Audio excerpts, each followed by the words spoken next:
The story begins as the main character stands atop a mountain of defeated foes, calling out to his brother-in-arms, Luo, to question their shared history, and demands to know why his closest friend would betray him at this crucial moment. The betrayer, Luo, begins by asking the hero if he remembers how their journey began, and recounts the day the disaster struck, when monstrous beings emerged from strange spatial rifts, bringing chaos and destruction to their world. Humanity eventually named these monster-infested dimensions secret realms. And any contact with these realms granted humans mysterious powers and classes, leading to the formation of an army that pushed back against the darkness with triumphant momentum. Their greatest victory was the recent conquest of the deadliest SSS, rank Secret Realm. He reveals this is precisely why the hero must be eliminated, claiming his immense power has become uncontrollable, and argues that any powerful class holder is a potential threat to the stability of the empire. And since the hero has surpassed even the SSS rank, he is now considered the most dangerous enemy of the state. He dictates that ultimate power must belong solely to the royal family to ensure the empire's continued stability. The hero roars in anguish, realizing this petty political fear is the reason Luo slaughtered his family and teammates. Luo coldly confirms that it was a necessary sacrifice for the sake of the empire.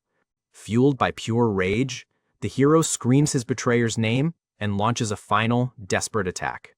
However, his charge is cut short by a massive explosion that engulfs his body. Luo reveals he had already tampered with the hero's armor, rigging it to detonate and release a compound poison into his wounds. Already exhausted from the war, and now critically poisoned, the hero is no match for Luo and the entire army he brought to witness this demise, and mockingly calls the overwhelming ambush a sign of respect. A fleeting memory of a happier time flashes before his eyes. He bitterly reflects on their vows of brotherhood, now exposed as nothing more than lies. At his lowest point, a system notification chimes, announcing that his hidden skill, Mirror World, has finally met its activation conditions. This SSS rank skill is described as the ultimate ability, one capable of reversing everything. As his consciousness fades, the hero's body sinks into the water below. Decades later, the story jumps forward to a peaceful-looking riverside. Here, a group of bullies tortures a young boy, dunking him in the river while accusing him of faking his own death. The lead bully is particularly incensed, punching the boy and screaming that his dead-looking face pisses him off. They hoist the boy up again, ignoring his desperate gasps that he was not faking it. As he is plunged back underwater, the bullies laugh sadistically, planning to pull him up later just to beat him some more. Coughing up blood and water, the boy's life begins to fade. He wonders why he is always the one chosen to suffer. As the boy drowns, Hero's soul notices a strange noise coming from the water. A classmate musters his courage and tells the bullies to stop, warning them that their victim could actually die. The bully scoffs, callously saying that if the boy is dying, he should just use a healing spell since his class is the weak Chanter. He then turns his aggression towards the glasses guy, accusing him of being a fake, and pins the blame for the situation on him because he led them there, threatening to drown him as well. He mocks him for daring to have an opinion, and raises his fist, ready to strike. However, he freezes mid-swing, his attention caught by a strange phenomenon behind him. The air distorts and shimmers as a secret realm unexpectedly begins to materialize right next to them. The bullies are terrified, questioning how a secret realm could possibly appear in such a place. Knowing they are completely outmatched, they scream for everyone to run, abandoning their victim. While the others flee in terror, Four Eyes hesitates, looking back at the boy still hanging helplessly from the tree. He is paralyzed by fear, but his conscience will not let him leave the boy behind. He sprints back towards the helpless boy, determined to save him even as grotesque monsters begin to spill out of the realm. As demons close in, he struggles frantically with the tightly bound rope.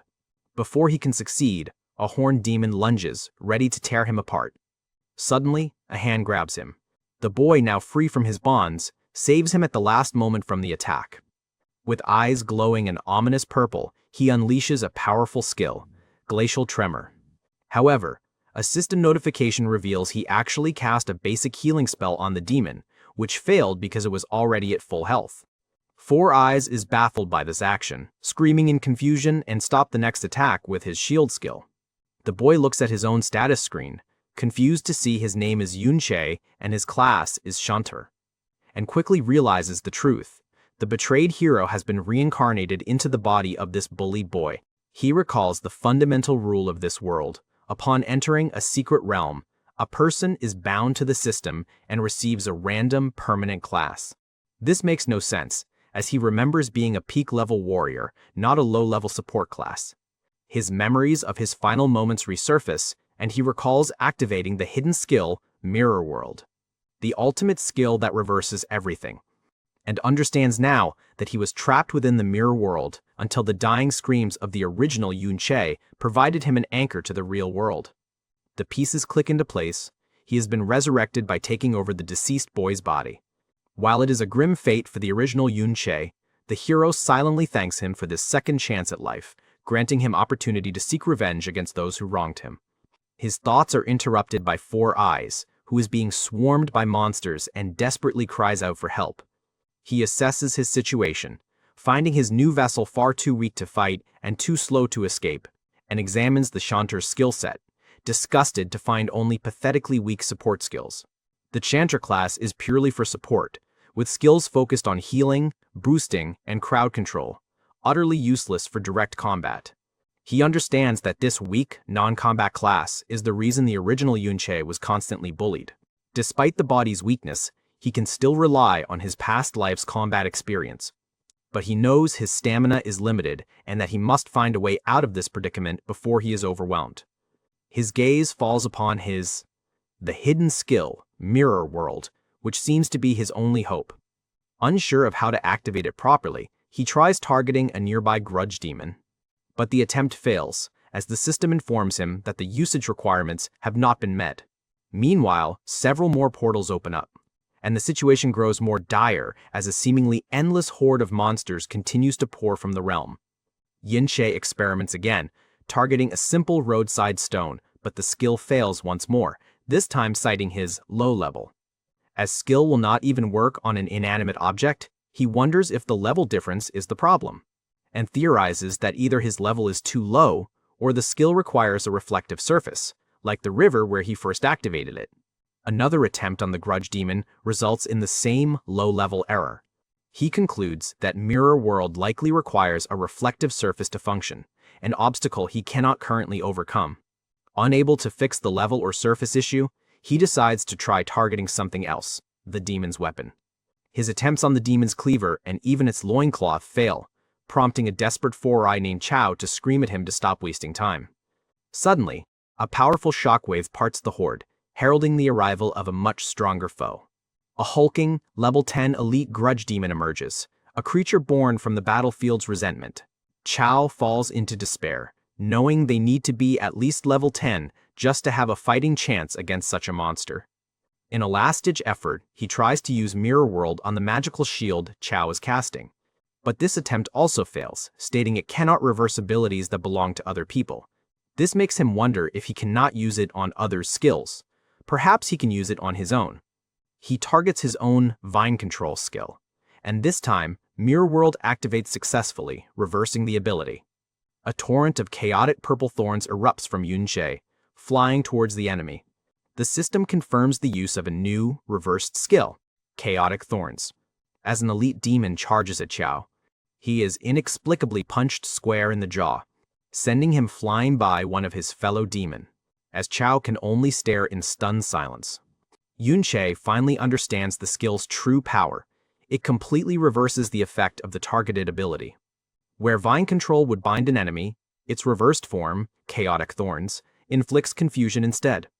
Under the influence of this new status effect, the confused elite demons begins to attack their own allies at random.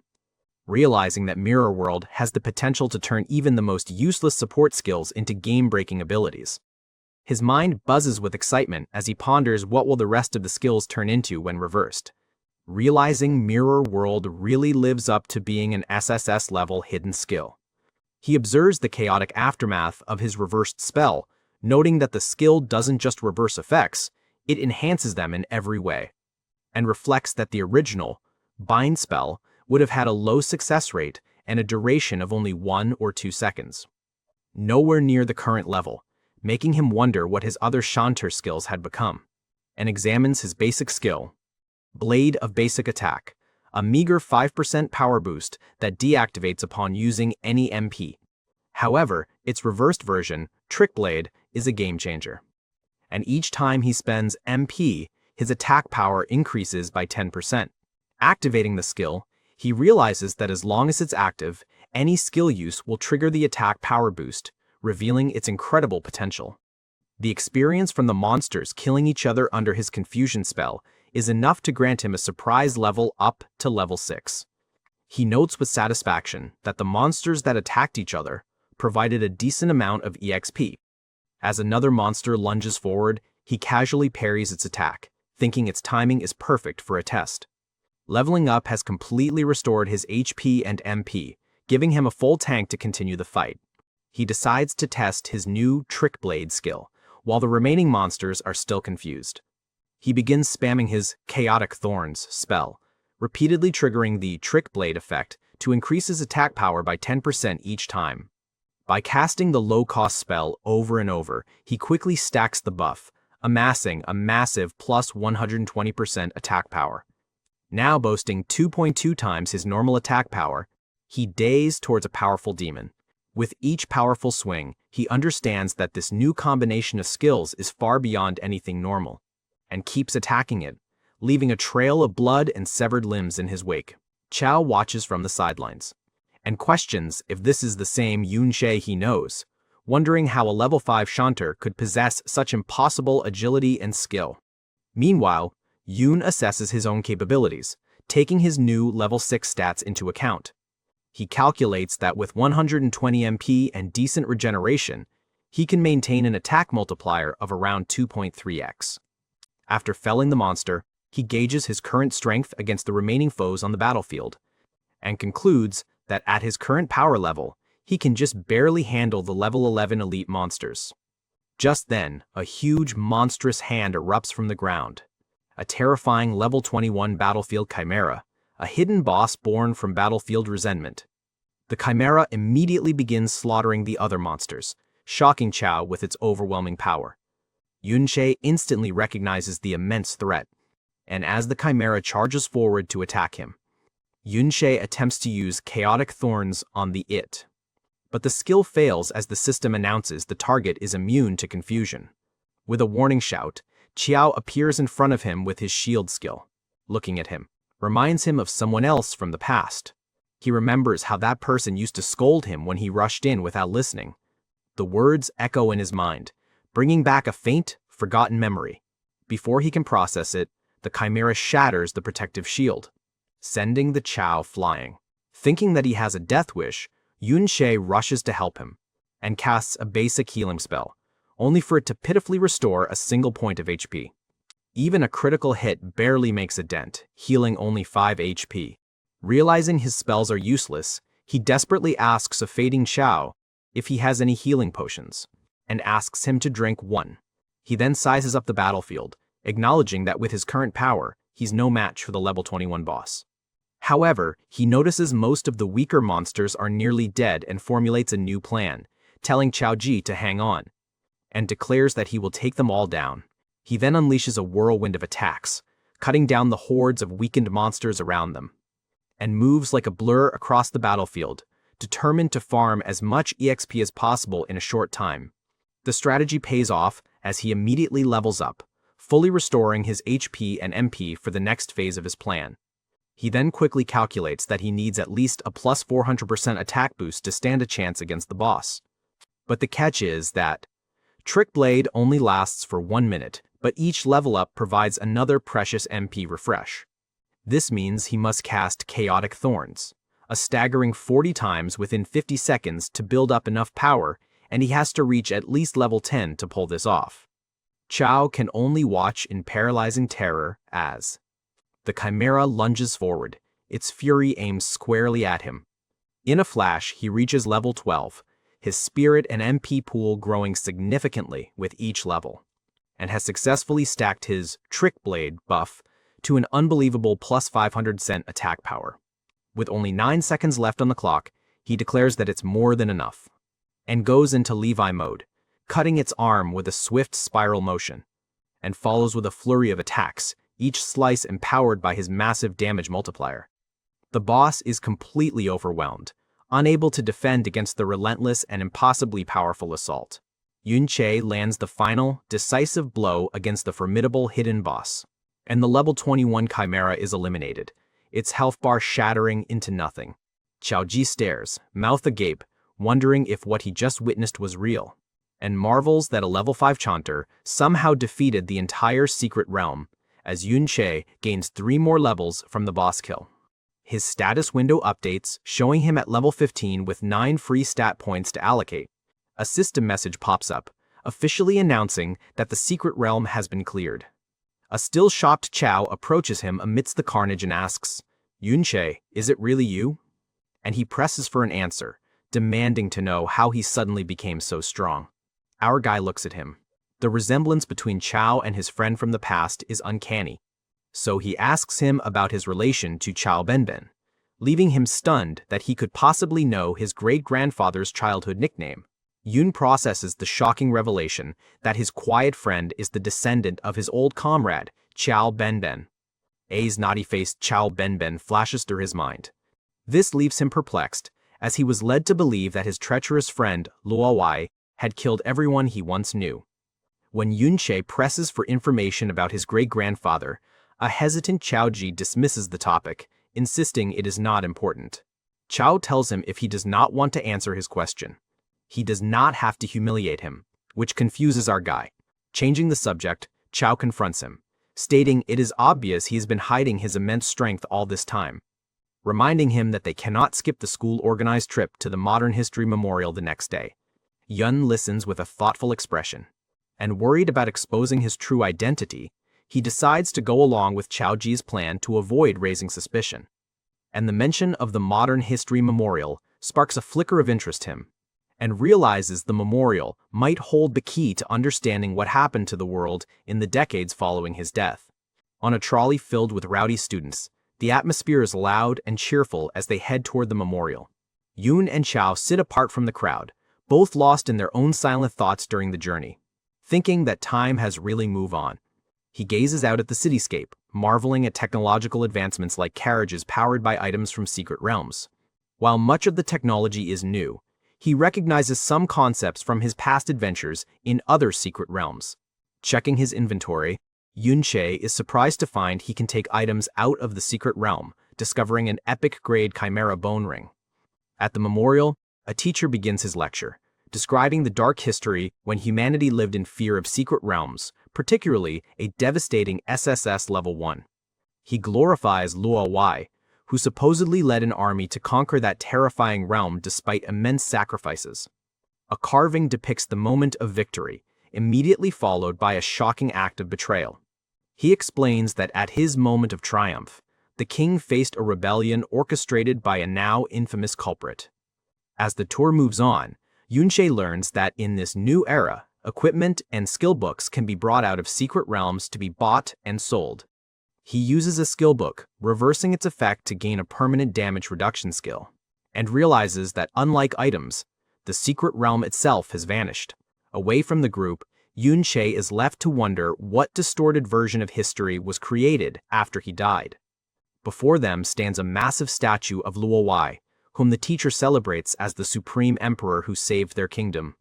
He informs the students that the very ground they stand on was the battlefield for the famous rebellion war 50 years ago, and points to a mural depicting the rebellion and names the traitor responsible, Yun Sha. So that means his original name was also Yun Sha. He stares in disbelief at the mural, realizing with dawning horror that history has branded him a traitor. Rage boils within him as he recalls the truth. After clearing the SSS-level realm, he and his comrades were ambushed by Luo's forces. The teacher passionately laments the king's unimaginable pain at being betrayed by someone he trusted so deeply. He continues praising the king for overcoming his grief to fight back against the rebellion. According to the official account, the rebellion was finally crushed with the aid of a new figure, the hero Dingun. Yun Sha is completely stumped by this new information, as he has never heard the name Dingun before. The history lesson is interrupted by the lead bully, Ding Shu, who is shocked to see Yun Sha and Chiao alive. One of his friend states that the realm was cleared fast, so there must have been an expert nearby who saved them. Yun Sha recognizes the group as the same bullies who tormented the previous owner of the body. The other students begin to whisper, intrigued by the mention of a new secret realm disaster, and that it's amazing that they survived. Ding Shu menacingly drapes an arm over Chiao and sarcastically comments on how lucky they were to survive. His feigned friendliness quickly fades, and he blames Chiao for dragging them into the secret realm and nearly getting his crew killed. He demands compensation, prompting Chiao to furiously retort that it was his fault they were there in the first place. Overwhelmed by fear, but trying to stand his ground, he threatens to report the bullying. Ding Shu scoffs at the threat and mocks him for failing to grasp the power dynamics at play. To illustrate his point, he directs Chiao's attention to a nearby statue depicting a famous battle. The statue shows the hero Ding Kun with his foot on a defeated traitor, whom Ding Shu reveals is Chiao Ji's grandfather, Chiao 1, stating that no one is going to take his side. He starts shouting, declaring that Chiao can insult him, but his grandfather's honor is off limits. This surprises Chiao. The surrounding students are thrown into confusion, wondering why Ding Shu, the descendant of a great hero, is starting a fight. The shouting makes them believe that Chiao, who is the descendant of a traitor, has insulted a hero.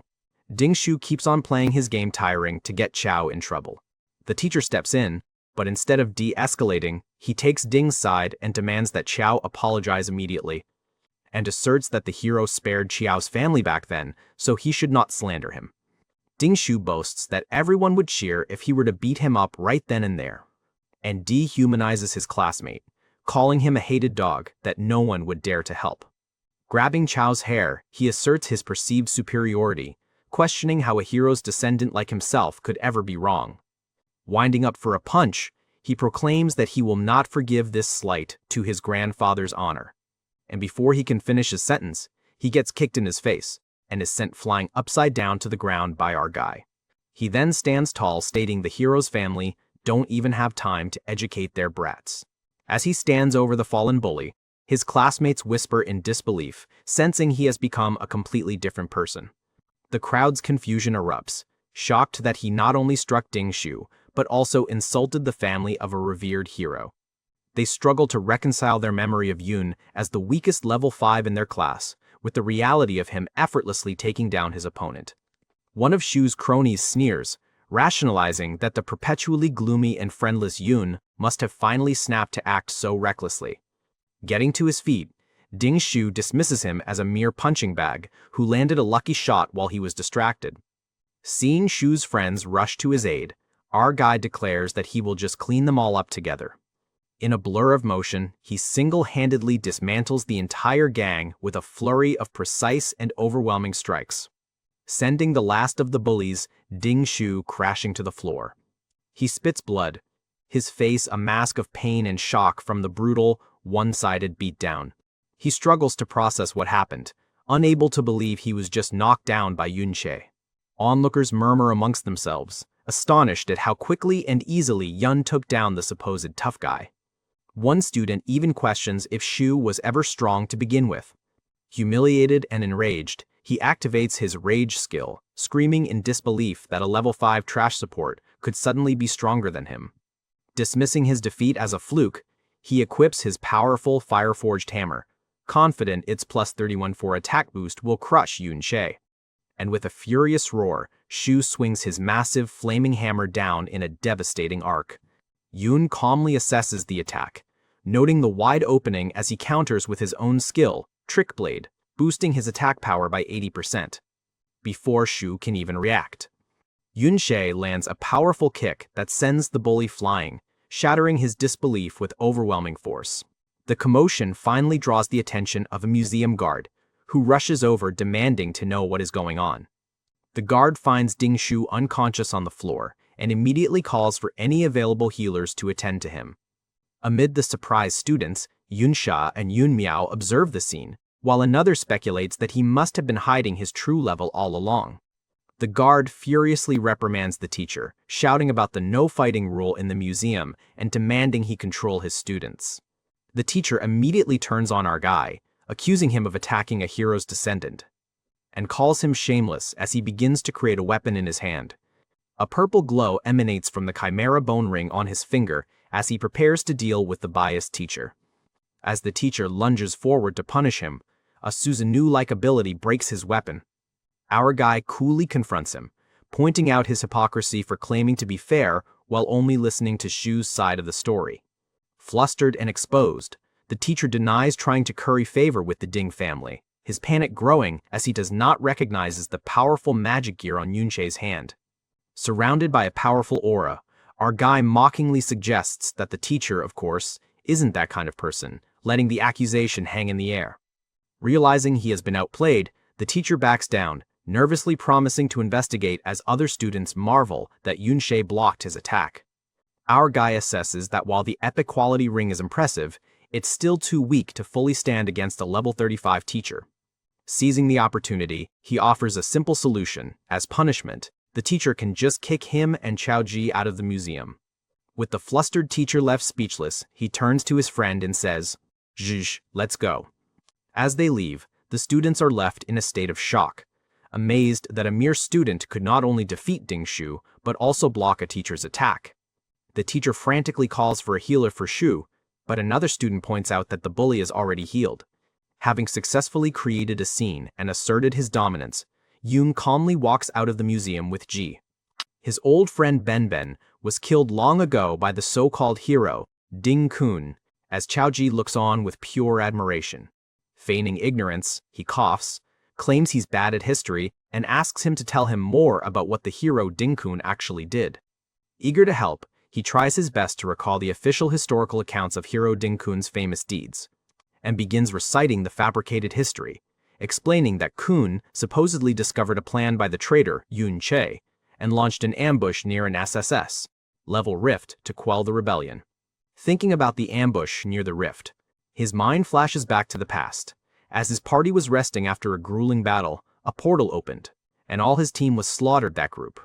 Ji continues the tale, stating that Kun's goal was to end the dungeon crisis, for which he trained tirelessly. And after being promoted by the king, he supposedly fought for years, saving countless regions from disasters, like saving the region from the famous Winter City cataclysm. The name Winter City triggers another of his memories, recalling his brutal victory against an endless horde of monsters, an achievement that has now been stolen. His thought narrows on the statue inside the museum as he asks about the specific sword the hero is holding. Ji explains that the weapon, the flowing cloud sword, is a top-tier blade said to be the very one Kun used to slay the traitor Yun Sha. Not only was credit for all his accomplishments stolen, but they even took his sword. As his eyes glow with purple energy, his rage solidifies into a single, cold purpose. Then I'll start by killing Kun. The chapter opens on the sprawling, heavily guarded estate of the Ding family, home to the descendants of the so-called hero, Ding Kun. Outside the estate walls, a formidable group of guards ranging from level 29 to level 33 stand watch, their presence a clear display of the family's power. Suddenly, one of the guards with a distinct goatee turns, his senses tingling as if he has detected a strange aura. Looking at our two guys, he dismisses the feeling that they are just brats. Yun Sha, however, recognizes the guard's keen senses and deduces that he must be a vagabond with a scout skill. A nervous Ji pleads with him to leave, warning that if the bully Ding Shu returns, they will be finished. While our guy is burning to kill the hero Ding Kun directly, he knows he lacks the power for such an assault. He recalls that Ding Kun resides in a high-level rift, a place he can no longer access as freely as he could in his past life. In this new era, high-level rifts are strictly controlled by the army, requiring a special access pass for entry. His plan, therefore, is to infiltrate Ding Shu's house, believing that as a descendant he must possess one of these coveted passes. He questions the intense security, finding it excessive for what is just one branch of Ding Kun's many descendants. Chiao explains that their status as a hero's family grants them the immense privilege of having their own private rift enclosed within their estate. Yun Sha cannot believe that a private rift exists inside the house itself. Ji confirms that the secret trade of low-level rifts has been an open secret among the elite for some time, but without power and influence, most wouldn't dream of it. This privilege allows people like Ding Shu to bring guards and level up at will, while ordinary students must fight for scraps during limited school training. Hearing this, our guy grimly observes how much the times have changed and confirms with Ji that in this new world, power and wealth are directly tied to one's level. Ji elaborates that most normal people graduate between levels 15 and 20 and are stuck there for life, denied access to rifts. Only those who secure jobs related to rifts, like miners or forest guards, have a chance to progress further. By middle age, they might reach level 30, a level that the guards at Ding Shu's house have already achieved. These guards simply leech XP from the family's private rift, so they are around level 30. To advance beyond that, one must join the army or a guild, the only paths to higher level rifts and greater power. The path forward becomes clear for our guy. To become stronger, he absolutely needs that pass. Z, however, tries to reason with him, insisting that the level gap is too great and they stand no chance against the guards. Yun Sha acknowledges his current weakness, knowing he is far from ready to face Ding-kun, let alone the heavily protected Supreme King Luowai. But he remains confident, explaining that level 30 scout skills are typically limited in range and cannot cover the entire estate at all times. And since this is a private rift and not a life or death situation, the guards are likely lazy, making infiltration more than doable. Ji is utterly bewildered by his cavalier attitude, comically questioning who he is calling lazy. Dismissing his friend's concern about getting killed, he simply believes that this security is much weaker than what he has experienced in the past. Frustrated with his hesitation, our guy grabs him by the collar and looks him in the eye and asks a pivotal question. Don't you want to change your life? He admits that he does, but believes his only chance is to get into a guild corps. Yun Sha shatters that illusion, reminding him that as the great-grandson of the traitor, no guild would ever truly accept him, and declares that fate can only be changed in the now, not by gambling on an uncertain future. Having made his decision, he walks toward the estate, telling his friend that the choice to follow is his alone, and silently wonders if Benben's descendant will make the same choice his great-grandfather once did. After a moment of internal struggle, Ji makes up his mind, unable to let him die alone, confirming that there are no summoning-type scout skills in the area to detect them. He explains that as long as they stay quiet and move carefully, they can slip past the guards undetected. Leaping through the air, he expertly guides them past the guards' sightlines. And with perfect timing, the two successfully sneak into the Ding family's private courtyard, their infiltration a success. Inside, Ji looks on in awe and disbelief at what lies before them. Before them pulsates a swirling vortex of purple energy, the private rift hidden beneath the ground of the estate. Within the rift, they encounter shadow demon zombies, noting that their levels are slightly higher than those in the previous one. Our guy observes that the monster population is sparse, likely cleaned out regularly by Ding Shu and his people for easy XP. Spotting two lone zombies, Yun Sha turns to his friend and tells him it is his turn to fight. But Ji panics, certain that he cannot possibly win against even these two small mobs. As the zombies charge, he screams in terror, instantly regretting his decision to trust our guy. Overwhelmed by fear and the immediate danger, he flails helplessly, screaming that he wants to go home. But he calmly tells him to at least try to fight back. But Ji, cowering behind a summoned shield, insists there is no chance, and confidently assures him that, with him there, nothing will go wrong. Finding a sliver of courage, Ji lets out a yell and shoves back with his shield, making his first real move. As another zombie attacks him from behind, he manages to dodge at the last moment. Yun Sha observes approvingly, recognizing that despite being timid, he has great talent and unconsciously demonstrates precise spatial awareness. This innate talent allows him to make dangerous-looking blocks while barely taking any damage. As he cries out that he cannot hold on, our guy reflects that most people fail because they lack the courage to challenge their limits. Just as he falters, Yun Sha intervenes, swiftly dispatching the zombies and announcing that Benben's great-grandson has taken the first step. Stunned, Ji looks at his status window, shocked to see that he has leveled up to level 7 and gained 3 stat points. With his newly acquired grudge bone blade in hand, he explains that EXP is divided based on contribution. And if Ji had not knocked the zombies off balance, he would not have received much EXP, even though our guy delivered the killing blows. Impressed by his agile movements, our guy asks how he assigned his stat points, to which he replies that he balanced them all except for spirit. Yun Sha finds this odd, questioning why he would invest in agility when shield bearers usually ignore that stat. Ji sheepishly explains that if he were a slow tank, no one at school would want him on their team, as they would kill all the mobs before he could even arrive. Yun Sha advises him to think long-term, reminding him that advanced classes at level 60 have specific stat requirements, and gives the example of the Fortified Bastion class, which requires 60 stamina and 90 defense, stats that cannot be achieved with random point allocation. But Ji dismisses the idea, stating that most people only ever reach level 40 and that planning for level 60 is S-rank territory. However, he leans in and tells him that from now on, he can start thinking about S-rank and even far beyond it, leaving him stunned. With that said, he turns his thoughts to his own future, realizing he also needs to start planning his class advancement. He reflects that his weak support class only became powerful due to his hidden skill, Mirror World, and muses on what class he might change to. Suddenly, a system notification pops up, revealing that the shadow-type monster souls he gained were converted into skill EXP for Mirror World, leading to the realization that his ultimate skill can level up too. Continuing his training in the Ding family's private rift, he owns his combat skills against a zombie, and delivers the killing blow just as his attack, boosting, Trick Blade skill expires. But even though his head is cut off, the zombie continues his attack. But to our guy's dismay, the attack boost had disappeared mid-fight. As he finishes the zombie, he realizes that his powerful skill is not suited for prolonged combat, and acknowledges that his own low stamina is a critical weakness in any drawn-out fight. Still, his efforts pay off as he gains 2 levels at once, noting how much faster this training method is.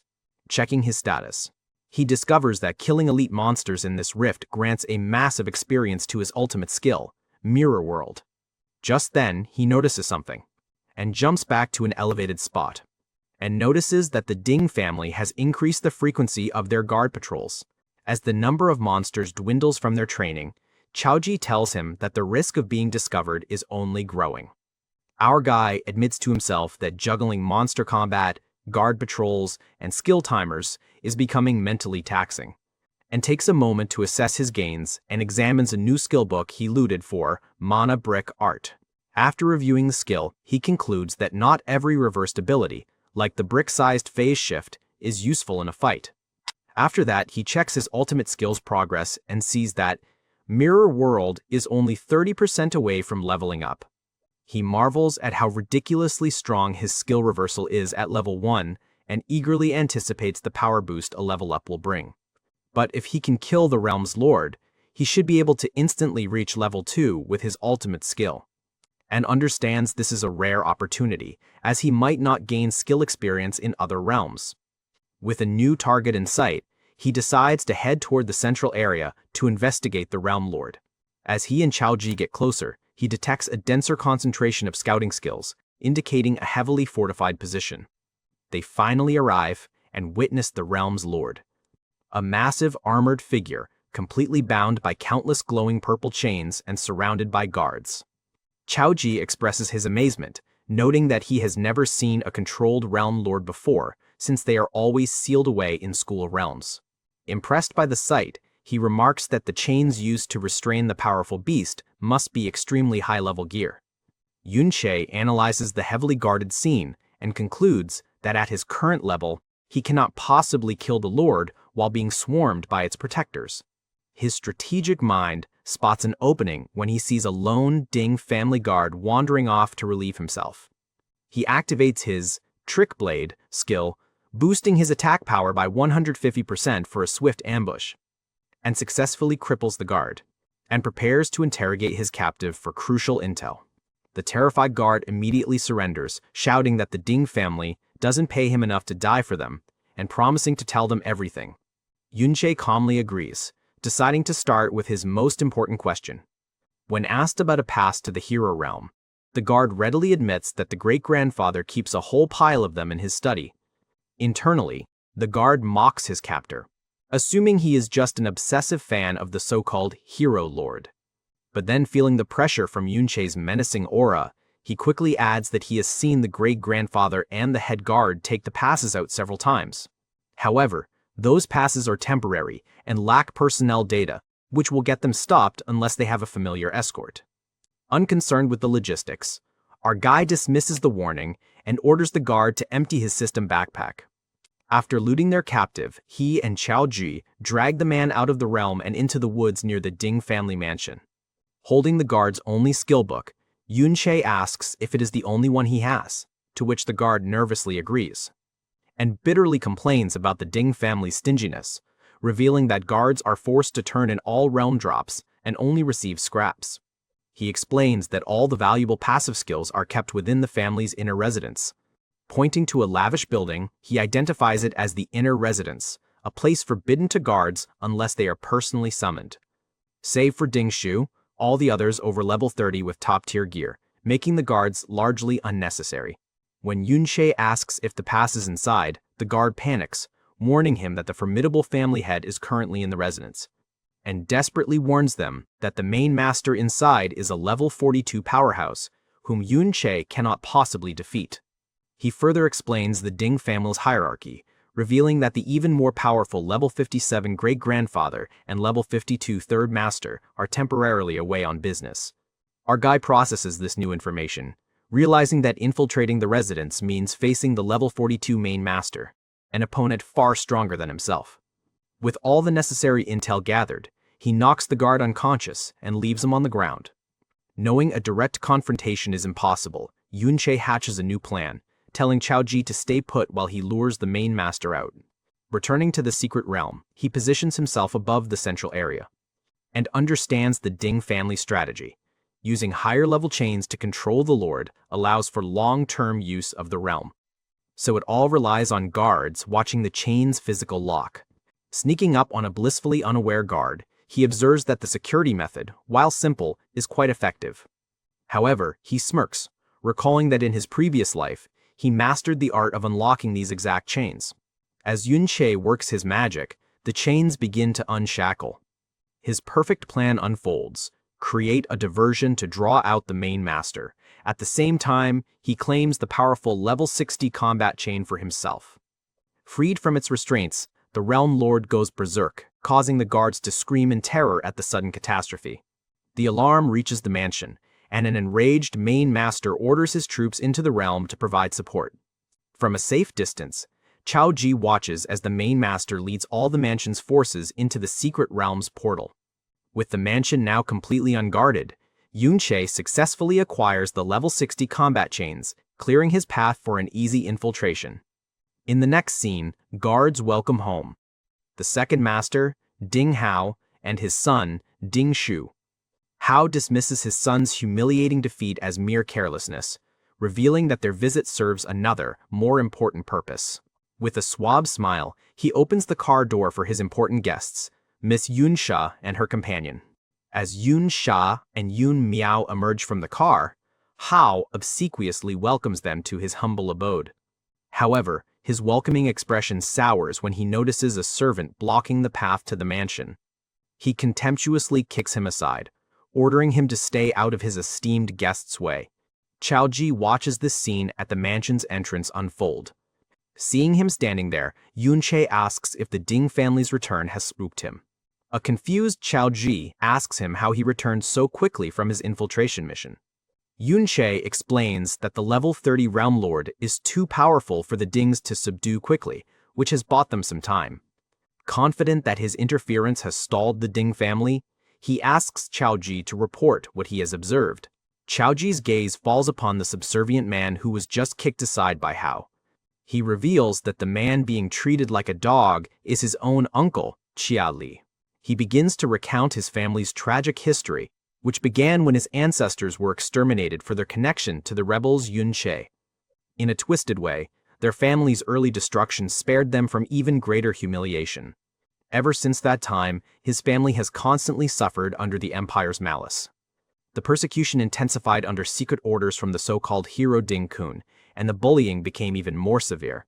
Ultimately, the once proud Chiao family was broken, forced into servitude by the very people who had orchestrated their downfall. His family must now rely on the Ding's benevolence just to survive, living a life of utter degradation. Chiao recalls how his elders once tried to fight back and change their fate through public appeals. But their resistance only brought further ruin. His father was driven insane, and his uncle became the Ding family's loyal dog. Chiao begins to doubt whether he should have come along on this mission. Ignoring his friend's despair, Yun Sha states his intention to proceed and infiltrate the inner residence. A panicked Chiao tries to stop him, warning that the formidable level 42 Ding Master is inside and will surely kill him. But our guy coolly reminds him that in a world where the powerful control everything, there is no hope for change without taking risks. And that some things, like changing one's destiny, can never be accomplished through hesitation. He offers to help Chiao change his fate, but makes it clear that he must first make the choice to resist for himself. Still terrified, Chiao questions how the two of them could possibly stand against a powerful noble clan like the Dings. Turning from his friend, Yun Sha prepares to reveal the true, staggering scope of his ambitions. He leaves Chiao speechless, declaring that his true enemy isn't just one family, it's the entire empire. With that, he dashes into the building before anyone can notice. Inside, the second master learns of the disturbance, wondering how the secret realm lord managed to break free from its chains. Politely, Yun Sha suggests they visit another day, noting that the Ding family seems to be in the middle of a crisis.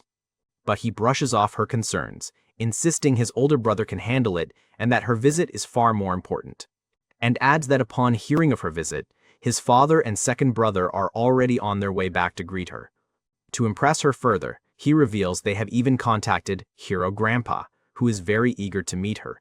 From his hiding spot, our guy overhears the conversation and realizes the Hero Grandpas they speak of is his ultimate target, Ding-kun, and recalls the temporary entry permit for the hero's secret realm, which requires a special escort.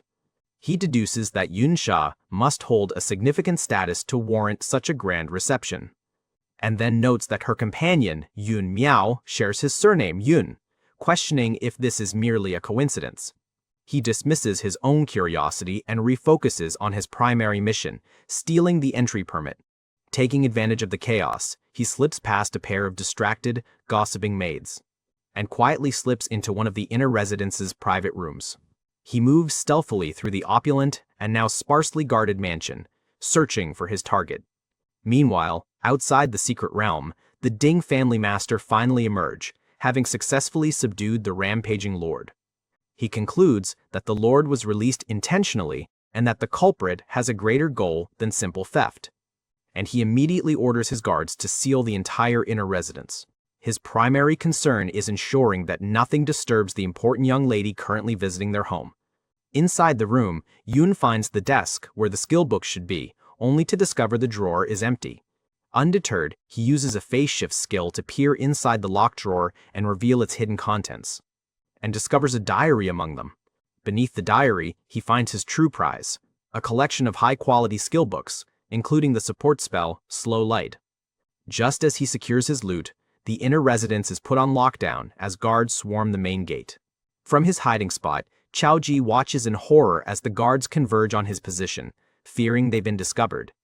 He panics, realizing that with the increasing number of guards, Yun Sha will soon lose his chance to escape undetected. Haunted by his family's traumatic past, his survival instincts tell him to run and save himself.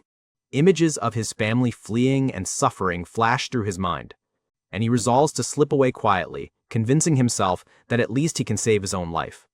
Torn between self-preservation and loyalty to his friend, he remembers Yun's words. In a moment of sudden resolve, Chiao lets out a defiant scream and purposefully exposes himself, yelling to draw the attention of the approaching guards and create a diversion. As Yun Sha bursts out of the mansion, he recognizes that Chiao has finally overcome his fear and chosen to resist.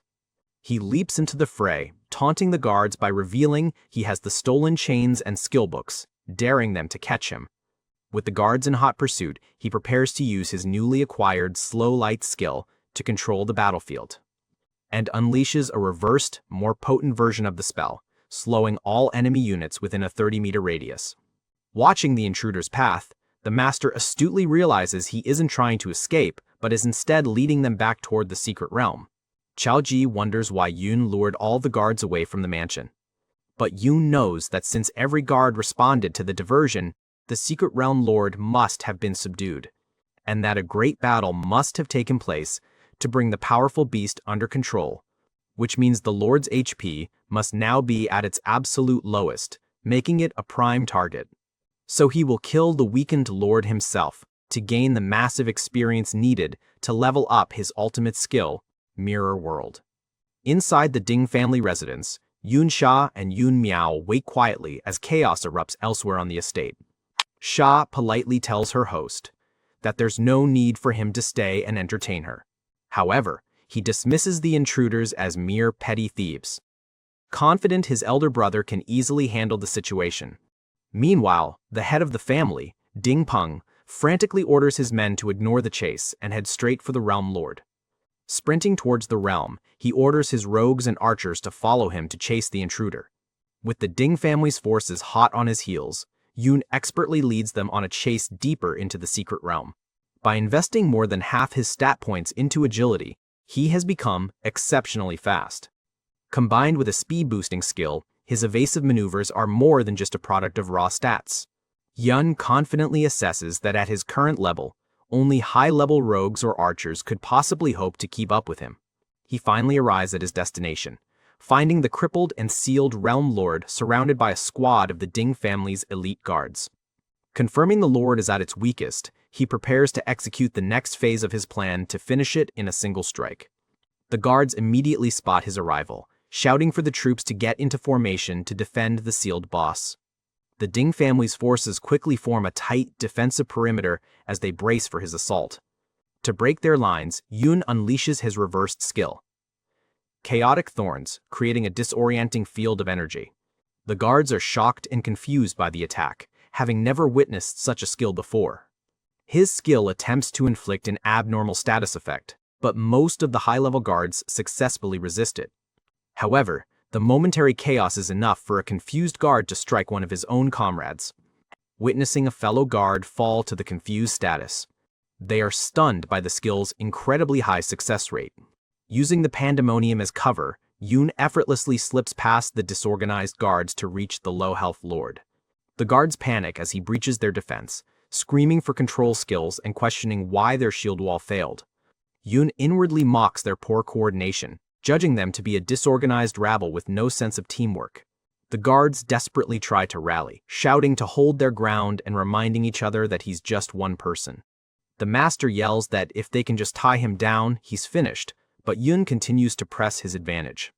Asking them to stall him, he closes the distance, declaring he will handle Yun personally, and unleashes his powerful, crackling fire strike with a massive, flaming axe. Anticipating the attack, Yun coolly prepares to meet the powerful blow head-on. He summons the magical chains he stole, noting that while he can't equip them for stats, he can still utilize their power. He knows the chains possess the durability of a level 60 item, making them the perfect tool to block Peng's attack, and to use the impact from Peng's own attack to shatter the final magical seal on the Realm Lord. And as the powerful strike collides with the chains, and just as planned, the resulting shockwave shatters the seal layer completely. Landing perfectly before the now vulnerable Lord, he mockingly thanks an aghast Peng for giving him a lift. Realizing he's been utterly manipulated, Master Peng can only roar in fury at his own catastrophic mistake. With his target completely exposed, Yun declares that he'll be taking the Lord's experience for himself, and finishes it off in a single strike. The massive influx of experience from the boss kill instantly grants him 3 level-ups, bringing him to level 20. Crucially, the kill also provides enough EXP to finally level up his ultimate SSS rank skill, Mirror World. A system notification confirms that his ultimate goal has been achieved. Mirror World has leveled up. An enraged Ding Peng bellows in frustration and rushes in to finish the job. As the guards charge, our guy coolly activates his newly upgraded level 2 Mirror World skill for a clean escape, and vanishes from reality before the attack can reach him. The entire squad is left standing in stunned silence as their target completely disappears into thin air. Yun reappears in a surreal, ghostly dimension filled with crystalline structures, the Mirror World itself, and takes a moment to survey this strange new place. The system reveals the upgraded skill's new function, Mirror Walk, a pocket dimension he can access for 30 minutes, securing his perfect escape. While the phantoms are intangible in this world, he finds that the environment itself is solid, composed of strange, mirror-like stone. And a system prompt confirms that the stones are real and can be taken into the outside world, which means that leveling up his ultimate skill allows him to plunder treasures from this mirror dimension.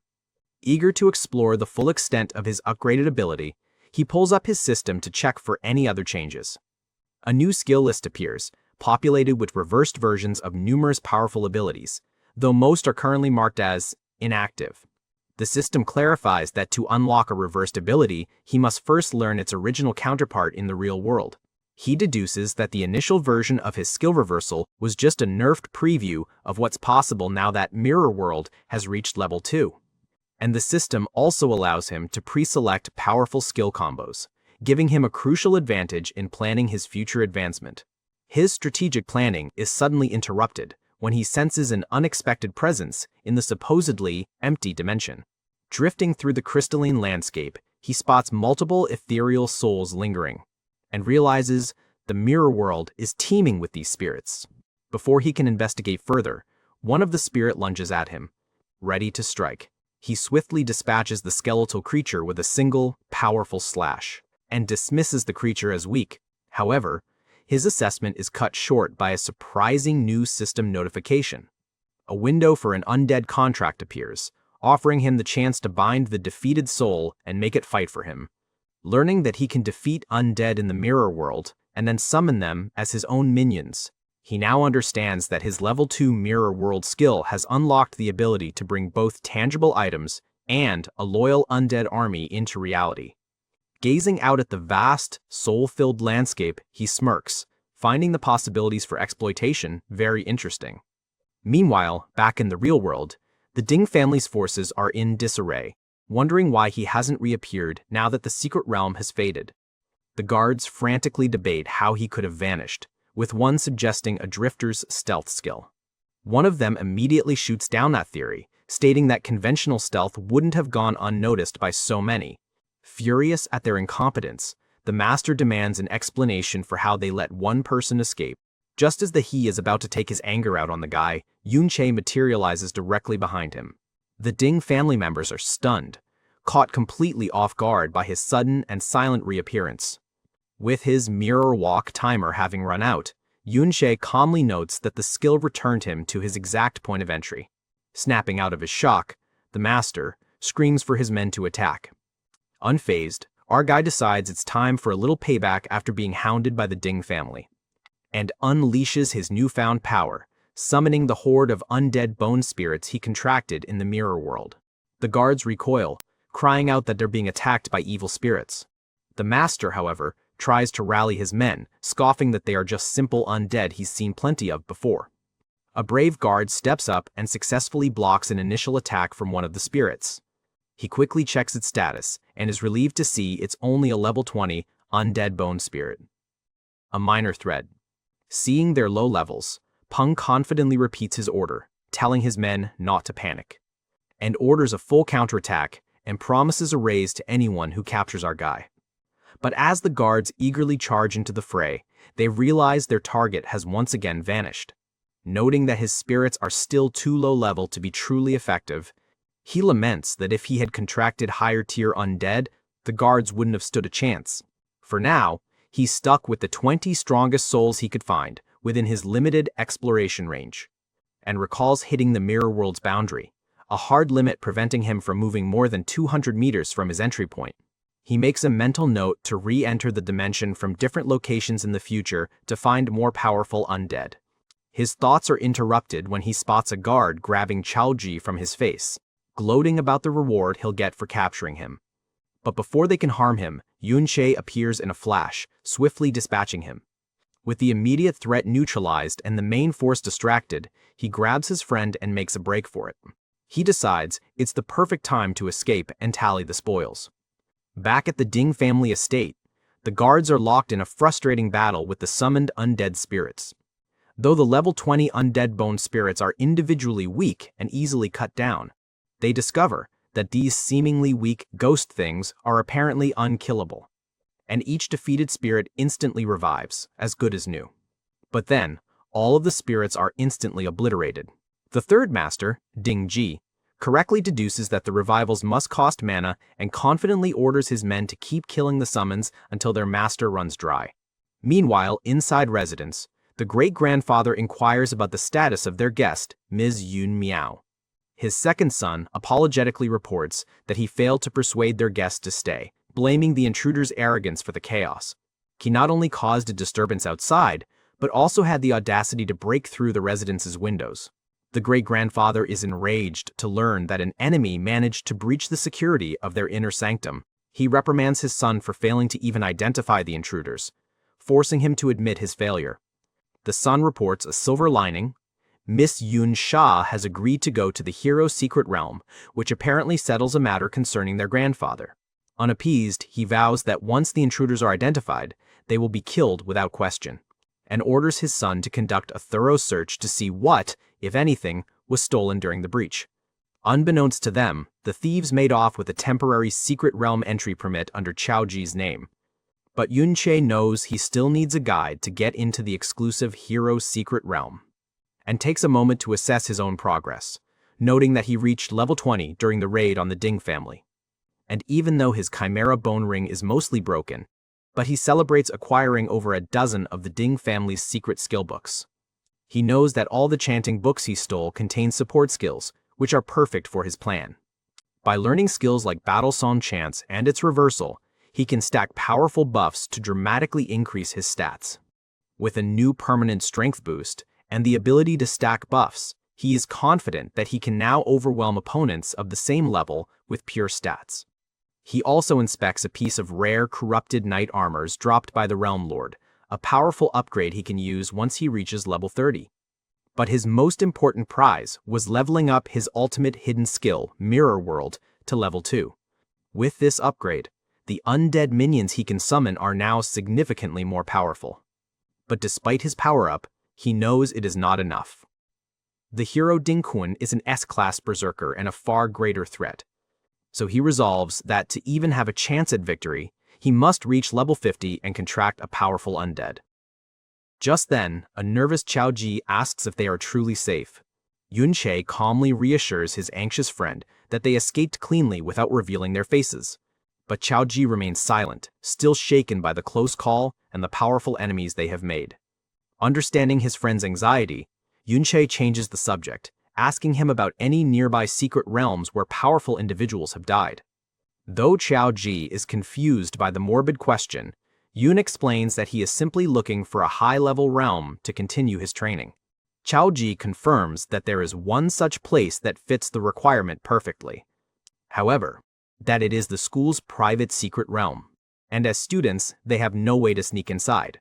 Recognizing the strategic value of a monopolized secret realm, our guide declares that he will simply have to rely on some special means to gain access. And his special means involves bribing a teacher with a purple-grade rare skill book specific to that teacher's class. Impressed by the valuable offer, the teacher acknowledges that Yun Sha must have powerful connections, but insists that access is strictly scheduled.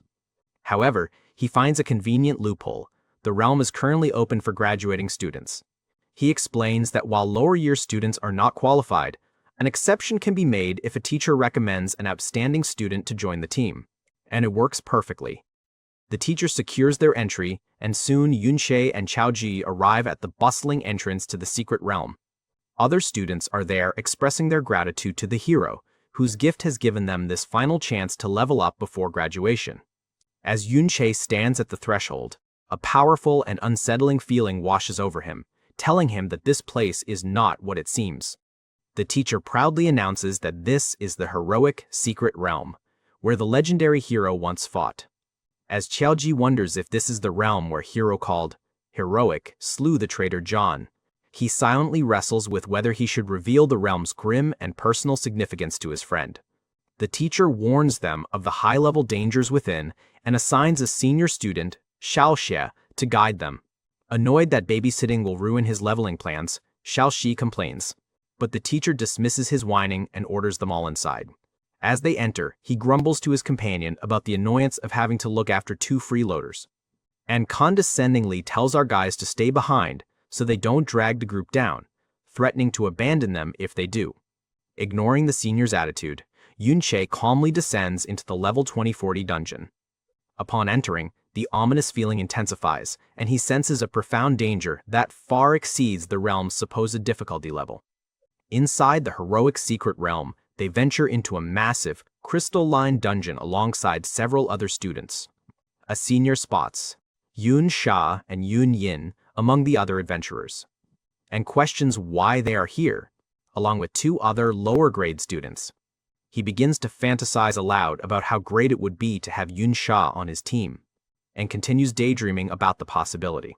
His more pragmatic companion shatters the dream, reminding him that the girls are over level 30 and he should be begging them for a carry, not the other way around. Dejected, the student admits his friend is right, lamenting that he is completely out of their league. The surrounding students are stunned into silence as Yun Sha walks towards them. Ignoring the crowd, she makes a beeline directly for Yun Sha, much to everyone's surprise. He watches her approach, confused and on guard, and instantly recalls seeing her as a high-status guest at the Ding family estate and questions if she knew his body's original owner or if she is there to confront him on behalf of Ding Shu. She gets straight to the point, stating that she saw him at the memorial and recognized his unique voice and fighting style. Yun Sha wonders if she is just trying to make small talk. But then she clarifies her meaning, telling him his voice was easy to recognize over the sound of breaking glass during the Ding family infiltration. Our guy is internally shocked, realizing she identified him as an intruder from just 2 sentences he shouted during the chaos. With that said, she quickly changes into combat gear, announcing that their chat is over for today, and declares that they are heading off to explore now. Yun Sha understands that she recognized him but chose to deliver a private warning instead of exposing him publicly, realizing that if her voice recognition was so accurate, it is highly likely that Ding Shu's was as well.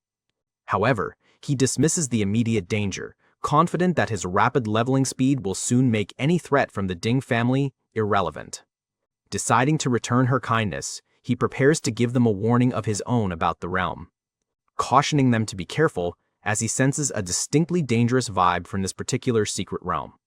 She pauses, admitting that she also feels something is strange, which is unusual given her high level, and graciously thanks him for the reminder before they continue on their way. The other students are left completely baffled, whispering about why the notoriously aloof Yun Sha would be so friendly with an apparent nobody, pestering him with questions and demanding to know how he's so close with Yun Sha. He simply brushes them off with a curt apology, stating that he and Chiao have to get going. The students scoff, warning the 2 younger students that they will easily die on their own since the monsters here are all at least level 20. Their senior guide, Shao intervenes, telling the others to simply let them go, because if he is on friendly terms with someone as powerful as Yun Sha, he is likely not as weak as he appears. One of the students protests, reminding him that their teacher instructed them to look after the younger students. Shao sharply cuts him off, reminding the group of their mission and stressing that the fewer people who know about their destination, the better, and dismisses any responsibility for our guys, telling his team to just ignore them since everyone is equipped with a distress flare. Seething with resentment over why a plain nobody gets her attention, he coldly decides that since Yun Sha is overestimating himself by going alone, he deserves whatever fate befalls him.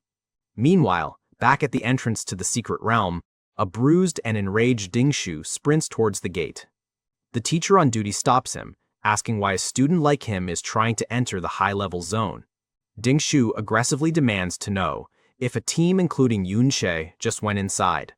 His eyes burn with pure hatred, completely fixated on getting his revenge.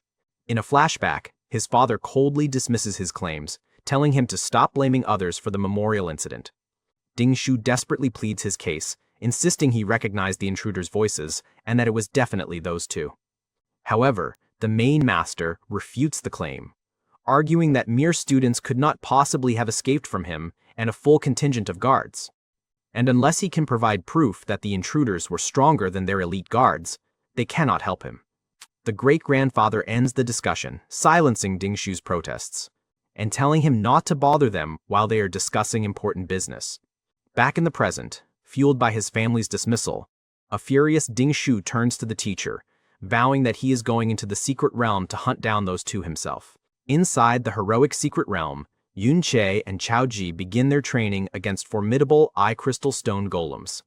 Yun Sha weaves through the battlefield, dispatching the crystal monsters to quickly rack up experience. As he launches himself on one of golems, it releases a laser beam attack at him. Yun calls out to his partner, who prepares a defensive skill, and activates Surrounding Shield, a powerful ability that grants a set of fluid shields for protection. With a battle cry, he also casts Encouraging Shout, buffing Yun Sha with a 5% increase in attack power and speed. Empowered by the buff, Yun Sha prepares to strike, and takes down the golem. His Trick Blade skill stacks, boosting his attack power by a massive 70%. Their efficient teamwork pays off as he receives a notification that he is leveled up to 21. Chiao is ecstatic to discover that he has also leveled up again. Yun Sha confirms that the new skills they are using came from the collection of skill books they stole from the Ding family. He reflects that despite the high level of the monsters, having Chiao's new support skills is a massive advantage. He thinks about a rare obsidian beast, a specific monster their teacher had mentioned was in this realm, and that killing this beast offers a chance to drop a crucial support skill, Gravitational Pull. Gravitational Pull is one of the key abilities he has already marked as essential on his list. Not only the obsidian beast, but there are also the lingering presence of undead souls. He speculates that the powerful souls of those who died here still drift about and hopes to find them on higher ground. Just then he notices something. A menacing, elite-grade obsidian crystal warrior crackling with dark pink energy emerges from the canyon.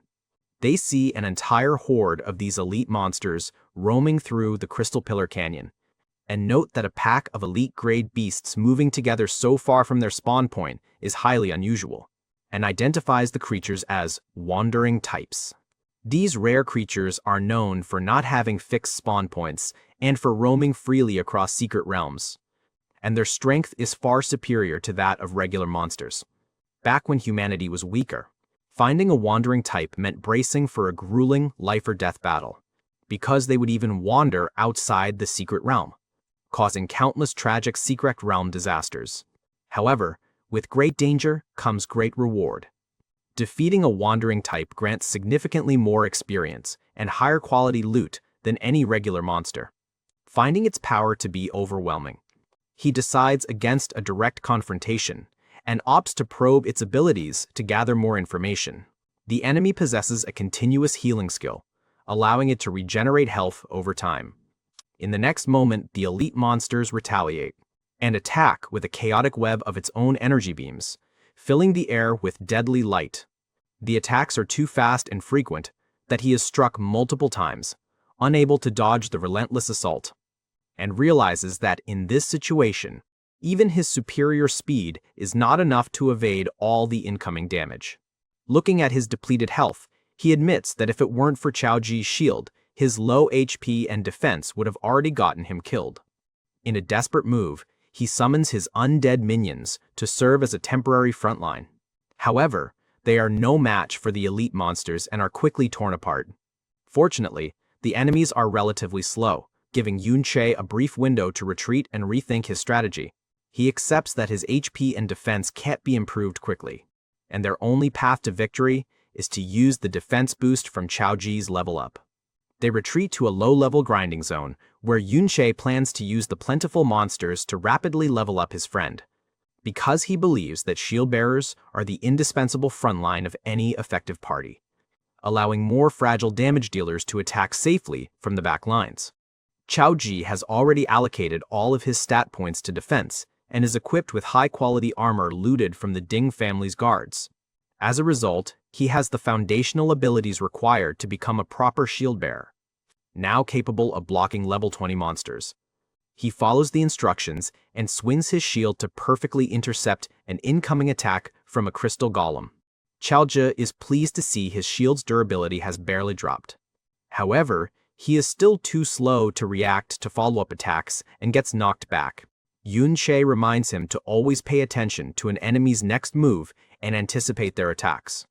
correcting his form and teaching him not to overswing so he can prepare for subsequent blows, and asking him to stay relaxed but alert, tensing only at the exact moment of impact, and orders him to continue the drill. Standing behind him, he advises that a shield bearer must always be aware of his teammates' movements, and that when opponents are evenly matched, superior technique is what decides the victor. Their hard work pays off as they both level up again, with Yun Sha reaching level 22. Now that Chiao can confidently tank enemies on his own, his experience gain has accelerated significantly. He proudly announces that he has finally reached level 15, and this achievement allows him to learn shield armor, a rare skill that adds external armor to his shield, massively boosting its durability and defense. Yun Sha watches as his friend learns the skill from the last useful book they looted from the Ding family. With that, he activates his own ability, and believes that, with this defense boost, they are ready to take on the elite wandering types. Their plans are interrupted by the arrival of a team of teachers, who are shocked by the sheer number of elite monsters, as they note that these elite wandering types are far too dangerous for them. A student's distress signal flares in the sky. Recognizing the signal, they realize that a group of students is in trouble somewhere in the canyon, and worry about the students in distress might unknowingly run straight into the pack of elite monsters. One teacher offers to stay behind to monitor the wandering types. As they agree to leave one teacher behind, Yun Sha interjects, cleverly suggesting that the distress signal itself might have been caused by the wandering types, implying 2 teachers might not be enough. He calmly points out to the teachers that the slow-moving monsters have not noticed their presence yet. He reassures them, telling them to proceed with the rescue while he and Chiao watch safely from a distance. The teachers reluctantly agree, but give the students a stern warning not to engage the extremely dangerous monsters on their own. As they depart, a cold, determined look crosses Yun Sha's face as he declares, "Now, those monsters are the ones who won't escape." As they target one monster, it charges up for a laser attack.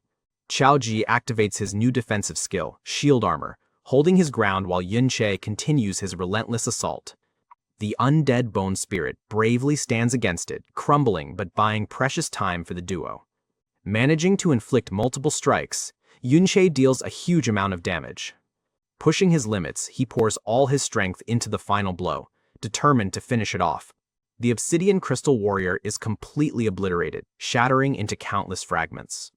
As the monster's loot appears, Yun Sha reflects on his successful takedown of a wandering type, feeling more attuned to his unique combat style. Despite the victory, he observes his regenerating skeletal army and acknowledges that he's still a far cry from the power he wielded in his past life. Although using reversal skills helps increase attack quite a bit, the base attack of the support class is still too low, and wishes to raise his attack power a bit more. His actions earn him a system notification and the title Oath of the Soldier. The generous experience from the elite monster also grants him another level up as the system prompts him to collect the spoils. After collecting the items, his eyes widen in disbelief at an incredible drop he's just looted. A high-grade crystal longsword that grants a staggering +552 to his attack stat. Ecstatic, he equips the weapon, realizing this massive damage boost will make future battles significantly easier. His only regret is that the rare Gravity Pull skill book didn't drop. Apparently it has a low drop rate. Just as he hopes for another wandering type, his attention is caught by red distress signal flaring in the sky. He immediately recognizes it as a special grade distress signal used exclusively by teacher squads, coming from the area they just went. The teachers contorts with dread at the dire situation before him. He is horrified to see a massive horde of elite, wandering-type monsters as he shields the mouth of a cave. The horde is besieging a small group of students, trapping them in a desperate battle inside the cavern. Yun Sha questions the sheer number of monsters gathered in one place. A teacher states that they've only just arrived themselves and are still assessing the situation, and confirms the signal came from the cave, which means a team is almost certainly trapped by the horde. Another student explains that they are organizing a rescue effort, but there are just too many monsters, and admits that even with their combined strength, it's not enough and asks them for the help, which she accepts, declaring it is their duty to help, and immediately casts a massive golden area of effect spell, buffing the entire rescue party for the coming assault. The students and teachers are amazed as the epic grade buff significantly boosts their mental and attack power. Just then, a monster attacks her, but she swiftly dodges it. Yun follows up with a lightning-fast piercing attack, effortlessly dispatching it and showcasing her incredible skill.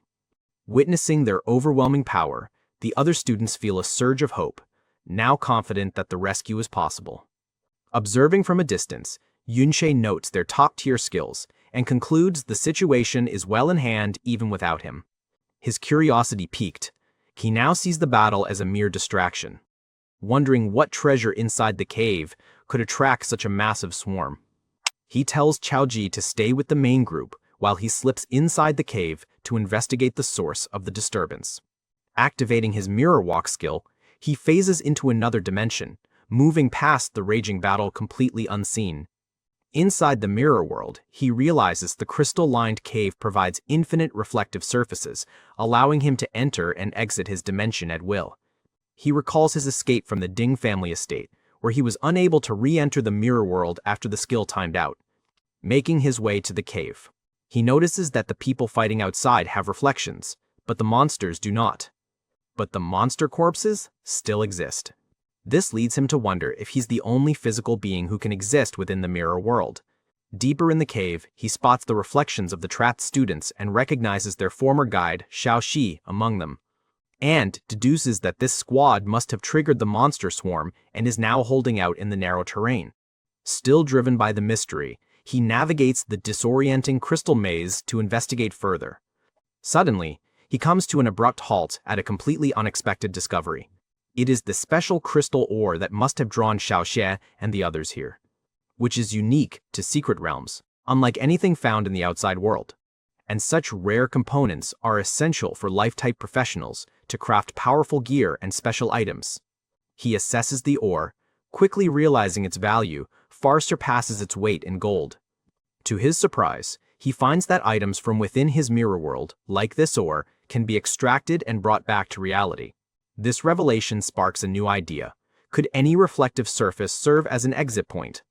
Testing his theory, he touches one of the reflective crystals and confirms that it gives him the option to return to the real world. A grin spreads across his face as he realizes his mirror walk skill is far more versatile than he'd imagined, allowing him to exit from any mirrored surface he can find. Making a mental note to research his skill's full potential later. For now, however, his priority is to continue exploring the mysterious crystal-filled cavern. As he ventures deeper, he is stunned by the sheer volume of ore, a fortune vast enough to make any ordinary person a billionaire. Meanwhile, outside the mirror world, the reason for the monster gathering becomes terrifyingly clear as Yun Sha and the rescue team battle a massive horde of wandering types. Yun unleashes a powerful attack, slicing through the crystal monsters with deadly precision. The rescued students can only watch in awe, remarking that the young women's epic tier skills make them seem even stronger than their teachers. The teachers themselves are amazed by the power. Saved from certain death, one of the trapped students expresses his profound relief. However, Yun quickly tempers his optimism, warning that their fight is far from over and they still need to escape. Yun Sha agrees that their help has made the fight easier, but her confidence is cut short by a sudden, ominous shift in the battle. The students behind the defensive line gasp in horror as a new threat emerges. The ground trembles violently as a massive wall of dark purple crystal erupts from the earth, filling the cavern with a menacing aura. It seems every wandering type monster in the entire secret realm has gathered to confront them, completely unaware of the chaos outside. Yun Sha continues his exploration through the mirror world's labyrinthine passages. As he navigates the maze with his senses on high alert, something ahead catches his attention. Before him stands a colossal crystalline structure, pulsing with an incredible condensed energy.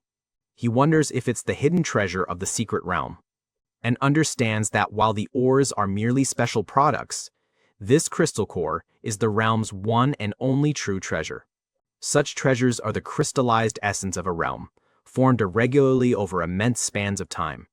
And because of their extreme rarity, these hidden treasures always possess unique and powerful special functions. A system window reveals the item's name, the Mirror Crystal Core, and its incredible stat boosts for stamina, mana recovery, and damage reduction. He is thrilled, knowing the stamina boost will greatly increase his survivability. He analyzes the other stats, realizing the mana recovery will let him stack more attacks, while the damage reduction is the most critical bonus of all. A rare, percent-based damage reduction that doesn't require an equipment slot is a game changer, but something about the situation feels wrong. A hidden treasure of this magnitude should be protected by a monster far more powerful than the ordinary wandering types. Deciding to seize the opportunity anyway, he chooses to use the crystal core, planning a swift exit immediately after. The moment he does, a violent earthquake rocks the realm, throwing the entire rescue party into chaos. Yun and Yun Sha brace themselves, shocked by the sudden, intense tremors. The entire team looks up in horror as a massive shadow looms over them from below.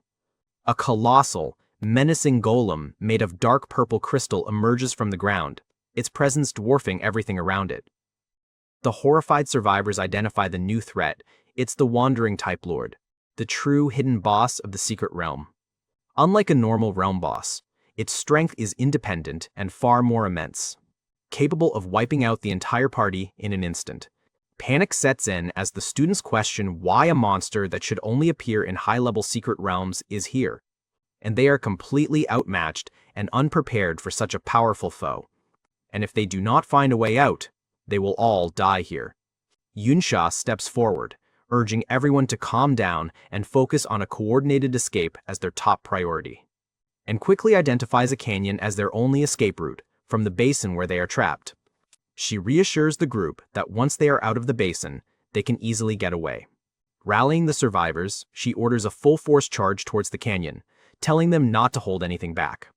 The teacher agrees, understanding they must prioritize getting the students out safely, and volunteers to lead the charge, creating a path for the others to follow through the chaos. So the group begins their desperate push.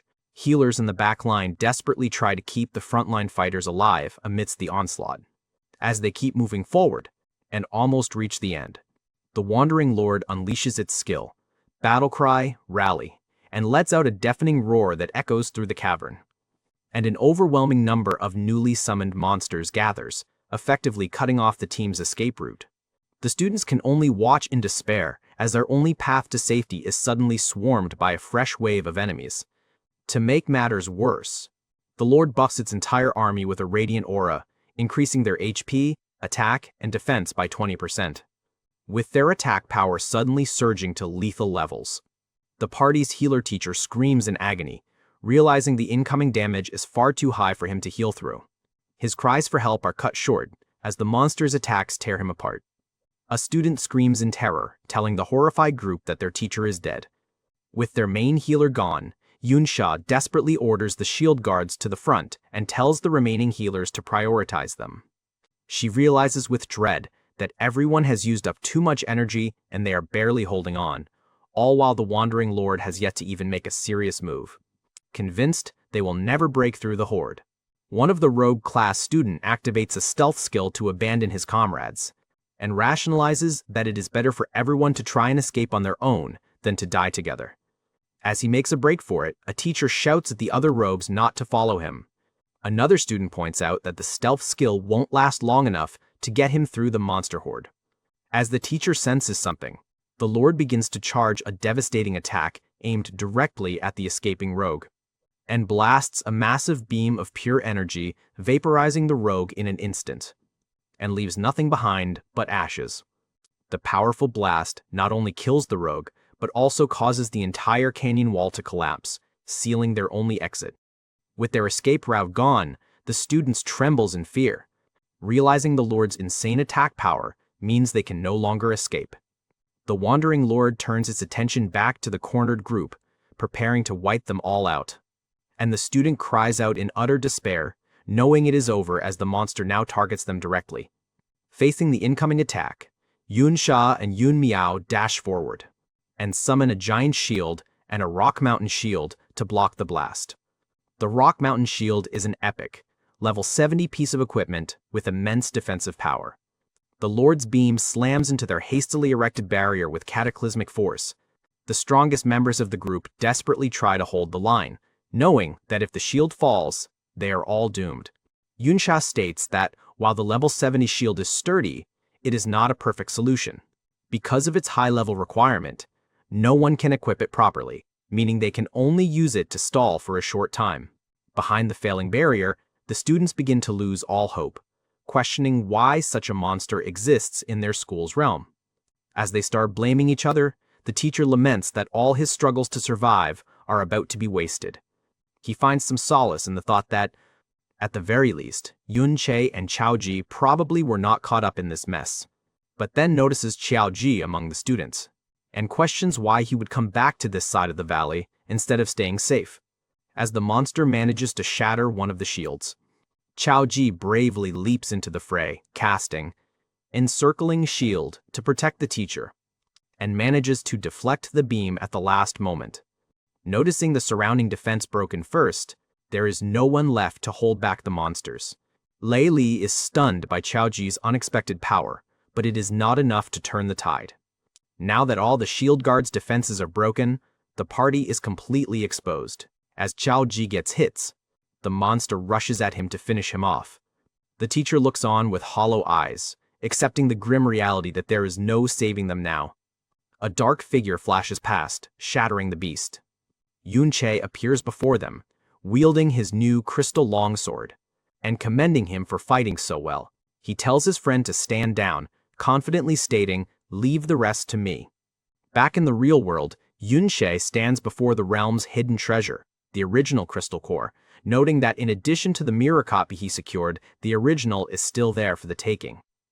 Holding the mirrored copy, he grins, realizing his mirror world skill will now allow him to double his gains on any rare treasure he finds. But they are hard to extract from the mirror world. A system message confirms his problem, stating that he lacks enough mirror walk time to retrieve the ores, as even one costs a full 10 minutes. Presenting him with two options: pick it up for later or use it immediately. He decides to take the most valuable mirror crystal core for now, which doubles the boost to his stamina, magic recovery, and elemental resistances. After absorbing the cores, Yun stands atop a massive crystal, sensing a sudden change in the atmosphere. A violent tremor shakes the cavern, and his eyes widen as he realizes something has gone terribly wrong outside. Leaping into action, he decides to enter the mirror world again. With over 12 minutes of mirror walk time remaining, he activates the skill and rushes through the cave. Yun smirks, knowing that as long as he has time on the clock, he can freely enter and exit the mirror world at will. However, that once its time is depleted, the skill will go on cooldown. After moving at an insane speed, he emerges from the cave, having successfully used a new exit point from his personal dimension. Upon exiting, he is greeted by the shocking sight of a massive monster horde, far larger than what the crystal ore's allure alone could explain. His eyes then land on the wandering lord, and he instantly identifies it as the source of the danger. Realizing the rescue team is fighting this monstrosity, a wave of panic hits him as he fears for Chiao Ji's safety. Recognizing that his ability to freely enter and exit the mirror world is the perfect tool for navigating this chaotic battlefield, he activates his skill and vanishes into the mirror world, and reappears in a flash, ready to use his ability to dodge attacks with ease. Being at level 24, he unleashes a powerful slash, feeling the effects of the dual cores in his boosted magic and incredible recovery speed. With his improved stats, he calculates that his Trick Blade skill can now amplify his attack power by a staggering 330%. A system window shows his current attack boost is already at 108% and still climbing. However, he knows that even this immense power-up will not be enough to take down the Wandering Type Lord, a beast far stronger than a typical domain boss. Setting a new goal to reach at least level 30, he slips back into the mirror world and keeps moving forward. He crashes back into reality with explosive force, just in time to intercept an attack meant for Chiao Ji, and compliments his wounded friend on a job well done holding the line. A bloodied but overjoyed Chiao points toward his friend as Yun confidently tells him to leave the rest to him, jumping between the two realities. He weaves through monsters and shouting for any survivors with support skills to buff him immediately, and announces to the terrified survivors that he will personally handle these wandering spawn. Hearing his call, Yun Sha immediately casts her Star Trick magic to boost his power. and Chaoji contributes by activating his shield ring type armor to further enhance his capabilities, even though there are outrageous number of monsters. The crystal core made him durable enough to withstand the minions' attacks thanks to his boosted HP and 40% damage reduction. And while he is no longer in danger from the small fry, the fight would be much faster if they were not immune to his confusion skill.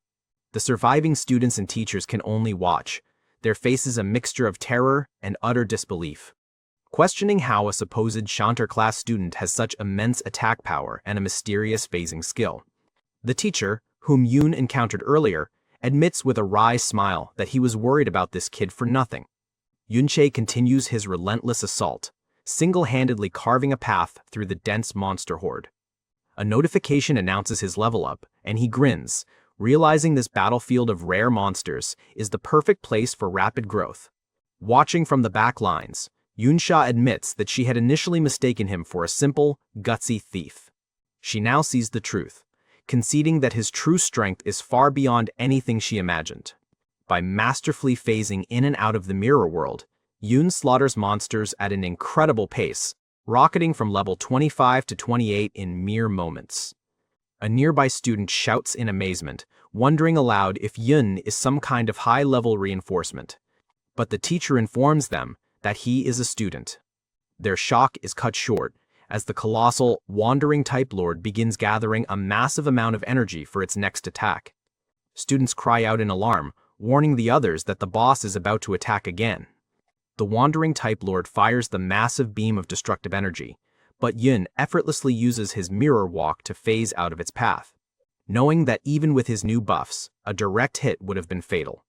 The deadly beam carves a trench through the battlefield as it sweeps toward the cornered survivors. Yun knows that the two defensive shields protecting the group will not be enough to withstand the attack. Seeing that Yun has thinned the herd, the teacher spots a potential escape route and urges the others to make a break for it. He screams for them to hurry, knowing they have only seconds before the wandering Type Lord closes in and seals their fate. The student holding a shield cries out in despair, explaining that the shields are too cumbersome to move and that dropping them would leave everyone exposed. As other students begin to panic, Yun tells them to leave it to him. He will attack the wandering Type Lord to draw its aggro, giving them the opening they need to escape. The teacher voices his concern, asking what will happen to Yun if they all abandon him.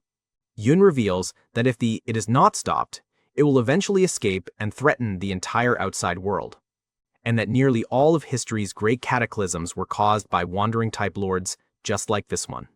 With that, he declares his intention to stay behind and single-handedly kill the threat. With his attack boost maxed out at 35% and less than 6 minutes of mirror walk time remaining.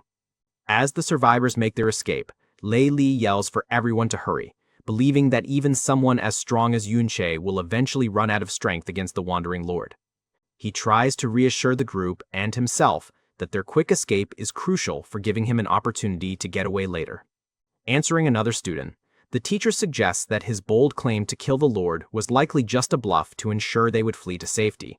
Chaoji looks back with worry, silently pleading for his friend not to get into trouble.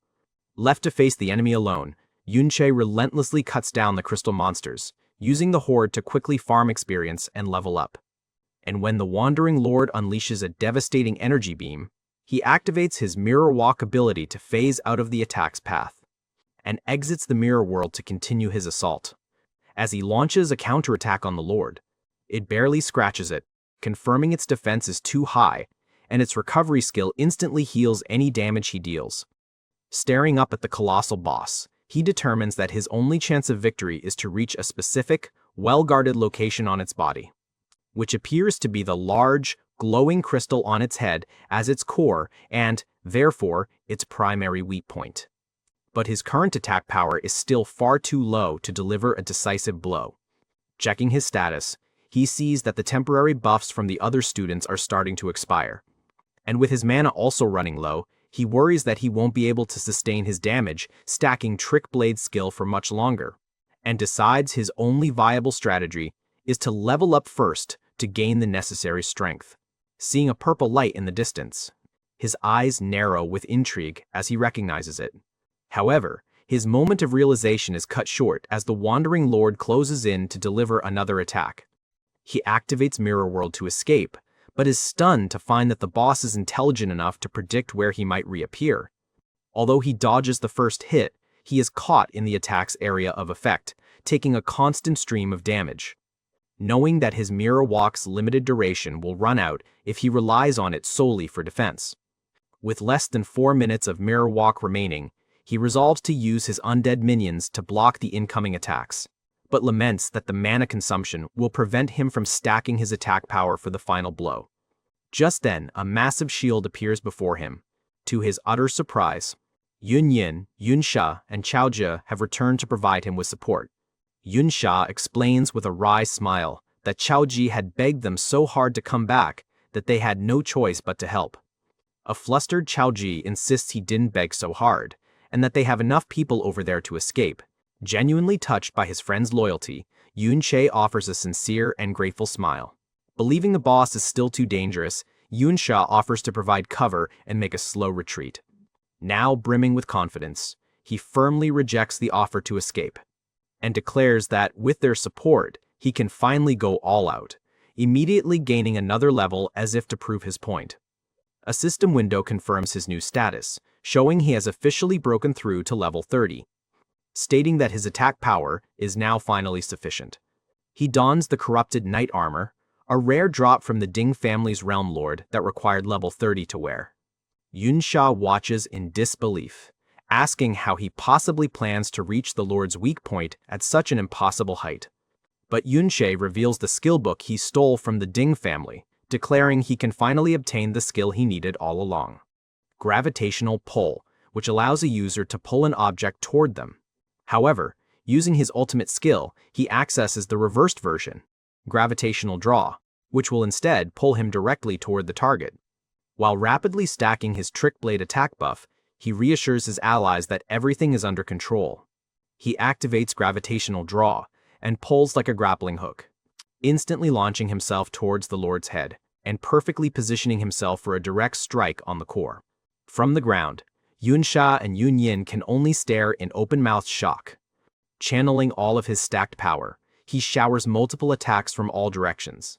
Energy cracks spread rapidly across the colossal monster's body, originating from the devastating strike.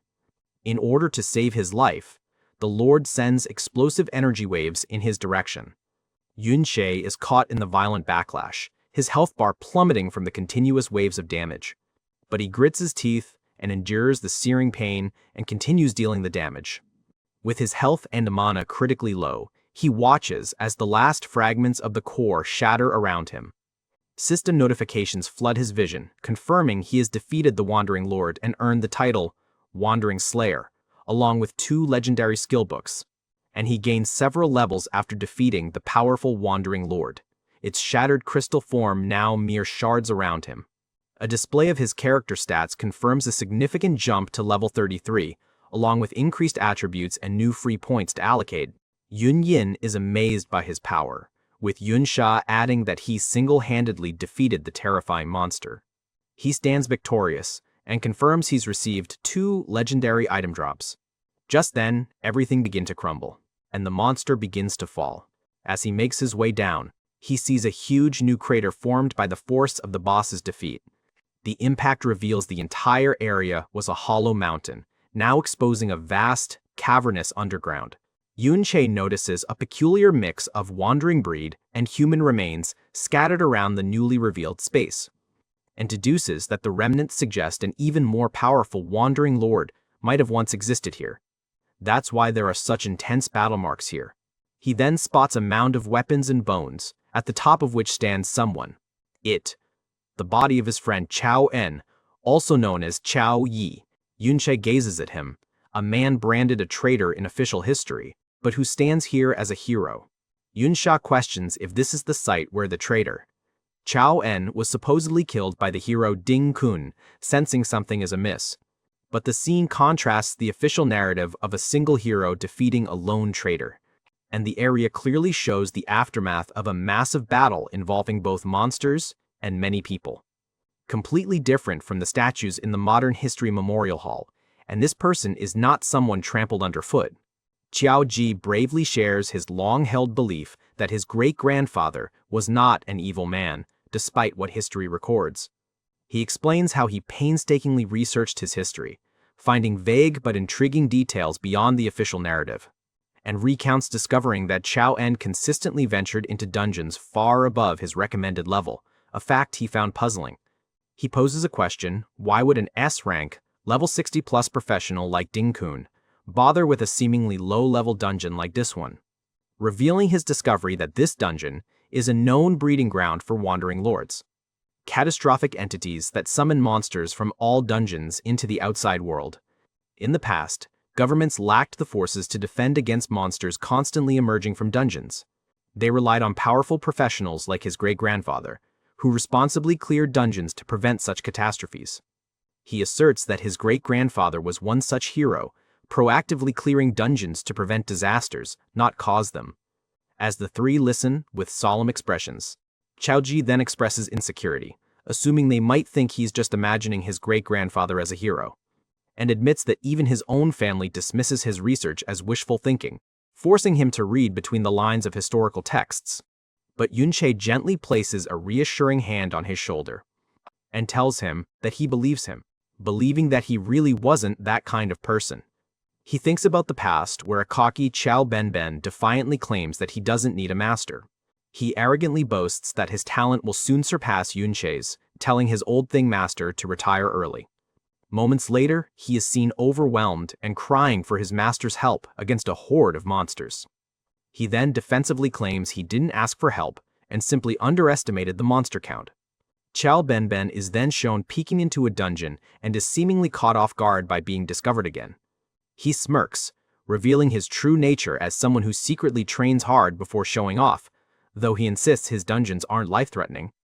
He questions our guy's choice of the Sword Guard class, noting it's the weakest shield-bearer advancement, and deduces the choice because he prioritized strength and speed, always rushing to the front, making other shield professions too slow for him. The scene returns to Chiao fighting a monster, muttering that his master really can nag, and explains he couldn't resist grinding against the many wandering breed monsters he encountered, implying that saving people was merely a side effect.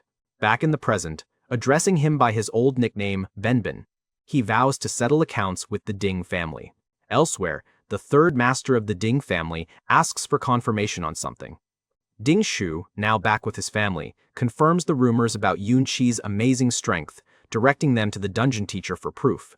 He recounts how he was barred from entering the dungeon due to his low level, but witnessed the return of those who were inside. And they talked about seeing the powerful wandering lord fall from a distance, and the student from earlier must have killed the Tier S level 40+ hidden boss. He correctly identifies the powerful student as Yun Sha, pondering his true identity after witnessing such incredible strength beyond Yun Sha and other strong students.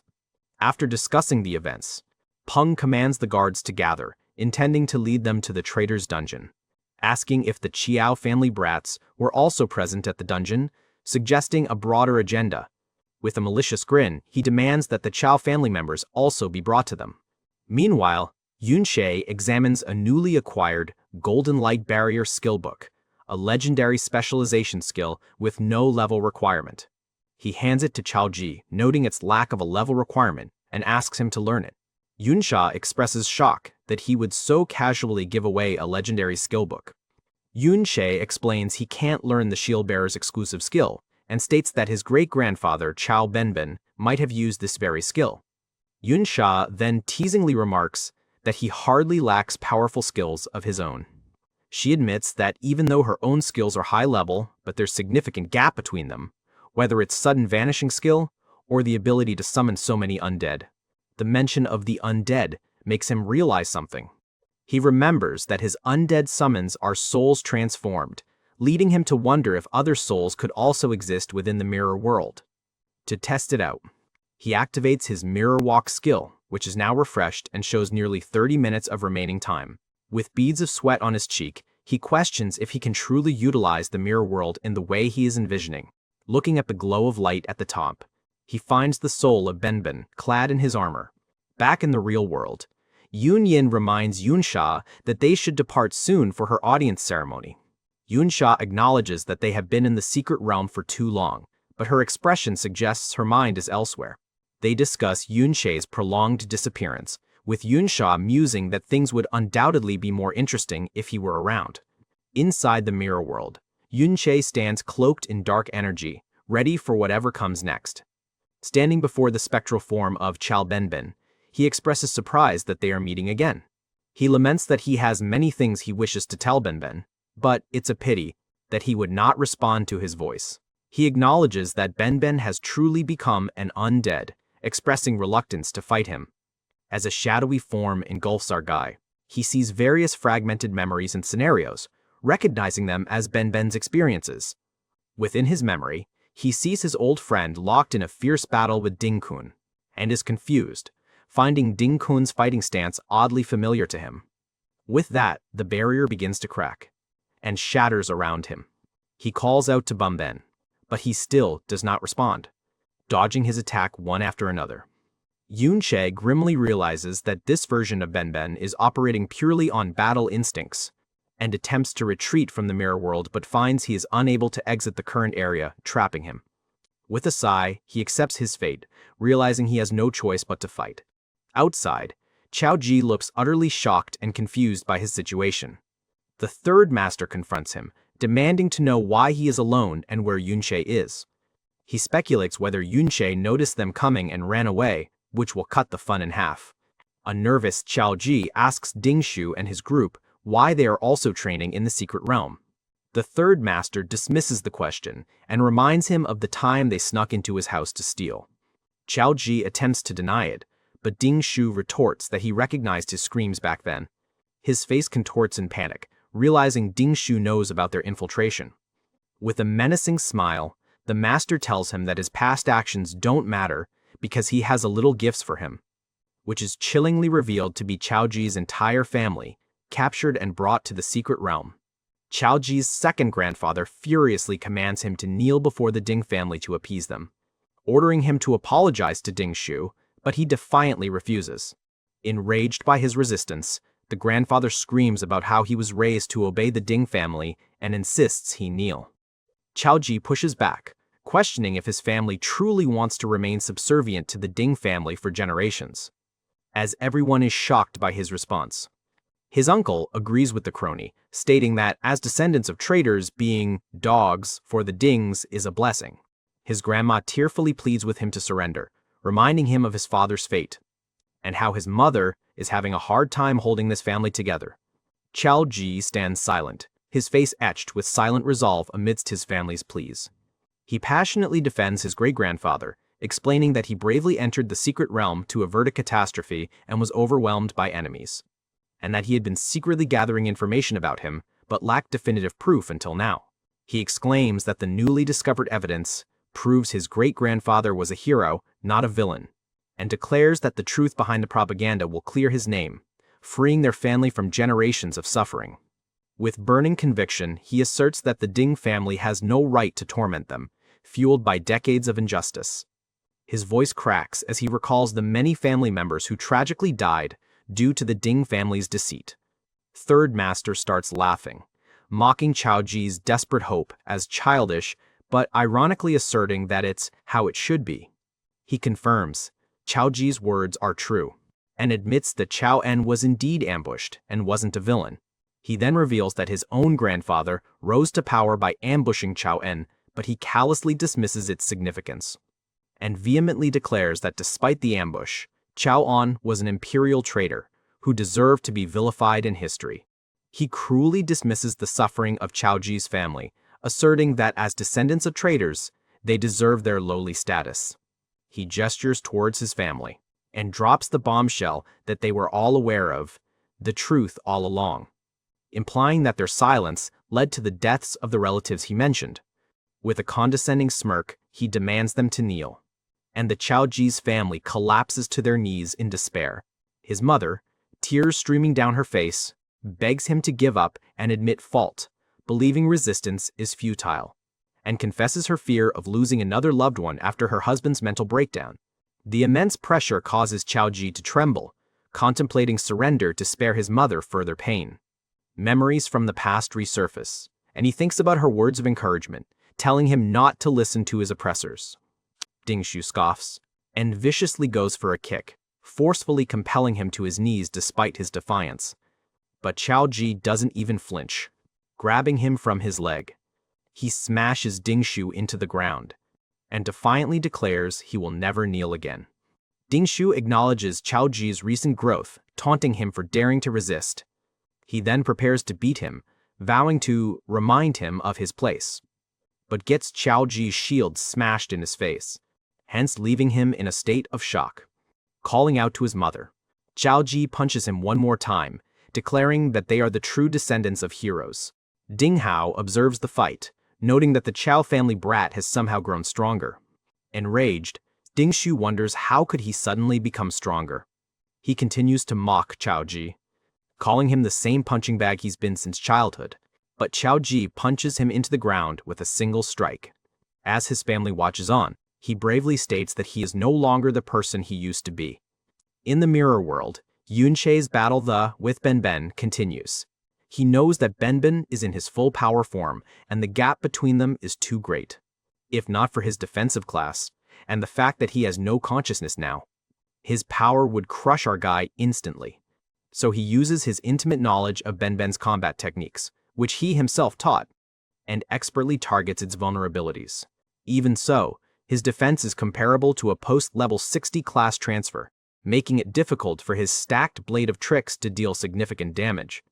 In the next moment, Ben unleashes Golden Light Barrier skill, illuminated by a fierce fiery aura, and forces Yun Sha to step back. He immediately recognizes the skill, realizing the situation has become troublesome.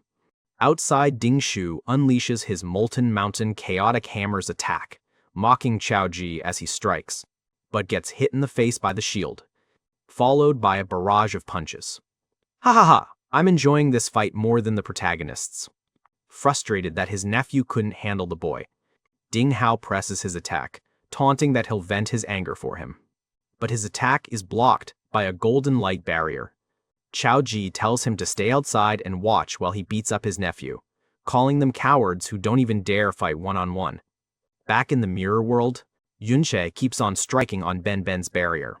He deduces that the barrier can withstand at least 10 attacks, as long as the damage doesn't exceed twice its tolerance, and also notes that it's a consumable skill, meaning it drains energy with even the smallest amount of damage.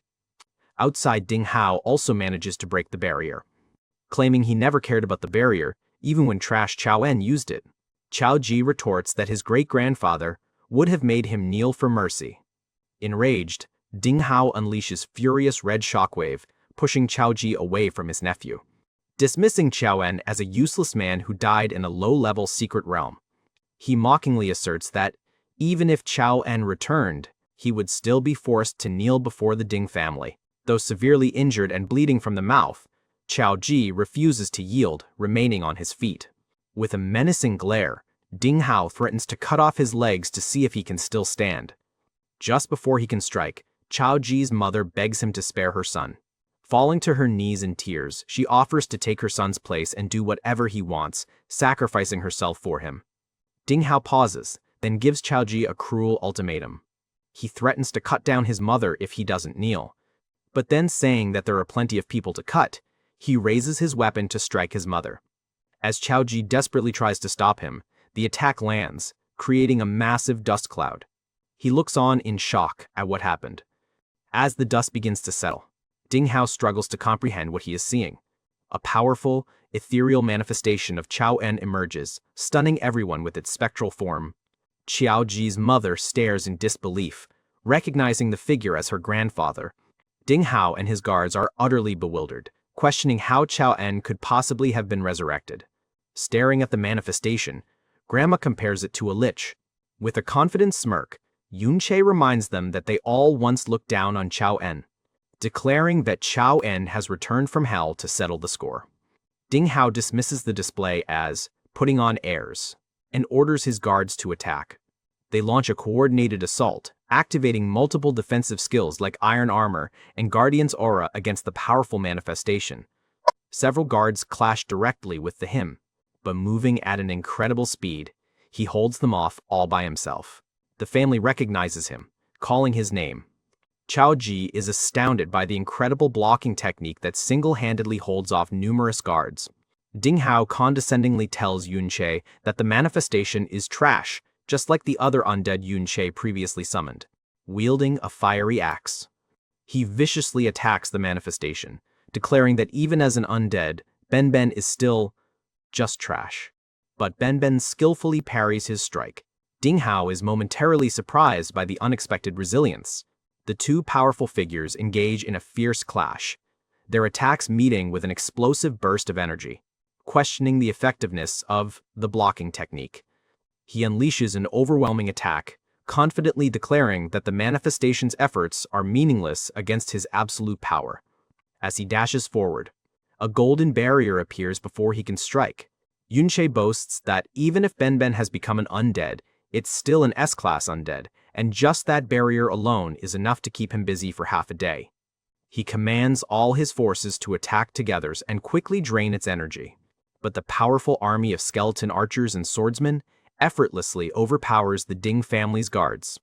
An enraged Ding Hao, now encased in glowing red armor, admits the situation is just a little troublesome. Activating his Raging Flames of Fury skill, he dismisses Ben's manifestation as merely a summoned creature, and targets Yun Sha directly with a charge pressure punch, aiming to defeat the summoner and make his undead disappear, smugly boasting about the high-class treasures given to him by his grandfather. As he attacks, Yun Sha vanishes from his view, and retaliates by dealing a cut on arm.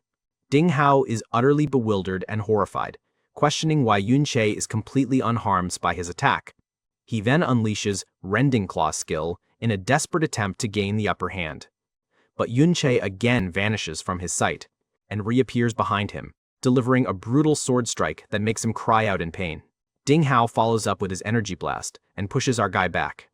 But Yun Sha is not finished yet. Landing on Ben's weapon, he asks him to throw him forward. Moving at a lightning speed, he cut him on the chest, and turns back for more as Ding Hao curses at him. Jumping between two realities, he pierces Ding Hao with a barrage of attacks, making him screams in excruciating pain as the attack brutally severs his hand.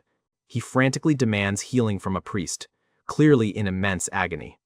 But a shadowy Yun Sha appears next to his horrified face, reflecting pure terror. Shouting at him to get lost, he activates Gravity Smash. But our guy is no longer there. He emerges at some distance, and menacingly asks a terrified Ding Hao, "What's wrong?" Scared. Soaked in sweat and fear, Ding Hao continues to desperately call for a priest to heal him, but notices that an upgraded level 33 undead has already dealt with him. Rest of the Ding family guards are also overwhelmed by the undead army. Yun Sha taunts him, asking if he still believes his undead are as weak as they were during the infiltration of the Ding mansion, and unleashes Evil Spirit Possession Reversal skill, gaining 30% attack and defense while dealing continuous damage to the surrounding enemies. Seeing that he has no chance of winning, he attempts to flee, but a gigantic sword crashes down before him. One after another, multiple weapons keep blocking his path, ultimately leaving no way for him to escape. Yun Sha reveals Ben's skill, the Sword Shield Absolute Formation, an exclusive ability of the Sword Guard class, and mockingly challenges Ding Hao to escape, stating that no one below S-class has ever escaped his ultimate formation. Ding Hao frantically warns him not to come any closer as he prepares to unleash a glowing red Void Bomb. He boasts about his S-class Void Bomb, a treasure from his grandfather that threatens to destroy everything.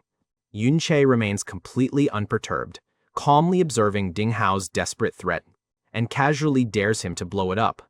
Ding Hao is stunned by the challenge, questioning if he wants to die, but still confidently asserts his own survival.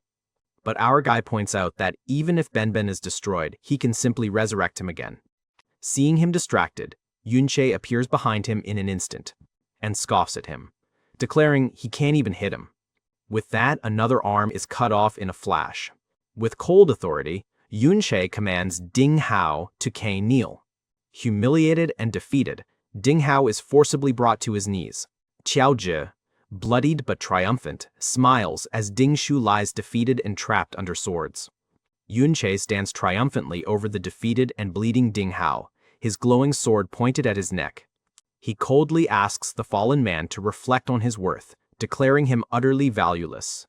Yun Sha examines his extensive inventory after the battle, noting a vast collection of items and hundreds of health potions. He dismisses the basic health potions as insignificant as the effects do not stack. Looking at his new servant, he affirms that Ding Hao still had to die. After he was killed, his soul appeared in the mirror world. Then he was taken in as an undead by him. Yun Sha's face is shadowed as he confirms his ability to expand his advanced undead army by killing others. He looks down at Ding Shu's unconscious body and decides to keep him alive for future use. Impressed by his youth and strength, the grandfather acknowledges Yun Sha's positive influence, noting his grandson's significant growth in inner strength. Chiao Ji's family huddle amidst crystals, fearing the Ding family's retaliation after the deaths of 3 of their clan heads. His uncle despairs, believing they are doomed and powerless against the Ding family's powerful heroes. He fears that if heroes could defeat their grandfather decades ago, they are surely unbeatable now. Our guy also acknowledges that if his actions are exposed, he will have limited time to grow stronger before confronting the Ding family, and he needs to rapidly increase his level in preparation to confront Ding-kun. Suddenly, he is surprised by a system notification indicating a soldier level up. His undead minions, wreathed in green energy, are seen autonomously battling monsters within a secret realm. But this current secret realm is no longer sufficient for his rapid leveling needs. The shadowy Chiao Benben is visible as he explains the dual purpose of sending out his undead minions. He locates a massive, chained, level 41, giant eyeball demon, confirming it as the secret realm lord. Yun Sha clarifies that a secret realm lord, unlike a wandering lord, is the very core of an entire realm. Kill it and the whole secret realm will be cleared, and the realm will vanish with it. He knows the realm entrance is guarded by his teacher and realizes the Chiao family's earlier arrival would have been noted, making a quiet escape impossible. And if the Chiao family leaves alone now, their suspicious departure will surely attract unwanted attention. Only way for them to escape discreetly is if the secret realm vanishes amidst chaos, preventing any scrutiny. As Benben defeats the giant eyeball demon, Yun Sha is confident that clearing the realm will create enough confusion to buy them crucial time before the Ding family confirms their elder is dead. With that system, notifications confirm a level up, and the successful defeat of the secret realm lord. Chiao Ji's family reacts with shock as the surrounding secret realm begins to disappear. Yun Sha explains to them that the vanishing of the realm will cause chaos, that will distract the Ding family from quickly realizing that Ding Laosan is missing, and advises them to seize this opportunity to escape, assuring them they will be safe for a while. And if they really come pressing, they should let them know about him. He receives a system notification detailing that defeating the Secret Realm Lord granted him 5,000 Mirror World skill, EXP, and converted its core spirit into a Mirror World element. He reflects on his Mirror World skill, now at level 2, and decides he needs to clear more Secret Realm Lords to reach level 3, which will allow him to quickly close the power gap with Ding-kun. After that, Yun Sha decides to stealthily infiltrate different private secret realm. One guard questions the need for such vigilance, sarcastically contemplating the audacity of someone trespassing and joking that they might as well be sneaking in for a card game, just as our guy enters the realm. The guard senses something and questions if what he felt was merely an illusion. Yun Sha confidently asserts that these civilian guards are, at most, level 30, and these private secret realms are essentially undefended for him. He swiftly moves through another private secret realm, passing startled guards and noting to himself that he is almost there, and continues his infiltration, narrowly avoiding detection by another guard and reaffirming his progress with a self-assured, almost, mare. With glowing red eyes and a fierce expression, he vows that it is almost time to kill Ding-kun, but that he must first maintain his composure. After defeating a massive, aquatic-themed secret realm lord, Yun Sha receives a level up +1 notification and a realm-cleared message, reminding himself to stay calm to avoid mistakes. He triumphs over another beast-like secret realm lord, gaining a level up +1s and clearing the realm, reinforcing his belief that calmness prevents errors. After defeating a centaur-like secret realm lord, he receives another level up +1 and a realm-cleared notification, reiterating his focus on staying calm. Surrounded by a powerful purple aura, Yun Sha clears another secret realm and gains a level up +1, consistently reminding himself to remain calm. A montage of system notifications repeatedly displays Mirror World Skill EXP +5000, highlighting his rapid accumulation of experience. And a newspaper headline announces the recent appearance of realm destroyers, noting that many private realms have been cleared and the Public Security Bureau is investigating. Chaoji's family reads the newspaper, pondering if these widespread realm clearings are Yun Sha's doing. With so many realms suddenly cleared, they will definitely connect it to the one they went to. And this way, the Ding family will be led to him. The grandfather cries out, realizing that he orchestrated the chaos of the vanishing realms as a selfless act to facilitate their escape. The members of the Chiao family find temporary refuge in a well-hidden location, discussing the great lengths they took to conceal their escape. They expresses immense relief at finally being safe, as another family member agrees they no longer need to live in fear. Just as they think they can finally escape the Ding family, an explosion brings down the wall. Their hope is shattered, as the second master questions if they truly thought they could escape. He states that fleeing from the Ding family, even without a connection to the criminal, will not be tolerated, and declares that attempting to escape the Ding family will have severe repercussions and questions if they underestimate the powerful hero family. He disdainfully labels them foolish traitors, and tells them the whereabouts of the criminal has already been tracked. Elsewhere, Yun Sha and Yun Sha observe the grand, glowing purple entrance of the hero's secret realm. Now at level 42, he stands resolutely outside the hero's secret realm, declaring that he has finally come for Dingun. A system notification confirms that Yun Sha's ultimate skill, Mirror World, has successfully leveled up to level 3. Yun Sha considers his progress, realizing the level 30 private secret realms he's been clearing are now too inefficient for his advanced leveling needs. But all higher-level secret realms, like the hero's secret realm, are state-controlled and heavily guarded by the military, making infiltration impossible. Furthermore, his Mirror World skill has a limited exploration boundary of 200 meters, preventing him from covertly entering the high-level realms. Recognizing these limitations, he concludes that he'll have to rely on Yun Sha to gain access. Seeing through his intentions, she playfully asks if he really expects her to just take him inside, and explains that even with her status, she can't enter a restricted realm without a proper pass. Yun Sha then pulls out a temporary secret realm access pass he acquired from the Ding family mansion. Impressed, she remarks that he came prepared with a temporary pass, knowing that this pass requires someone to accompany him, otherwise it won't pass inspection. With a sharp gaze, she deduces that he avoided his family to sneak into this realm unnoticed and pointedly asks for his true reason. He makes an excuse, stating that she also saw John's situation in that traitor's secret realm. And as that story isn't what the propaganda claims, he intends to help Chaoji and his family, and to confront the heroes with the truth. Yun Sha scoffs at his seemingly noble intentions, questioning if he thinks she's stupid enough to believe he'd risk so much just for his friend, and presses further, reminding him of his infiltration of his own family mansion and implying his actions go beyond simply helping a friend. She speculates that he must have foreseen this situation and deliberately stole the pass in advance. Adding to her suspicions, she recalls that Ding Lao, the third master, vanished right after causing trouble for him and Chaoji in the traitor's secret realms, and he hasn't been found since, implying a deeper connection to Yun Sha's actions, asserting that he's not just aiming to confront the heroes, but harbors a much deeper hostility toward them. With an intense glare, Yun Sha confronts him about his name, asking if he's connected to the historical traitor Yun Sha. He repeats her question, asking if she, sharing the surname Yun, is connected to the traitor.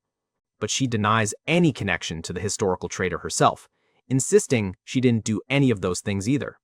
Besides, her surname isn't Yun. They simply changed it to avoid trouble. Yun Sha challenges her, asking how she knew his real surname was Yun, to which she teasingly threatens to report him to the officials. Yun Sha remains silent, calmly listening to her threats, and then smiles confidently, telling her he believes she won't report him. Surprised and agitated by his trust, Yun Sha crosses her arms with a sound of exasperation. Yun Sha continues, certain that someone who risked her life for students would never side with the corrupt Ding family. He then presents her with a piece of evidence. He gives her a diary he stole from the Ding family, which details the countless misdeeds committed by Ding Kun's descendants as they exploited their heroic lineage, teasing him for trusting her just because she helped him before. She remarks on his calmness, but calls him naive for placing his life in another's hands so easily, asking if he's ever been betrayed. With a dark and intense gaze, Yun Sha silently acknowledges her words. Betrayal, huh, he thinks, remembering Luowai's treachery. She looks on, a flicker of concern on her face as he reflects on her question. He calmly states that experiencing betrayal doesn't mean he can no longer trust anyone, declaring that he'd rather believe her true nature isn't evil, which earns a conflicted grunt from her. She mutters that he hardly seems like a good person himself, still unsure of his true intentions. Deciding to test him, she tells him to follow if he really trusts her, challenging him to see if she'll betray that trust. She leads the way with a determined expression, and Yun Sha follows, marking the start of their reluctant alliance. Looking down, a single drop of sweat on her face, she admits to herself that she never thought someone would trust her like this again. They arrive at the grand entrance to the hero's secret realm. A realm gatekeeper greets her, informing her that orders have been given for her direct entry, and mentions the heroes have been waiting for her for days, and asks her why she didn't come with the elder Ding Dan, who he says just entered the secret realm moments ago. He then questions her about the hooded figure accompanying her. Yun Sha replies that it's her guard, as the gatekeeper warns about a stolen family pass and urges caution. Annoyed, she asks if he suspects her of something, which the gatekeeper vehemently denies. He explains that the security bureau informed them a criminal has been maliciously raiding secret realms and is now heading their way. She subtly smirks, knowing he's referring to the cloaked man standing right behind her. The gatekeeper insists it's just procedure for her own safety, expressing concern that her guard might have been swapped out and demanding an investigation. Leaning against the cloaked Yun Sha, she playfully tells them they might as well check, and then threateningly asks if they think she wouldn't recognize her own guard. Flustered, the gatekeeper apologizes and assures her that if she is certain, there can be no mistake, bowing to her authority. Hence they are granted entry, walking past the armored guards. As they enter, Yun Sha realizes her status is even higher than he initially thought. She tells him that she brought him in because he trusted her, but she won't get involved in what he plans to do next, and makes it clear that she will not help him any further. Their alliance ends here. Yun Sha thanks her and summons his undead minions, instructing her to take one with her when she leaves so no one will suspect anything. With annoyance, she grumbles that at least he has some conscience, then departs. Yun Sha activates his mirror world skill, stepping into the shimmering, ethereal landscape. He gazes at his updated skill interface, excited to see that he can finally use the Boundary Mirror World skill now that it has reached level 3. Notifications confirm the activation of his level 3 Mirror World and the deployment of a secret realm anchors. Inside the Mirror World, various orc copies, ranging from level 42 to 45, also appear. He realizes that his level 3 Mirror World now grants him the ability to copy secret realm monsters directly from the real world, and he can now freely farm monsters in the Mirror World without fear of detection. More importantly, even after leaving the Mirror World, his undead can still stay there and grind levels for him. He overlooks a sprawling city within the secret realm, which he plans to investigate carefully, and identifies the impressive city as Ding Kun's residence, a detail he learned from the Ding family's diary. Acknowledging his limited knowledge about Ding Kun, he recalls that he achieved S rank decades ago, but has since remained out of the public eye. His true strength is a mystery, even to powerful figures like the third master of the Ding family. He laments his lack of information, an S-rank hero who mysteriously appeared in his past life. Knowing more would make him feel more confident about facing the man. He turns to Benbens, asking if he knows anything about Ding Kun. But the spectral figure stares blankly, still unable to fully communicate. Realizing he's still struggling to speak, he observes that with Mirror World now at level 3, the intelligence of his undead minions has significantly increased. Among them, Benben's improvement is the most apparent. But despite this increase in intelligence, he is still unable to communicate effectively. Overlooking the city, Yun Sha hopes that leveling up Mirror World further will grant Ben complete consciousness. Dingun is urged by great-grandfather not to ignore the disappearance of the favored third son, and reports that the third son remains missing. He is enraged by a security report about a criminal raiding the hero's secret realm, and speculates that the criminal who silently abducted the third son must also possess S-rank abilities. He urges Dingun to take action for their safety, mentioning a transfer certificate. But Dingun punches a hole through his chest, harshly reprimanding him for his inability to guard his own son and his continued desire to teach. And despite his S-rank, he's too old and weak to withstand a single one of his blows. Absorbing his blood, Dingun coldly reveals that he only kept him alive to monitor his grandson. But not only he lost him, now he has to clean up after him, and points out that losing the third son, a blood relative, means losing several years of his own life. Elsewhere, the cruel hero's descendant, Ding Yan, a level 60 spellcaster, casually observes the torment of a bound man in his private secret realm. In a disturbing scene, his dogs viciously torment captives, forcing them to fight over scraps of meat. A terrified little girl watches as he tells them to grab the food before the dogs eat it. Ding Yan, alongside the level 60 spellcaster Nans, sadistically notes that his beloved pet hasn't eaten meat in days, hinting at further atrocities.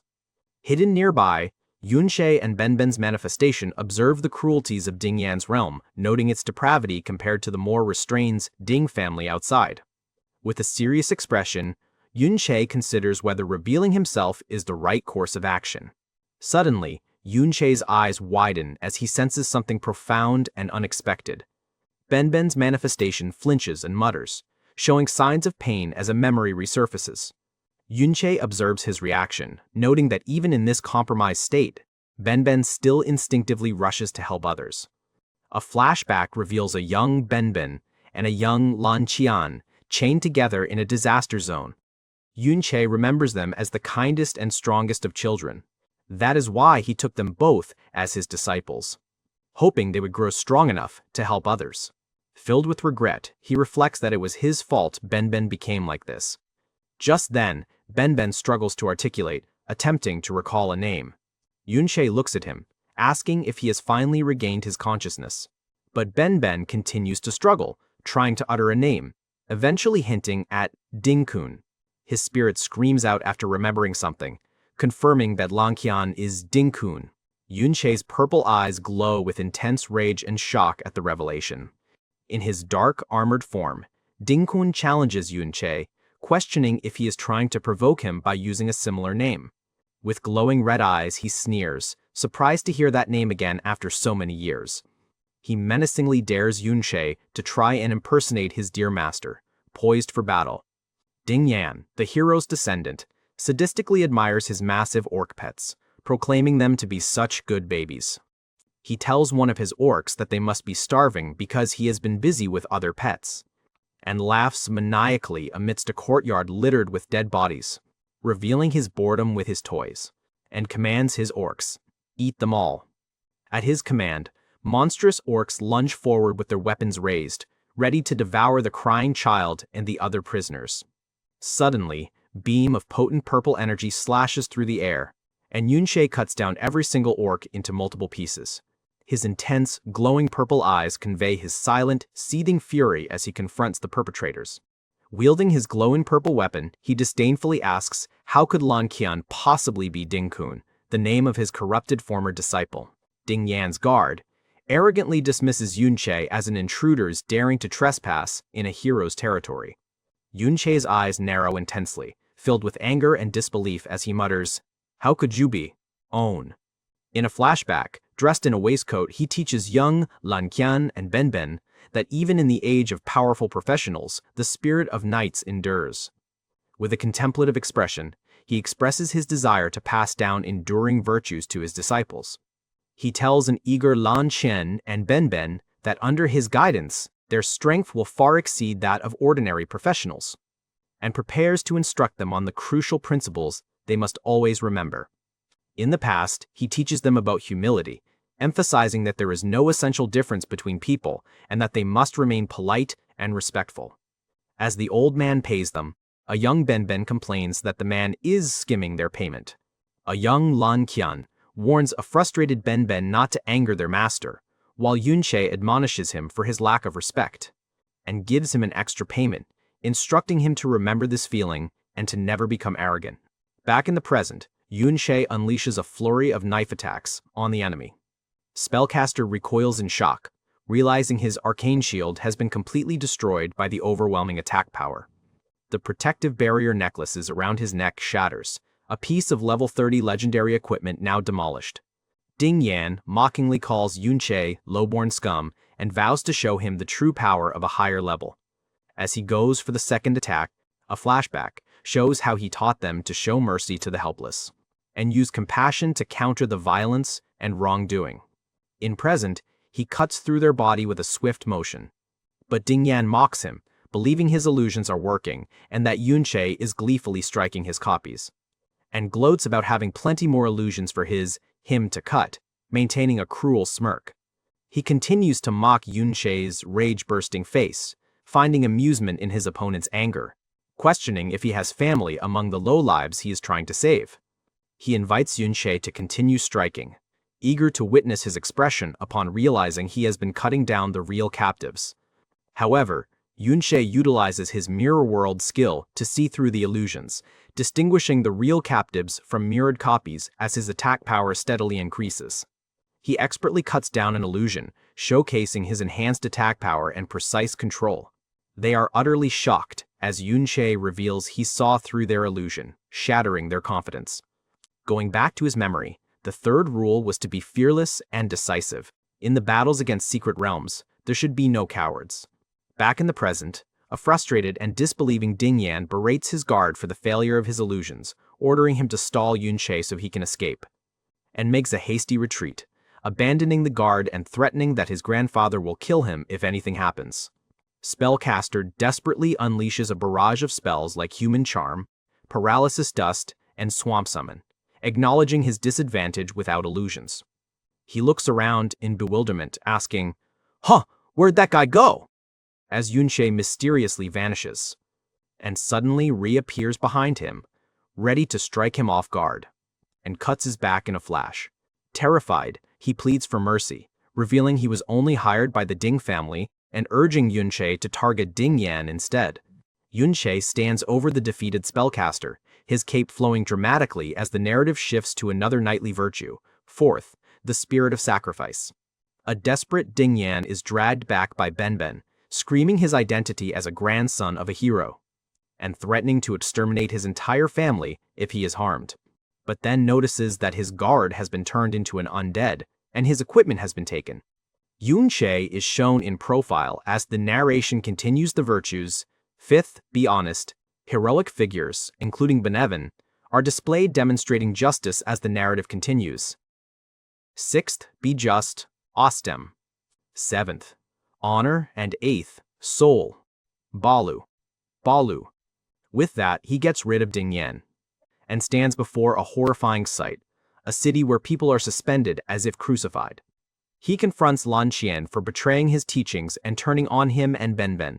His face twists with unbridled rage, eyes glowing purple as he screams, "WHY?" demanding an answer for Lan Qian's countless atrocities. Appearing behind him, Ding Kun asks, "Why what?" He retorts mockingly, pointing out that Yun Sha seemed to be enjoying yourself plenty in my secret realm, and punches our guy into the building at a supersonic speed. Yun Sha takes a lot of damage, but rapidly restores his health with basic healing, showcasing his array of looted equipment and stacked attack power.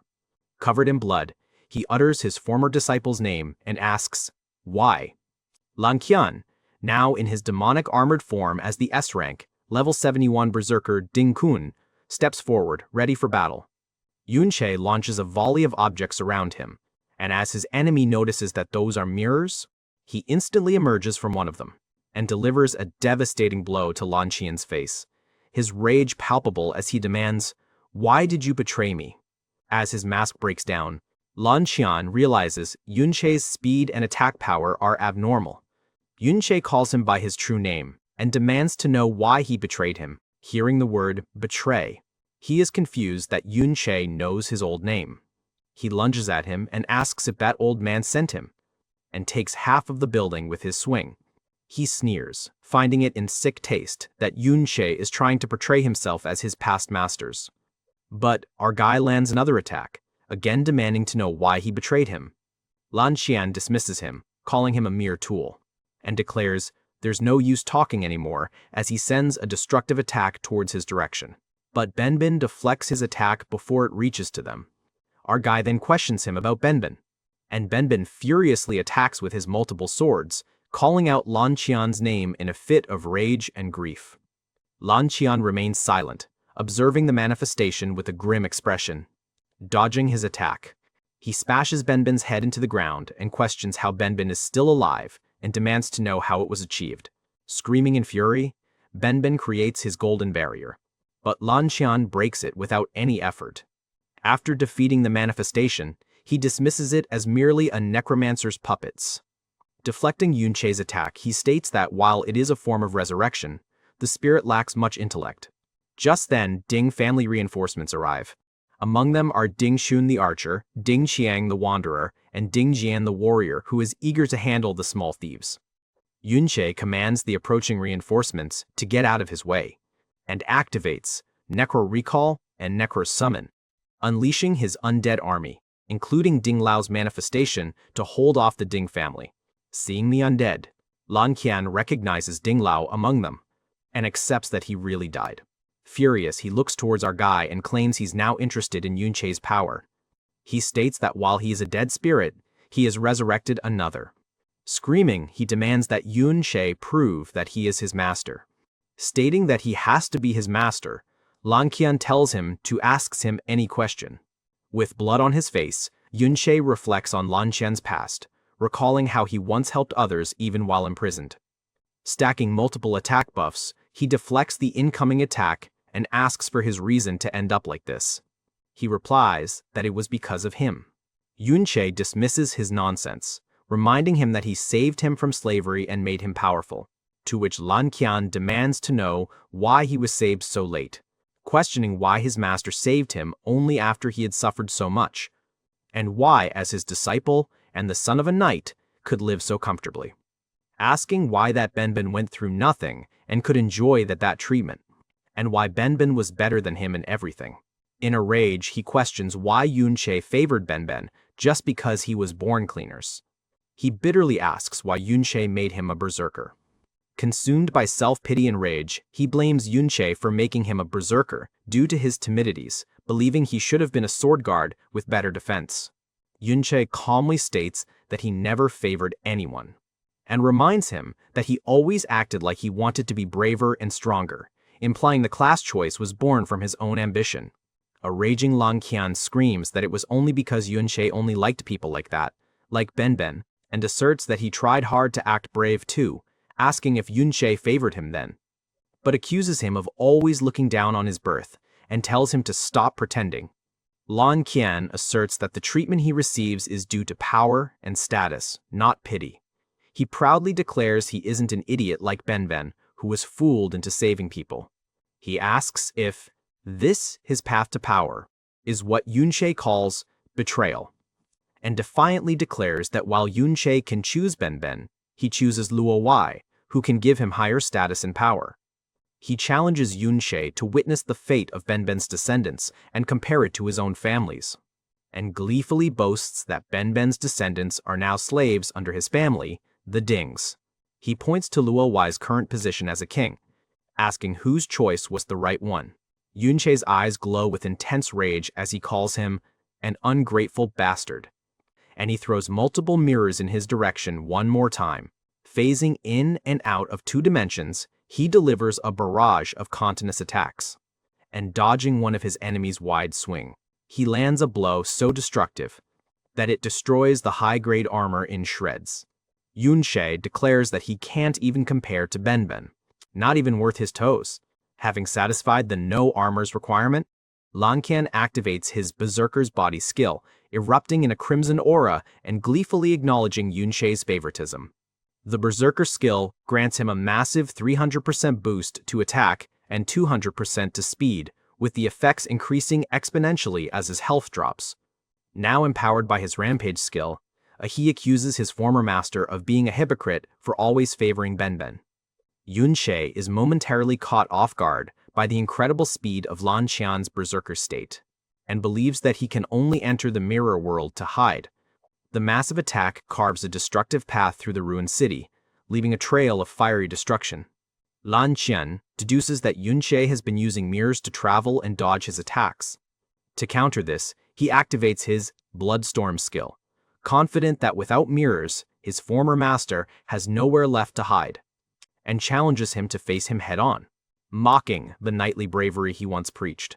As his own health ticks down from the constant damage, his berserker body triggers, further increasing his attack and speed. With a crazed grin, he dismisses Yun Sha as a privileged noble who only preaches virtue from a position of safety and doesn't understand true suffering, and lunges forward, furiously questioning how Yun Sha can talk about compassion when he has never experienced his pain. But Yun Sha successfully dodges the frenzied attack.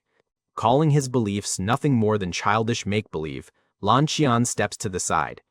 Mocking Yun Sha's naive belief in the loyalty of friends, he unleashes a massive blood rage explosion blade, which manages to hurt our guy pretty bad. The powerful impact shatters the ground beneath them, and seeing Yun Sha on the brink of death, Lan Qian laughs at his pitiful state. Forced to use a basic healing spell with his mana nearly depleted, Yun Sha endures Lan Qian's taunts about his weakness without mirrors. Confident in his victory, Lan Qian decides not to attack, claiming Yun Sha can barely survive the continuous damage of his bloodstorm. Blocking a strike, he taunts him, stating a time when Yun Sha wasn't so delicate, and gloats that this is the price of naivety and that he should be grateful for the lesson. In a brief flash, the moment of Lan Qian's betrayal is recalled. With a sinister smile, he declares that only through betrayal can one truly grow up. He cruelly asks his former master how awful it must feel to fall from the peak of power back into the mortal world, reminding him that while he fell, Luo became the supreme king. He twists the knife further, rubbing in the fact that Yun Sha is now reviled as a traitor. Screaming with rage and laughing maniacally, he demands to know if Yun Sha is jealous of his fall from grace.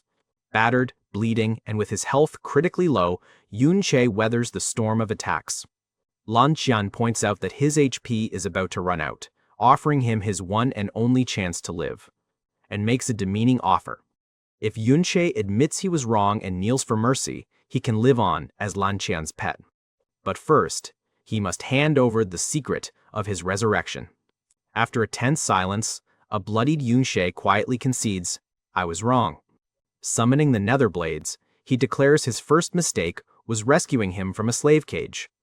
As a level-up notification appears, he reflects that his second mistake was trusting wolves. His status now fully restored, he realizes his third mistake was thinking he could win people over by leading by example. While his mirror world undeads passively farms experience, he concludes it was wrong to believe that good people wouldn't turn bad. Having learned his lesson, he unlocks a new reversed skill, Acceleration Radiance, a powerful speed buff for his allies. He also gains Evil Possession, a skill that buffs his stats while inflicting continuous damage on surrounding enemies. Rapidly stacking attack buffs from his reversed Chanter skills, he coldly declares that virtue is not needed to deal with scum like him. With newfound power and resolve, he announces that all that's needed now is to clean up his enemies by any means necessary. Yun Sha unleashes a furious barrage of slashes from all directions, completely overwhelming a shocked Lan Qian. Lan Qian laughs, exclaiming that this is the real fight he has been waiting for. He mockingly addresses Yun Sha as masters while preparing his counterattack, and parries Yun Sha's attack, deriding his dual wielding as nothing more than blindly hacking with two swords, and lectures our guy that attempting to use unfamiliar combat methods in a real fight is tantamount to suicide. As he goes for his next attack, Yun Sha disappears again. He instantly reappears behind him, landing a brutal strike and leaving him wondering how it is possible. He demands to know how he is moving, certain that all the mirrors had been destroyed. Looking down at the pools of his own blood on the ground, Lan Qian has a horrifying realization. His mirror walk skill works on any reflective surface, not just mirrors. Acknowledging the loophole, Lan Qian uses blood energy gathering to absorb all reflective surfaces on the battlefield, trapping Yun Sha. Unleashing his ultimate blood rage, he gloats that Yun Sha now has nothing reflective left to use for escape. But just as he prepares to strike, he is violently ambushed from behind. He turns in utter shock to find Ben standing over him, having delivered the surprise attack. Yun Sha uses undead recall and summon, declaring that there is no need to speak of knightly spirit with a traitor. Summoning all of his undead army, he states his one simple, brutal desire: I just want you dead. As the battle rages on, Lan Qian mocks that our guy can't keep up with his current strength, and roars that, as a berserker, the more seriously he's hurt, the stronger he becomes. Despite his claims, Yun Sha effortlessly lands another devastating blow on him, and calmly analyzes his opponent, stating, I can see through all your flaws. As a furious Lan Qian charges, Yun Sha begins to lecture him on the two major weaknesses of the berserker class. Dodging with ease, he explains that the first weakness is his incredibly low defense, and that the berserker class requires sacrificing defense for high attack and speed. As his undead archers find their mark, he explains that this stat distribution leaves berserkers vulnerable. He taunts him, noting that even his low-level skeleton spirits can inflict damage, since many of Lan Qian's own skills further lower his defense. Lan Qian unleashes a wild, whirlwind attack, believing he can simply clear out the low-level undead fodder. Unfazed, our guy moves on to the second weakness, a lack of significant area of effect attacks. As he uses his Blood Chi Explosion Blade, Yun Sha notes that besides the basic whirlwind slash, it's his only powerful linear attack. With his undead army swarming, Yun Sha confidently states that his superior mana recovery means he will never clear them all out. In a desperate show of force, Lan Qian unleashes his Blood Rain Rampage, claiming he does have wide-range attacks. But our Giga Chad stands calmly amidst the bloody rain under the shade of Ben's shields, pointing out Lan Qian's biggest and most fatal flaw: he has no one he can rely on, and reminds him that Ben was once the shield that covered his weaknesses, but now he is the blade that strikes him. Looking at the isolated and bitter Lan Qian, he asks if this path of betrayal is truly what he wanted. Enraged, Lan Qian dismisses any talk of friendship and dependence as he prepares another desperate attack. He screams that Yun Sha is already dead, clinging to a past victory that has long since been reversed, and gloats that while he was gone, he enjoyed 60 years of power. He reaffirms his belief that he was right all along, and that he has no need for comrades. Beaten and desperate, he calls out for his descendants to come and fight for him. Hence they leap into the fray, calling out to their father, boasting that he doesn't need comrades when his children and grandchildren will fight in his stead. Yun Sha coldly asks, "Is that so?" as he appears behind him. And before they can even reach their father, he effortlessly cuts off one of his arm. Seeing their father losing the battle, one of them freezes in disbelief, his world shattering as he realizes his father has actually lost. A wounded Lan Qian frantically orders them to hold Yun Sha off and heal him quickly. However, they are frozen in terror, knowing that if their father couldn't win, their efforts would be futile.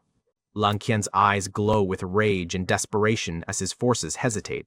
He lunges at them and grabs his own son by the throat, declaring he will handle it himself. As he begins to absorb his son's life force, he screams that everything they have is because of him, claiming it's for his own health and long life, while berating his son for daring to defy him. He then threatens his remaining sons, ordering them to stop Yun Sha or suffer the same fate. Just then, our guy uses his mirrors again, and his undead army surrounds them in an instant, blasting them into shreds with an all-out attack.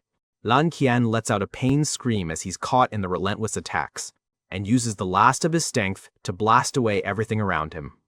Panting heavily amidst the ruins, he looks around, unable to locate his opponent. Our guy appears behind him, taunting that his aging body can no longer keep up. Surrounding him with undead, including his own fallen sons, Yun Sha mockingly invites him to a family reunion. Lan Qian stares in utter horror, realizing the monstrous extent of Yun Sha's power and cruelty, and desperately runs away to save his own life.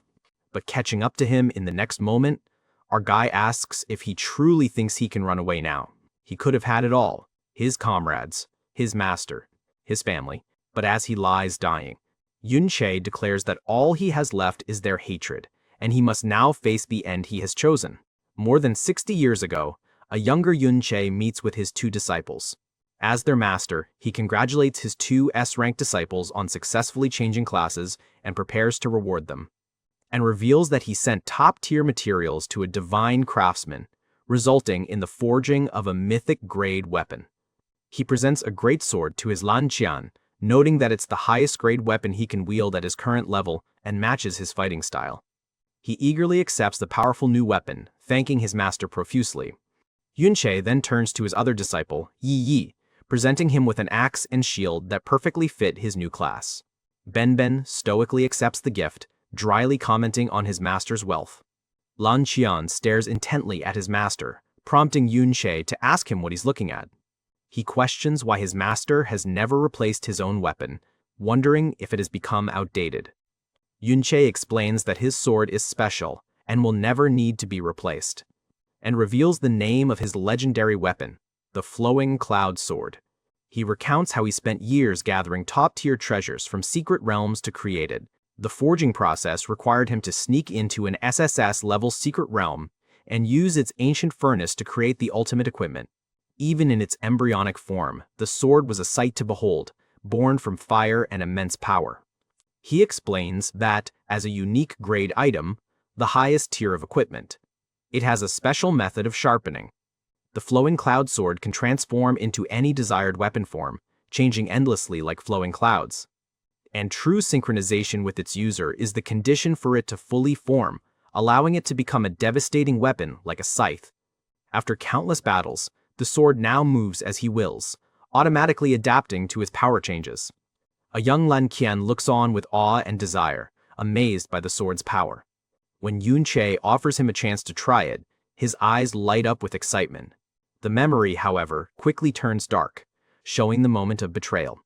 The scene shifts to Lan Qian, standing over Yun Sha's body. He has stolen the Flowing Cloud Sword as part of the rebellion plot. He laughs maniacally, reveling in his treachery, and victoriously declares that the unique grade weapon is finally his. The memory of the sword being corrupted by his greed fades as the story returns to the present. Back in the present, Yun Sha remembers his resolve from his past life, and recalls how he never retreated, no matter how difficult the road became. He overcame every hardship, all for the sake of living a peaceful life with his comrades. He bitterly tells Lan Qian that, because of his greed, the legendary Flowing Cloud Sword has been severely damaged. A defeated Lan Qian weakly admits he was wrong, but Yun Sha coldly states that the hero title means nothing to him anymore. Terrified and bleeding, Lan Qian begs for his life, pleading with him not to kill him. Yun Sha transforms the sword into a scythe, contemptuously telling him that he betrayed everyone for a weapon he couldn't even use properly, and reminds him that he also betrayed Ben.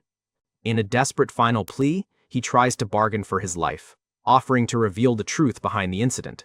But our Gigachad swings the massive scythe, telling his former disciple to face the end he has chosen. And with his opponent vanquished, he coolly states that he'll find out everything he knew anyway. Having exacted a piece of his revenge, he takes a seat on a throne of swords. Lan Qian, now one of his undead servant, explains that he was merely bait, used by Luo Wai for his own purposes. He knows his road to revenge has only just begun. For that, he will become stronger. In the current era, ordinary people are restricted and can only reach around level 30. Even the exceptionally talented who join official organizations can, at most, reach the hard cap of level 60. This is because level 60 represents an enormous threshold in a person's development. To surpass this limit, one must undergo a class transfer. This evolution unlocks higher-tier gear, stats, and exclusive skills, allowing one to surpass level 60. He reflects on this system while holding a class transfer certificate. And the key to this advancement is the extremely rare class transfer certificate. Even in his past life, when realms were open, those who transferred classes were 1 in 10,000. But in this new era, the government firmly controls the certificates, limiting the power of the masses. And in the entire Ding family, only Lan Qian himself had possessed one.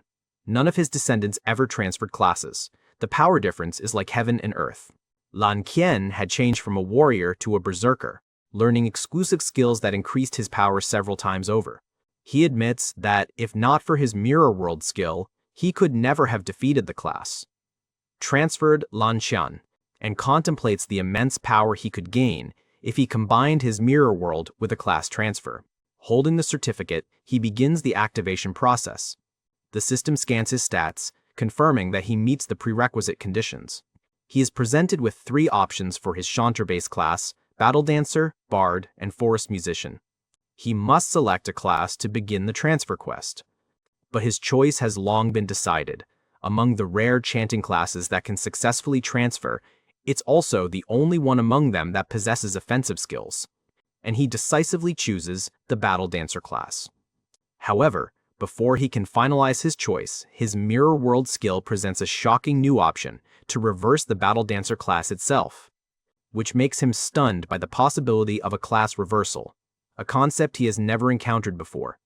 The class system begins with 8 basic professions, which serve as the foundation for all future advancements. These basic jobs branch into specialized advanced professions, like the stealthy assassin or the cunning thief.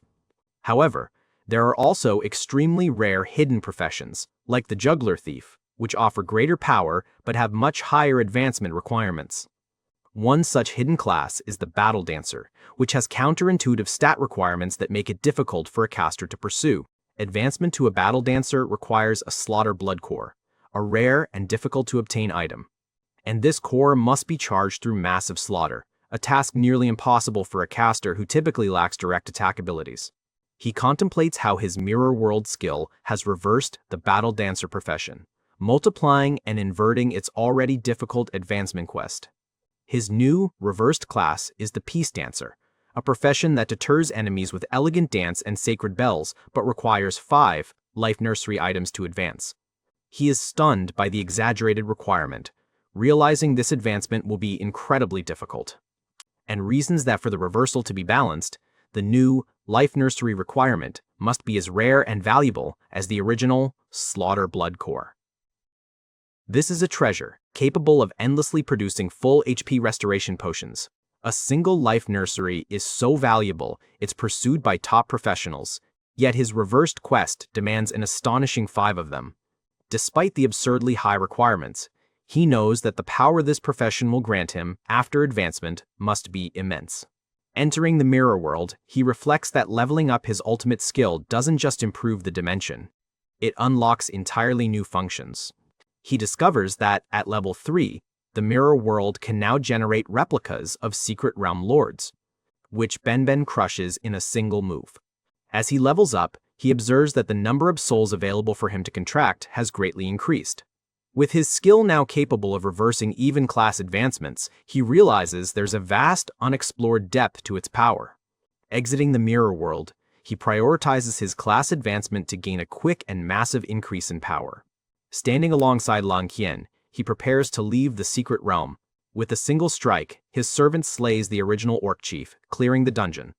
The system announces his victory, rewarding him with 2 level-ups and the legendary Great Fang Necklace. And his stats are displayed, showing he has reached level 50 and gained a significant power boost. As a result of his actions, the entire Hero Secret Realm dissipates in a burst of purple energy. Bystanders and guards are left utterly baffled by the sudden and inexplicable disappearance of the realm. The guards stationed outside are thrown into confusion, wondering how the realm could have vanished. A commander takes charge, ordering his soldiers to investigate the event. Amidst the rubble, they make a horrifying discovery: the lifeless body of Ding Jian, a descendant of the hero family. News of the event spreads like wildfire, as flyers announcing the massacre of the hero family are scattered across the city. Chiao Ji's family reads the news in shock, learning that the entire hero family was annihilated, with no suspects identified. The military is swiftly mobilized, receiving orders to use all available resources to hunt down the wanted criminal. Supreme King Luowai sits on his throne, having been informed that his high-level pawn, Lan Qian, is dead. A hooded agent reports to the king, showing him footage from the scene and asking what clues he has found. The agent confirms that all of Ding Kun's S-rank guards were killed, and no one knows what transpired within the realm. He presents a file, stating that his subordinates have checked the official entry and exit records for the secret realm. which reveals that the last two individuals to enter were Yun Sha and a young man named Yun Che. Saying the name Yun Che, the agent smirks with a strange sense of nostalgia and confidently volunteers to handle the matter personally. Back at the academy, the incident at the hero's secret realm has become the main topic of gossip. Students express their disbelief, calling the attack on a hero a national shame, and wondering who could be so bold. Yun Sha overhears the conversations, with students questioning the military's inaction and lamenting the hero's death. She grimly reflects that Yun Che actually succeeded in killing the S-rank hero, Ding Kun, knowing she was the accomplice who helped him enter the realm, and she wonders whether she should report him. Ultimately, she decides to keep quiet, believing that after committing such a massive crime, they will surely never cross paths again. Just as she resigns herself to this thought, she is stunned to see him walking casually past her, and is left completely dumbfounded and speechless by his sudden and nonchalant appearance. Yun, however, is completely absorbed in his own thoughts, focused on his next objective, previously thinking about some prominent high-level individual he knows. He asked his undead minion about Yun Sha's true identity. He revealed that Yun Sha's real name is Luo Sha, and she is the granddaughter of Supreme King Luo Wei. Finding the revelation completely unexpected, he processes the unbelievable fact that he has been dealing with the granddaughter of his greatest enemy. A crowd of students then excitedly rushes toward him, shocked that he has come back to school. Treating him like a hero, they thank him for saving them from the Wandering Lord. Overjoyed, they inform him that the administration wants to reward him for his bravery. However, a concerned student warns him that his return might attract the unwanted attention of the Ding family, and elaborates that the three heads of the Ding family mysteriously disappeared within the heroic secret realm while searching for someone. He cautions Yun Che that his immense strength might lead to intensive questioning about the incident. Trying to reassure him, the student points out that newspapers are blaming a secret realm destroyer for the recent chaos. And since the destroyer is also credited with killing the heroes, he believes no one would suspect someone like Yun Che of such a feat. Yun Che internally notes that since the Ding family only heard his voice, they have no solid evidence and are the only ones who would suspect him. The student adds that the peacekeepers are actively hunting the secret realm destroyer, so the real culprit should be caught soon. Outwardly confident that he'll be cleared of all charges, Yun Che calmly accepts his classmates' reassurances. Internally, however, Yun Che, the true destroyer, grimly acknowledges that he definitely does not want to be caught by the peacekeepers. He recalls the overwhelming presence of the peacekeeper forces, with their powerful patrols and citizen reporting systems, and admits that if it weren't for his undead minions causing a distraction, he likely wouldn't have made it back. Now, surrounded by students, he must maintain his disguise, making it difficult to slip away unnoticed. More importantly, at school, he can learn about this new era without raising suspicion. A student angrily blames the secret realm destroyer for everything, believing he's the reason Yun Che and the others came under suspicion. Another agrees, stating that both Yun Che and the Ding family are victims in this situation. Others murmur in agreement, saddened that heroes died in the incident. One student passionately declares that the destroyer is heinous, questioning who would dare attack a hero. Yun Che reflects that since the public reveres Ding Kun, who was protected by Luo Wei, simply killing him won't be enough to change their ingrained views. A student interrupts, whispering a rumor that the so-called hero isn't as noble and private as the books claim, but his friends immediately dismiss this as fake, defending the hero's reputation. In response, another student claims to have video evidence to back up the rumor, which surprises our guy. The video, secretly filmed after the heroic secret realm, dissipated. The footage reveals rows of bodies, victims who had apparently been enslaved and abused by the Ding family for a long time. The students are horrified by the tragic footage, unable to comprehend such cruelty. Watching their reactions, Yun Che wonders if this revelation will be enough to start changing public opinion. They question the video's authenticity, wondering how it could have leaked from a military-guarded area. Many refuse to believe it, shouting that it must be a fake smear campaign against the hero. But then Yun Sha steps forward, confirming the video is real, and adds that the Ding family's evil deeds are no secret among the upper class. With her confirmation, the students are left in stunned disbelief. They begin to question if the horrifying rumors about the celebrated heroes could actually be true. Yun Sha watches the scene unfold, his expression unreadable. She abruptly grabs his arm and pulls him away from the crowd, telling him to follow her. The remaining students are left completely shocked and confused by this. Once they are alone, she questions why he came back, asking if he isn't afraid of being investigated for killing a hero. She presses further, wanting to know why he isn't worried that she will turn him in. But Yun Sha calmly states that he has his reasons for trusting her, and tells her he believes her inherent nature isn't evil, leaving her speechless. Trying to regain her composure, she declares that the so-called hero family deserve to die for their evil deeds, and then angrily reminds him that for her help, he now owes her another favor. He calmly agrees, assuring her he knows exactly what she means. Knowing that she is Luowai's granddaughter, he wonders why she helped him, and does she even know about crimes of her own family? But one thing is for certain. In order to kill Luowai, deceiving and using her might be a good route. Shaking off the thought, he decides to focus on his immediate goal and asks her if she knows about the life nursery. Surprised, she confirms that she knows it's the item that produces life essence, and that the old-school principal has one in his office. Without hesitation, Yun Sha enters the mirror world to investigate. Yun Sha's voice explains that the principal collected a world tree sapling and treasures it immensely. And as far as she knows, the principal has used all means necessary to buy up almost every life nursery in existence. Inside, he finds his target, an SS-level secret realm treasure, the world tree sapling, surrounded by numerous life nurseries. He stares in awe, realizing the principal has hoarded an incredible number of the exact legendary items he needs for his class advancement. Inside the mirror world, Yun Sha discovers that the principal's powerful magic circle has sealed off access to the legendary items he needs. Hitting the barrier only pushes him back. His plan to simply get a copy of the life nursery through the mirror world is thwarted. The formation was unexpectedly triggered even in this dimension.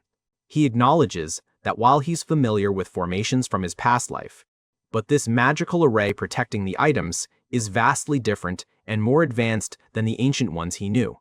He concludes that he's currently too weak to break the formation, and even if he could, doing so would destroy the precious items inside.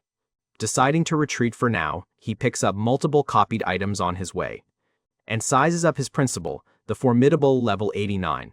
Knowing that the principal's strength far surpasses Lan Qian's, he resolves that he must undergo a class change to have any chance against him. Therefore, there are only two ways to obtain the life nursery inside. Either wait for the principal to open the formation and snatch a copy through the mirror world, or take the initiative by studying the unfamiliar formations of this era to find a way to crack the code. Opting for the more proactive plan, he heads straight to the school library to begin his research. He starts with books on general knowledge, believing that building a solid foundation is the most critical first step. Reflecting on his past impatience, he reaffirms his new methodical approach. He must first understand this world before confronting Luowai. He understands how much the world has changed, admitting he can't even decipher the modern machinery he copied from the mirror world. While studying, he wonders how his old enemy, Luowai, became the driving force behind this new era's technological development, and delves into the principles of monochores, understanding their application but still questioning the fundamental science behind them. His research into dungeon items raises more questions than answers, particularly regarding their complex interactions. The more he learns, the more he realizes he doesn't know, as each answered question leads to several more. He finds the information in books to be frustratingly vague, requiring constant cross-referencing to piece together the truth, and deduces that the most crucial information is likely hidden not in popular, censored texts, but in obscure and rare books. He prepares for a long haul, knowing that sifting through dusty, useless tomes for the information he needs will be a time-consuming task. His concentration is broken as he senses he is no longer alone in the desolate section of the library. Looking up, he is surprised to find his classmate, Yin, perched on a high bookshelf, engrossed in a book. She is a quiet girl he knows is close to Yun Sha. He wonders why she is here alone, as she is almost always seen with Yun Sha. Suspicious that she might be investigating for Luowai, Yun glances up, having noticed his presence. They share a silent, awkward moment as she seems to question his intrusion into her solitary space. He breaks the silence, pointing to the shelves and explaining that he needs to grab a book from where she is sitting, telling her he is not sure which book he needs, which only seems to annoy her. He clarifies his request, asking for a book about the principles of dungeon products and mechanical structures. To his surprise, she wordlessly throws him the correct book. Yun Sha thanks her as he walks away with the book. Before leaving, he asks if she knows where to find books on mobile communication. She remains silent, seemingly flustered or annoyed by his continued questions. The next day, she wordlessly hands him the book he had asked for. In a gesture of goodwill, he offers her a sandwich, hoping to break through her icy exterior. But she coldly rejects his offer without a second thought. Undeterred, he leaves the sandwich for her on the railing anyway. As he leaves, he muses on the strange, inexplicable feeling of closeness he feels toward the distant girl, which he finds somewhat strange. Next day, he brings another sandwich. Over the next few days, a routine develops. He studies mana engines while she enjoys her quiet reading time. Hoping to gather intelligence on Luowei, he tries to strike up a conversation, using his supposed unfamiliarity with the library as an excuse. Their shared time fosters an unlikely and silent companionship as they study side by side in the library. His attempt to engage her is met with a blunt, "I don't know," when he asks for help with a sentence. However, when he asks about the formation connection system, she provides a literal definition and helps him find books on the subject. They fall into a comfortable rhythm, studying complex subjects together in the warm light of the library. After some time, Yunyin looks up from her book with a thoughtful expression. She finally breaks her silence, asking why he doesn't just ask his friend, Chiao for help. Referring to him as the descendant of the traitor, she asks where his little follower is. Yun Sha calmly replies that he'll be back soon. Meanwhile, at the Ding family residence, Ding Hao and Ding Peng are consumed by worry and frustration. Ding Hao furiously holds a photo of the captured Ding Shu, enraged that their unknown adversary sent a threat but no demands. Ding Peng voices their primary suspicion, asking if his brother thinks Yun Sha is behind the kidnapping. Ding Hao connects Yun Sha to Chiao and the captured Chiao family, now fearing that Yun Sha was also the one who killed his grandfather. Questioning how Yun Sha could possess such power and frustrated that the authorities won't listen to the hero family. Their tense discussion is interrupted when a guard bursts in to report that Chiao has just returned to school. Just as the report said, Chiao stands alone in the school courtyard, holding a protest sign that reads, "Topple the traitors."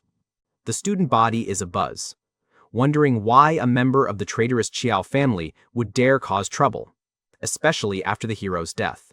He begins his address to the students, declaring that there must have been witnesses to the true events of that battle. For anyone who didn't see it firsthand, he announces he has video evidence that will reveal the truth. From a balcony above, Yun Sha and Yun Yin watch as Chiao begins his public campaign.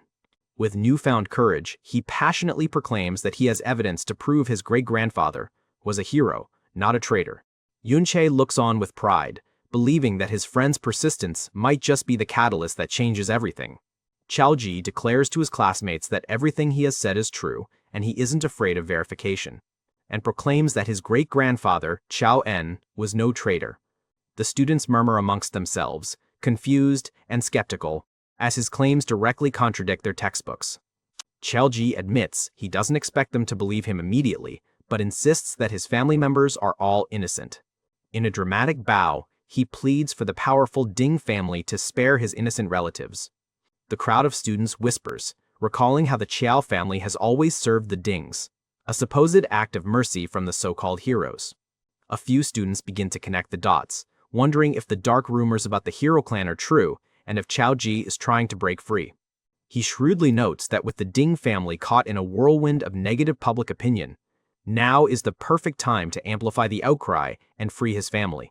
Standing alone, Chiao resolves that since Yun Sha cannot intervene directly, it's up to him to rescue his family, even though he has taken Ding Shu hostage. Yun Sha is suddenly confronted by three imposing figures from the Peacekeeper's office, led by the S-rank High Archer, Chief Lei Chu, who are investigating the incident in the hero's secret realm. As the officers demand his cooperation, they begin reciting from Yun Sha's personal file, male, age 17, from the east town of the royal city. Noting that Yun Sha's parents died in a secret realm disaster, leaving him to live alone on his inheritance with consistently poor combat scores. The Peacekeeper chief dismissively notes that this is just Yun Sha's old file. His eyes narrow as he remarks that he has been acting very differently lately, fighting numerous monsters, killing the Wandering Lord, disappearing alongside the Ding family's third son, and then reappearing right after the hero's death. Getting straight to the point, he demands to know how Yun Sha's strength increased so dramatically and what he was doing during his disappearance.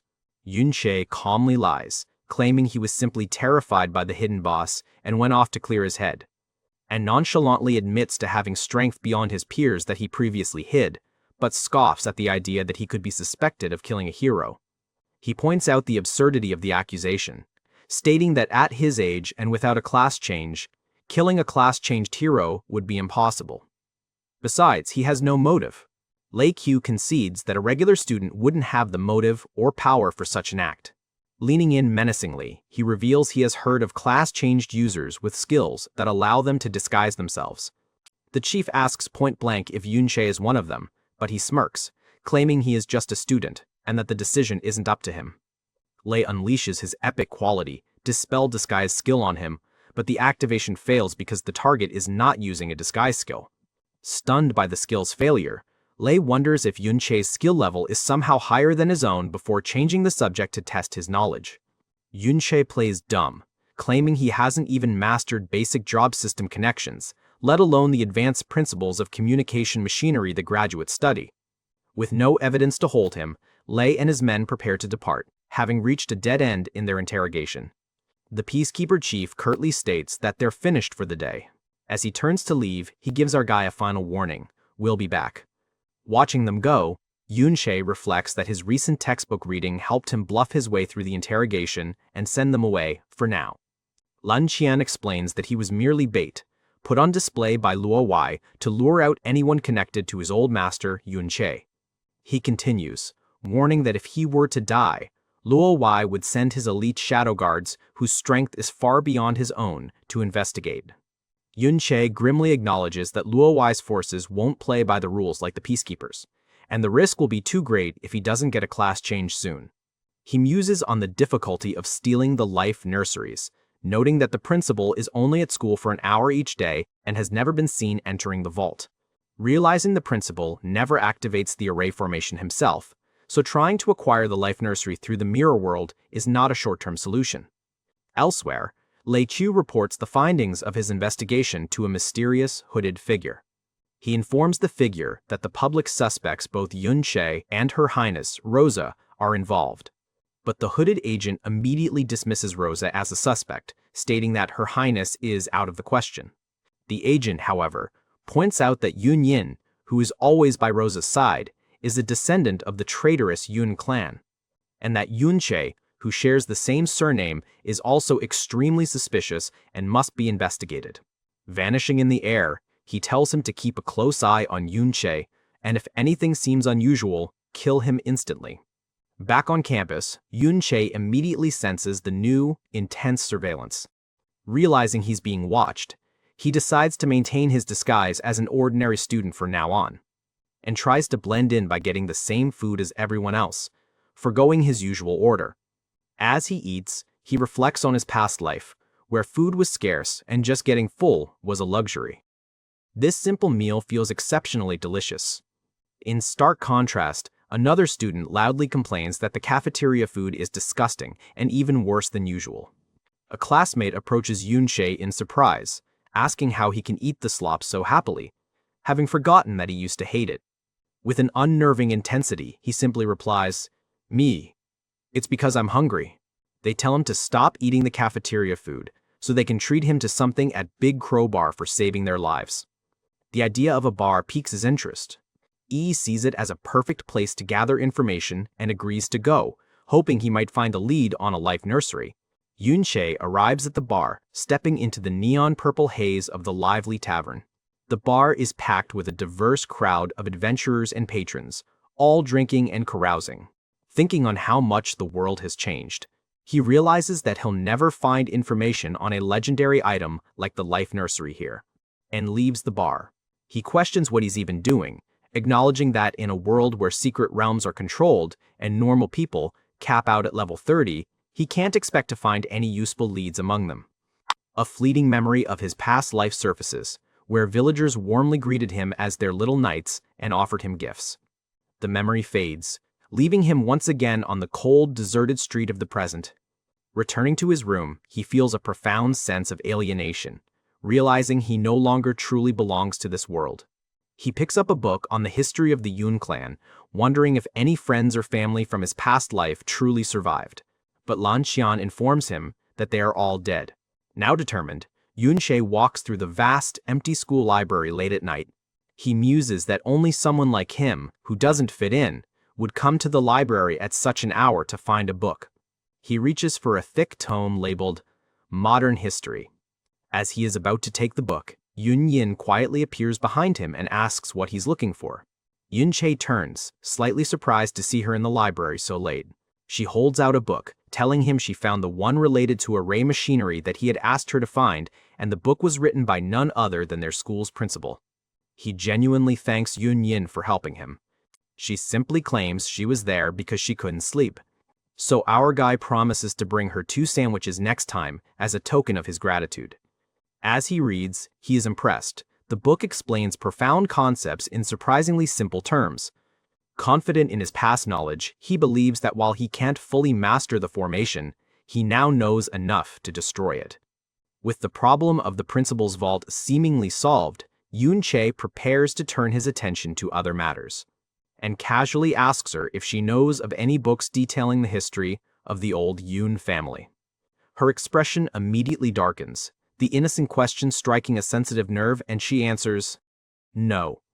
After the so-called rebellion, the emperor, who was once close to the Yun family, banned all related records from circulation.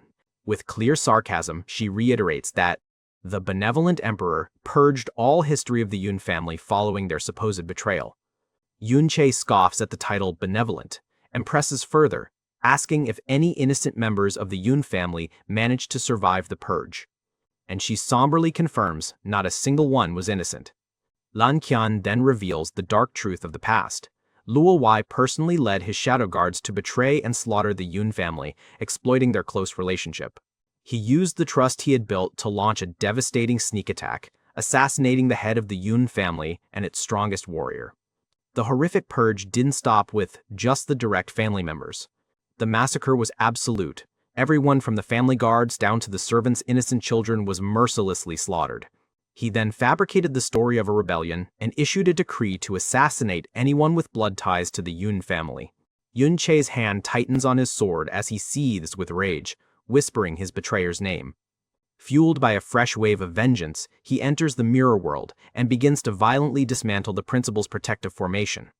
With a final, explosive burst of power, he shatters the magical barrier and gains access to the vault. A flashback reveals a smiling, 12-year-old Yun Sha from his past life. He is seen training with his sword, having just sliced through a practice dummy. He shouts at his friend, a young Luo Wei, telling him to stop training so hard before he destroys all the practice dummies. Luo Wei, looking surprised by the outburst.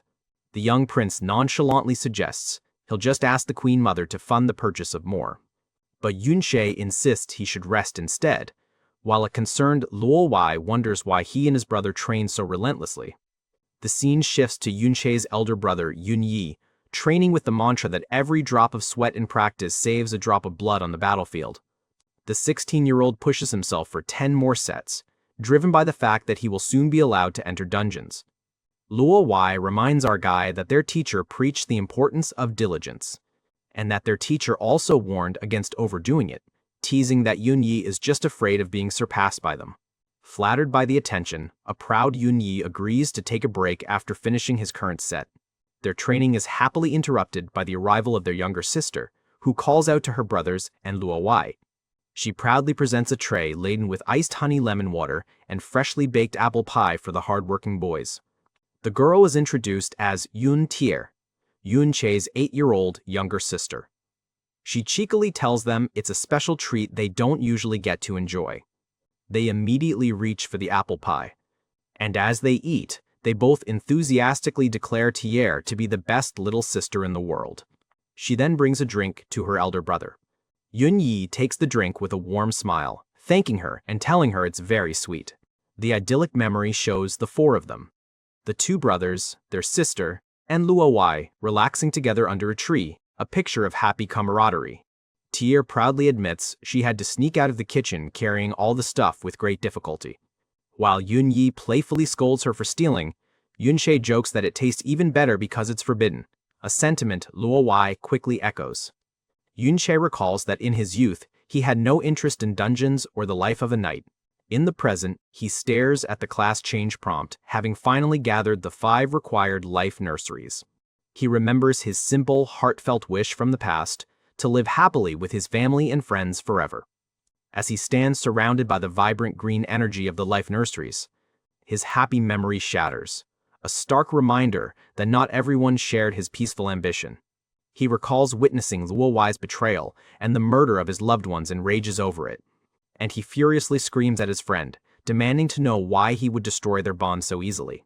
Wondering, how could he justify calling it for the stability of the empire? Back in the present, Yun Sha unleashes his rage and power, initiating the class change with a violent surge of dark energy. The system confirms his successful transformation into the Peace Dancer class, activating both healing and deterrence modes. As he walks out of the building, Yun Sha calls out to him. Breathing heavily, she rushes up to him, desperately calling in the 2 favors he owes her. In tears, she begs him to save Yun Yin, screaming that she is about to be killed by the Shadow Guards. Yun Sha is stunned, questioning why the infamous Shadow Guards would be targeting Yun Yin, and reasons that she wasn't involved in the hero's dungeon incident.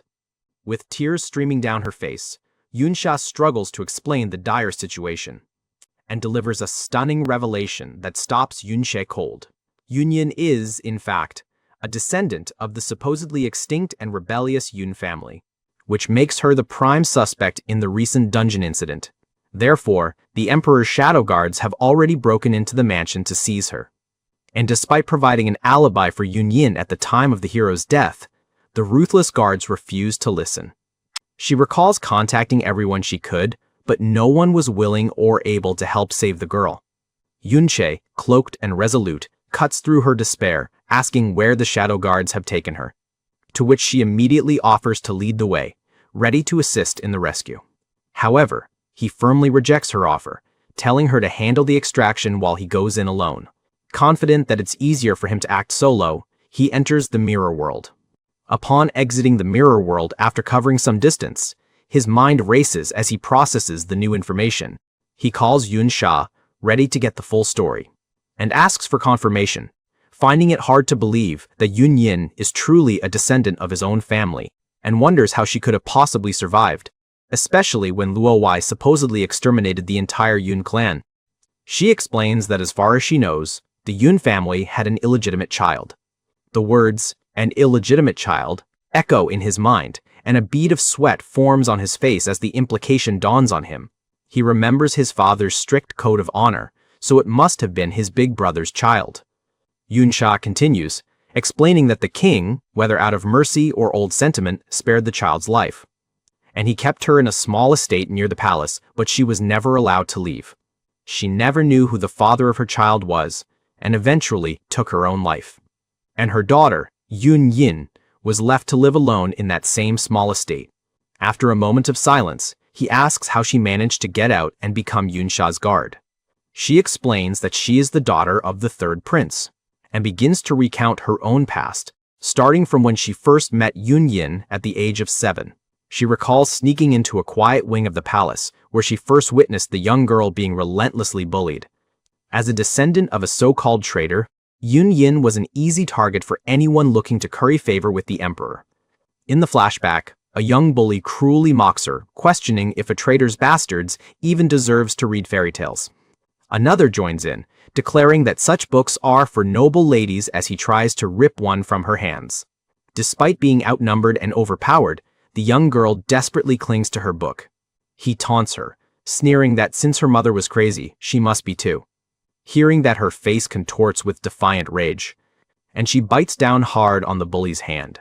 The bully recoils in pain and anger. Watching the scene, a young Yun Sha reflects that she'd never seen someone fight so desperately for a single, tattered book. Enraged by the bite, the bullies threaten to beat her to death. Just then, Yun Sha imperiously orders them to stop. The terrified bullies try to justify their actions, calling her a mad dog who stole a book and bit them. But the princess dismisses their claims, pointing out that library books have a royal seal, while this one was likely just trash. The bullies are left speechless and intimidated by her intervention. She then offers the new book, telling her to take it and throw the old, tattered one away. Yun Yin's eyes widen at the sight of the pristine, sparkling new book being offered to her. But instead of accepting, she shakes her head and kneels to pick up the torn pages of her old one. As she carefully gathers the scraps, choosing her broken treasure over the new one. Yun Sha realizes that, to the quiet girl, that pile of scraps was far more important than any new treasure. She watched her read in that secluded corner, the only spot in the corridor blessed with sunlight, and understood then that the tattered book was perhaps the only light and warmth the lonely girl could hold on to. Even a broken personal treasure was better than charity that could vanish in a moment. From that day forward, she often visited that corner, forging an unlikely connection. Eventually, she asked the emperor to make Yun Yin her personal guard, which put a stop to most of the public bullying. However, she admits the secret bullying never truly stopped, and things only improved after they hid her identity at school. But now she is dragged into this mess. She describes the emperor's shadow guards as a ruthless unit that would rather catch the wrong person than let one escape.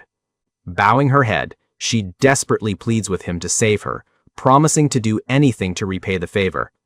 Just as she asks if there's anything else she can do, he enters his mirror world and breaks the final wall with an explosive force. Upon reaching his destination, he witnessed the brutal torture of their descendant. There, a shadow guard mocks a bloodied and defiant Yun Yin for her stubborn refusal to break, and sadistically informs her that he's in charge for the night, and has countless tortures he plans to use. But as he screams that no one can save her, an insanely fast knee connects squarely with his space, and sends him crashing into the background with a sonic boom. As shocked and wounded, Yun Yin looks up to see her mysterious rescuer. Yun Sha looks back at her and softly asks if she is okay. Getting up from the rubble, the guard gloats that his trap has finally lured our hero out, and correctly deduces that he was the one who killed Dingun, dismissing the so-called heroes as a powerless mascot. While tending to Yun Yin's wounds, the agent reveals his suspicion that Yun Sha is from the old Yun family, noting they're the only ones with a real grudge against Dingun. The agent then reveals he used her, calling her a bastard seed, as bait. But without answering, Yun Sha activates his Peace Dancer class's healing mode. He smugly thanks His Majesty for providing 2 pieces of bait, admitting that our hero's stealth skills would have otherwise been a huge problem. With that, he springs his trap, activating a massive sealing magic circle to ensure Yun Sha cannot escape. Confident in his power, he boasts that among all S ranks, he is the only one capable of breaking such a seal, using his juggler thief skill, and demands Yun Sha's surrender to avoid torture. He immediately attacks, intending to toy with him before dealing with Yun Yin, and as his blades enter the peace domain created by Yun Sha, the peace domain activates, providing a 10 damage reduction for allies and slowing enemies by 20. And after easily deflecting his attack, Yun Sha questions him if torture of her is just an entertainment to him, to which the guard scoffs, claiming the name of the shadow guards alone was enough to draw him into this trap, and uses his blade flurry skill to attack from all directions. But our guy summons Ben, who immediately erects a wall of shields to block the incoming assault. As he silently thinks about the past, he remembers Dingun's words that Luowai personally lead the shadow guards to exterminate his clan, and not a single one of them was left. They were all abused and then slaughtered completely. Fueled by righteous anger, Yun Sha vows vengeance for how the shadow guards slaughtered his family and now dare to abuse an innocent child. Switching to deterrence mode, he begins rapidly stacking attack power buffs by reversing his chanter skills. And with a menacing glare, he declares that he is the one who shouldn't think about escaping. The shadow guard is intrigued by his opponent's form-changing weapon, a skill he has never seen before. Unleashing his chain trick 1,000-blade spin, he notes Yun Sha's support class skills and wonders how he can possibly attack, and mockingly concludes that a support class like his shouldn't have any attack skills at all. He dismisses that changing a weapon's form is no different than changing the shape of a target dummy, and sends a barrage of attacks towards our guy. But his weapon, now a whip-like chain, deflects every single one of the 1,000 blades. Then, Yun Sha begins to use his mirror technique, and also activates his force deterrence domain, which creates a field that increases damage dealt to enemies by 10 while boosting his allies' speed by 20. The Shadow Guard acknowledges his decent skills, but smugly insists that he himself is still far superior. But Yun Sha suddenly vanishes, reappearing from one of the mirrors in a flash of purple energy and easily closing the distance to the shocked agent. As the enemy reels in shock, he is suddenly pierced by 2 dark chains in his back. He quickly realizes that the attack came from a mirror, and that his opponent's stealth skill is far more complex than he imagined. But dismissing the injury, he mockingly states that trading a trump card for a minor wound proves Yun Sha is still just a support. But Yun Sha proves him wrong, unleashing Deterioration Blade, an epic, quality class skill that aggravates damage and abnormal statuses on enemies. Stunned, he questions how a support class could possess such a potent attack skill, and demands to know what Yun Sha's true profession is.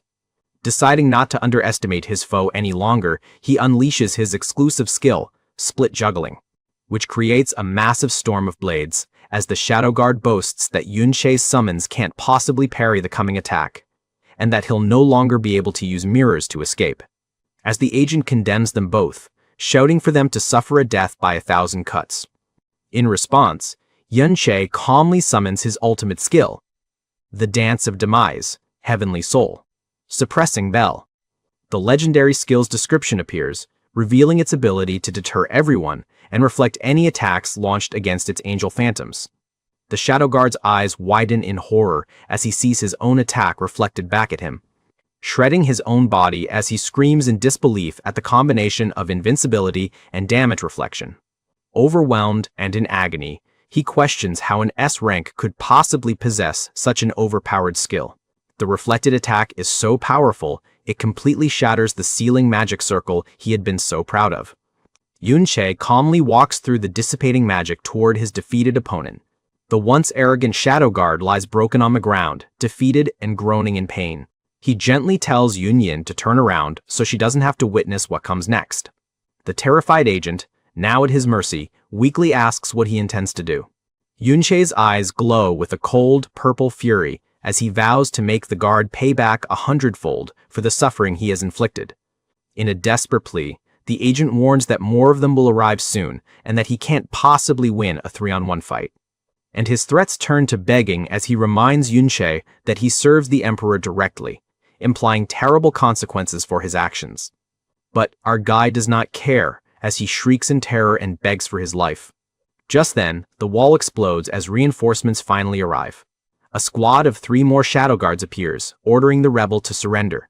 But Yun Sha has already made their companion as one of his servant, and with an icy glare, he turns his attention to the newly arrived threats. After he dealt them, a battered Yun Yin eyes widen in disbelief as she processes what happened, and realizes in stunned silence that he has just killed 3 S-rank Shadow Guards in an instant. He then instructs her to meet Yun Sha at a nearby hiding place, assuring her that his spirits will protect her on the way. A concerned Yun Yin asks what he plans to do now, to which he states that he still has cleanup works to do, needing to confirm the total number of attackers. For that purpose, he's summoning the souls of the defeated Shadow Guards for interrogation, confirming that the Shadow Guards were present during the slaughter. He questions for the ones who participated, the soul named Shadow 3 and Shadow 5, leading Yun Sha to deduce they are assassins raised in secret since childhood, so he presses him for more names, to which he delivers a final, devastating name, Yun Yi. Yun Sha's face contorts with shock and rage upon hearing his own brother's name, and the chapter ends as he processes the unbelievable news. His own big brother was one of his family's murderers. In the present, the traitorous Yun Yi is revealed to be a Shadow Guard captain, comfortably serving the very emperor who destroyed their clan. A subordinate reports to him that the squad sent to capture Yun Yin has been completely annihilated, and her whereabouts are now unknown. Upon hearing of a potential Yun family survivor, with chilling red eyes he orders all stations to be contacted immediately. and commands him to broadcast Yun's photo and identity across the nation to turn the public against her and smoke her out. And so, massive holographic projections appear across the city, branding Yun as a surviving member of the chief evil Yun family.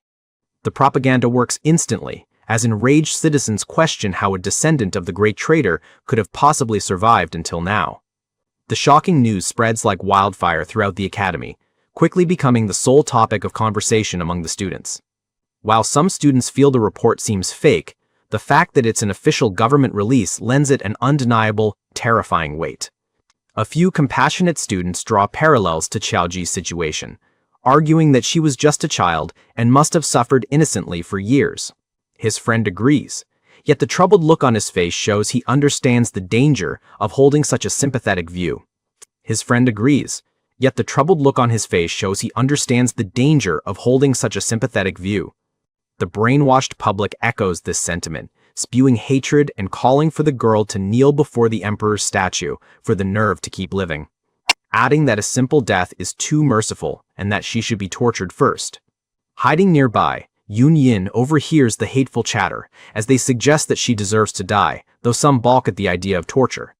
The public's fury boils over as one man violently confronts a student for daring to show sympathy, reminding him of Yun Sha's official status as the kingdom's greatest traitors. Fueled by years of propaganda, he screams that his own parents died because of Yun Sha, blaming the historical figure for his personal tragedy. Another old woman chimes, to which the previous guy states that a descendant of such sin should have the decency to kill herself and not dirty everyone's hands. The weight of a nation's undeserved hatred falls upon Yun, who now carries the burden of a history she never made. She's haunted by memories of a lifetime of torment, where she was branded a traitor and told a descendant of sin shouldn't be alive. And the cruelest words from her past echo the present, with shadowy figures telling her to commit suicide, just as her mother did.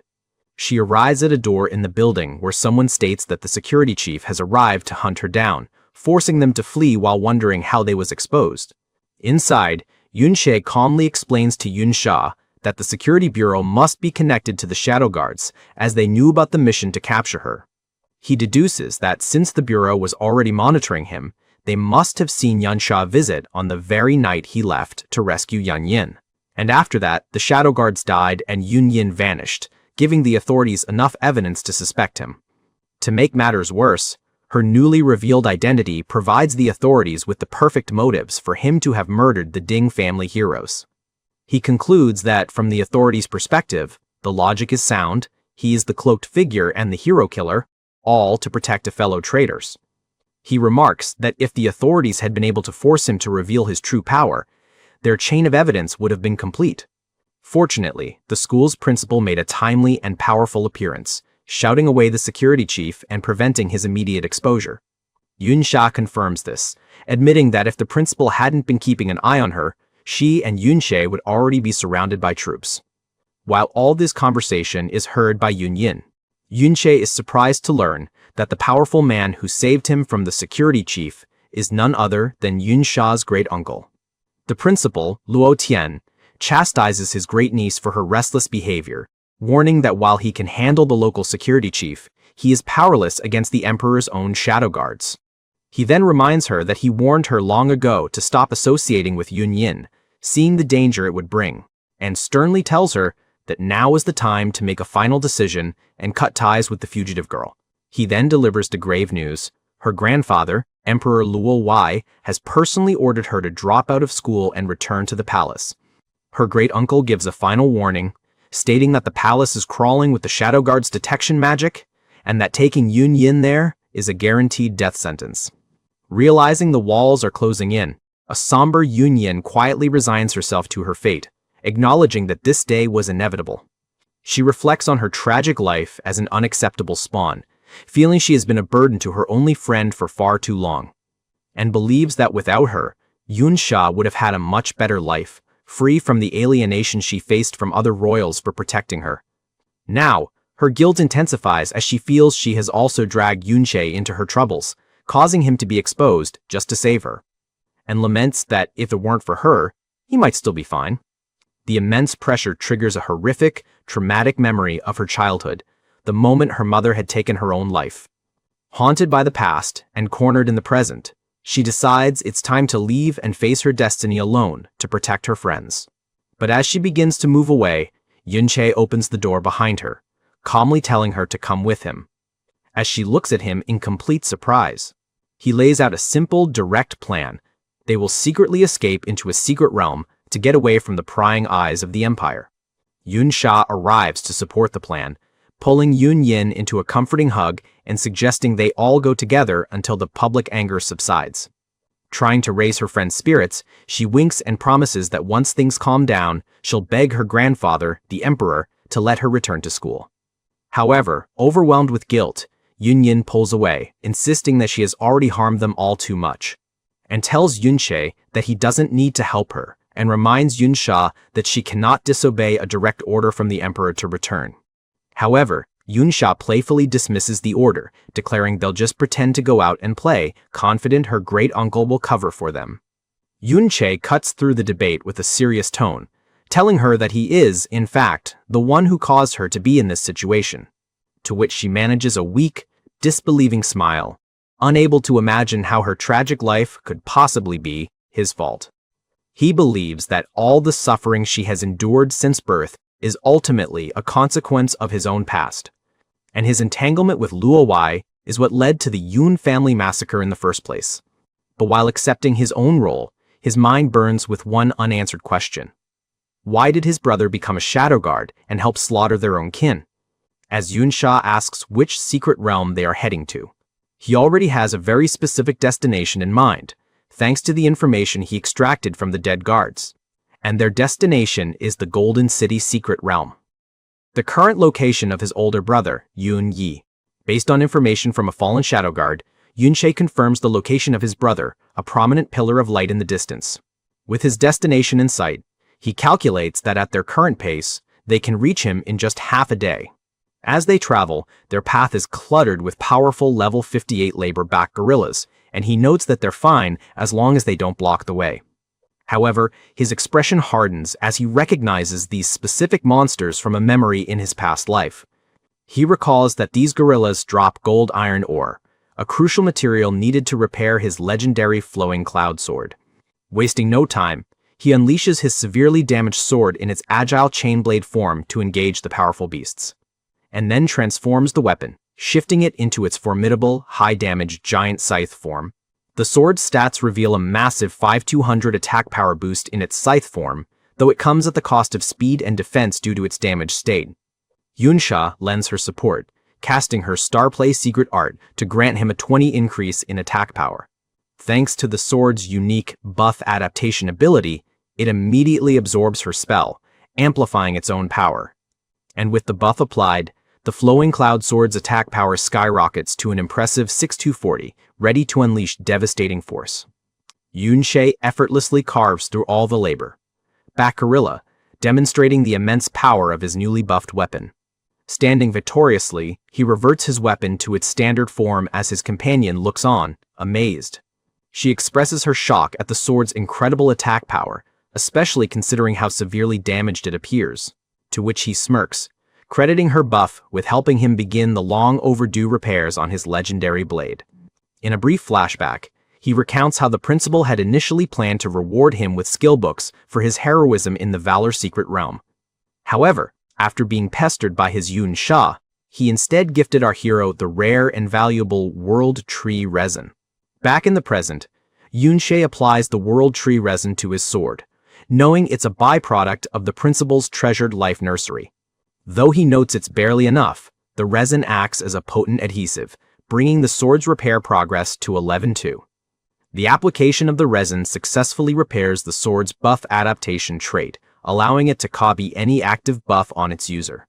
After defeating the monsters, he picks up a new material drop, gold iron ore, and absorbs it directly into the sword, increasing its repair progress by a small but significant margin.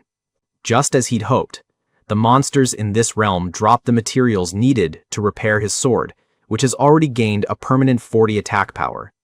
He realizes that unlike the one-time gift of resin, he can continuously farm gold iron ore simply by killing the local monsters.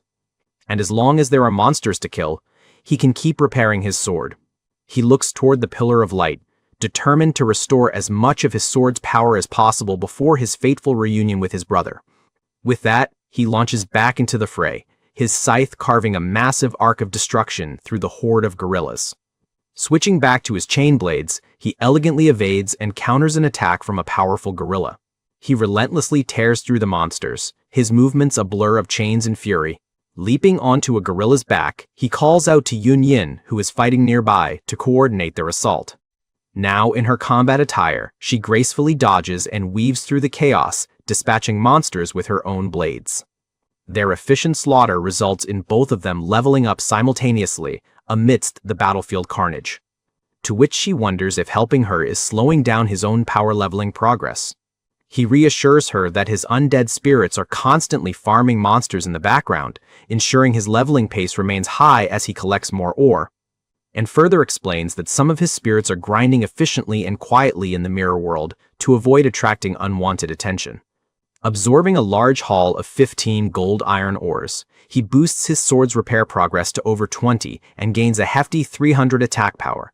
Observing his clear sense of direction, Yun Sha questions his certainty about their destination, recalling his prior insistence on coming to this realm. She points directly at the distant Pillar of Light and asks him to reveal what lies there. He pauses his advance, a somber expression crossing his face as he prepares to reveal the truth, and solemnly informs them that at the Pillar of Light lie the ruins of the former Yun family manor.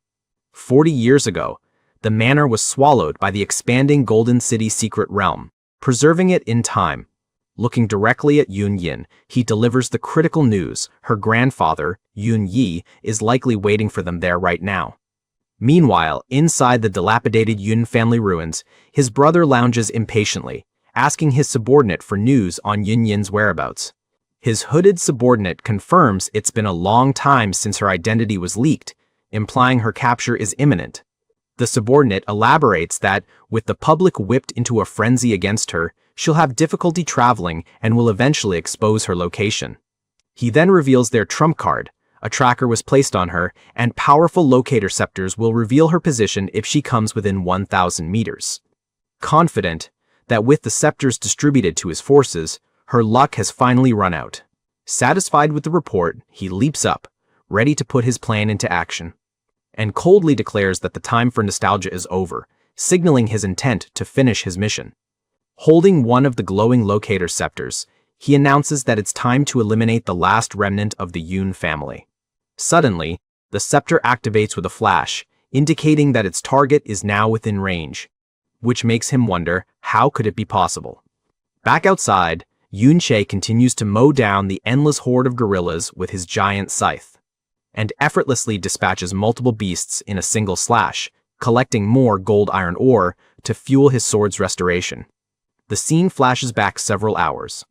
Revealing the crucial conversation he had with Yun, he bluntly told her that her grandfather, Yun Yi, is now Luo Wai's Shadow Guard captain, and the very person who massacred their family.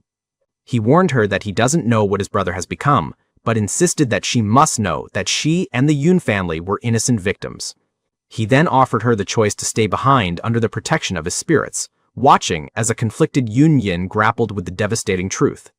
Overwhelmed and distressed, she admitted she couldn't immediately process all that. She struggled with the conflicting truths: her grandfather, the slaughter of his own family, and her own supposed innocence, but reasoned that regardless of who was right or wrong, the painful reality was that she had grown up utterly alone. With grim determination, she decided that since her grandfather stood by and watched her suffer, she must go and confront him herself. Back in the present, Yun Sha silently reflects on her decision, second-guessing if he should have left her behind for her own safety, and confronted Yun Yi himself first, before deciding whether it's safe or right to let the two of them meet. But his thoughts are interrupted as he comes across a familiar, desolate sight, the ruins of an old training ground, and his eyes narrow as a wave of recognition washes over him. A vivid memory flashes through his mind, showing the training ground in its prime, bustling with the younger versions of himself, Yun Yi, Yun Tier, and Luo Wai. As he stares grimly at the wreckage of his family's past, a place once filled with life, now just a ruin. He wonders if, just like Ben's soul remained in the secret realm back then, could it be that the souls of his own family might be wandering here as well? And immediately enters the mirror world hoping for such possibility. However, he is dismayed to find no souls remaining. Returning to the physical world, he wanders the desolate ruins, wondering if his brother is truly absent. A discarded training sword on the ground catches his eye, triggering a flood of memories from a time when this place was full of life. And he quietly reflects on the past, his expression hardening as memories of his family and their betrayal surface. The scene flashes back to a vibrant past, where the sharp clang of swords echoes through a bustling training yard. In the memory, Yun spars against a formidable opponent, and the spectators cheer enthusiastically for the duelists, confident that one of them will be crowned champion. However, the tide of the duel turns when Yun's opponent accidentally stumbles on a loose stone, leaving himself wide open. Believing he is lost, the opponent grimly accepts defeat. Yet, the honorable young man stops the match entirely, pointing out the accidental misstep. Insisting on a fair fight, he declares they will start over because of the loose stones on the field. The crowd erupts with praise, celebrating his chivalry and impressive demeanor. And after a fair rematch, he stands victorious over his kneeling opponent. The crowd declares him the undisputed champion, marveling that he won even after giving his opponent a second chance. Someone observes that such nobilities would be a costly mistake on a real battlefield, which makes him smirk confidently, retorting that if he lost an advantage, he would simply win it back, just as he did that day. Hence, they celebrate the victory, shouting their proud approval. And he closes his eyes, basking in the admiration of the crowd.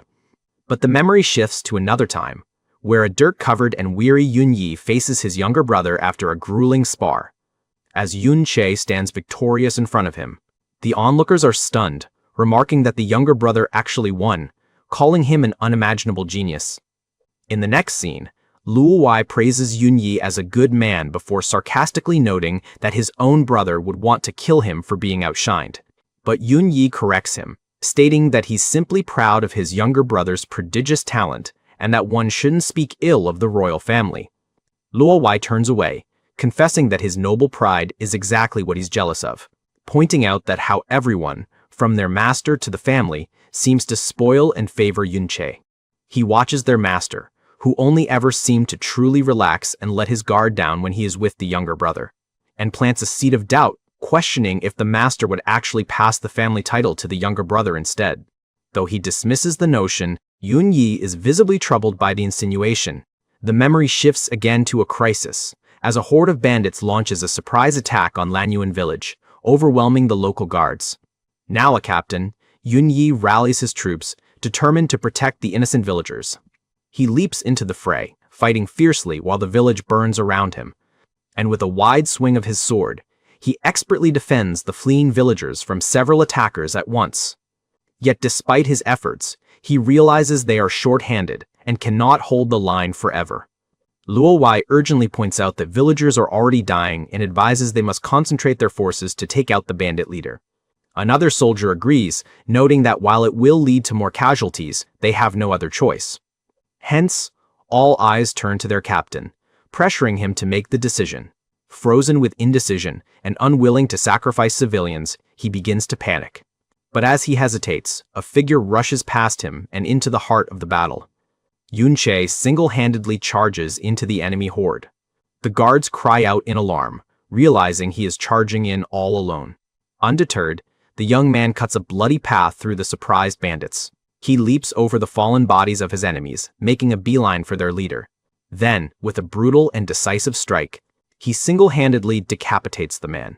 After that, holding the severed head aloft for all to see, he shouts that their leader is dead, offering to spare anyone who surrenders. Meanwhile, his older brother stares, dumbfounded and sweating, at the incredible feat. Later, their master proudly ruffles the young hero's hair, telling him he did well and is even better than his big brother. While haunted by his hesitation, Yun stands alone, confessing to himself that he almost made the choice to sacrifice the villagers. Luo seizes the opportunity to manipulate him, arguing that sacrificing a few for the greater good is sometimes necessary and that the younger brother's risky gambit won't always succeed. Still, he insists that killing the leader at any cost was the correct one. The flashback shifts, showing Yun Yi confronting a desperate man who stole from the family and is now pleading for mercy for his deathly ill wife. As the man begs him to remember their past friendship, Yun Yi's expression remains cold and unmoved. Luo Wai steps in, advising that they must make an example of the man, lest others follow suit and ruin the family. To make his point, he recites a proverb: "For want of a nail, the shoe was lost. For want of a shoe, the horse was lost. For want of a horse, the battle was lost. And for want of a battle, the kingdom was lost." He then labels Yun Sha as reckless, and insists that only his brother, with his willingness to make hard choices, can prevent the family's doom. And hence begins the corruption in his mind as he chops off the man's hand, and keeps on going one after another, executing anyone who would get in his way, and finally causing the massacre of his family. Luo Wai tells the broken man that for the sake of the kingdom and his own goals, the sacrifice of the Yun family was a necessary evil, and that the entire tragedy is ultimately Yun Sha's fault. Back in the present, Yun Sha stands amidst the ruins, the weight of the past heavy upon him. Suddenly, he senses an immense power approaching, and his eyes narrow as he questions about the pressure. A massive explosion of energy rocks the ruins, and he wonders if his brother has finally appeared. A figure emerges from the golden light, wielding a massive sword, prompting Yun Sha to ask in despair, just why did he turn into this? But his eyes widen in shock as he recognizes the newcomer. The shock quickly turns to fury as he realizes who stands before him. And mounted on a spectral warhorse, his ultimate betrayer, Luo Wai, makes his grand entrance, who smirks down at him, feigning surprise that he could be recognized in his current form. As Yun Sha stands ready for battle, appearing decades younger, Luo Wai smugly asks how he could possibly be recognized now. But seething with pure hatred, Yun Sha only glares at the man who destroyed his life. Luo Wai continues stating that all circulated portraits show a man in his 40s. With that, our guy is shown to be surrounded by an army from all sides. Moments later, Yun Sha and Yun Yin also appear alongside him. Still, our protagonist remains silent, his purple eyes burning with the desire for vengeance.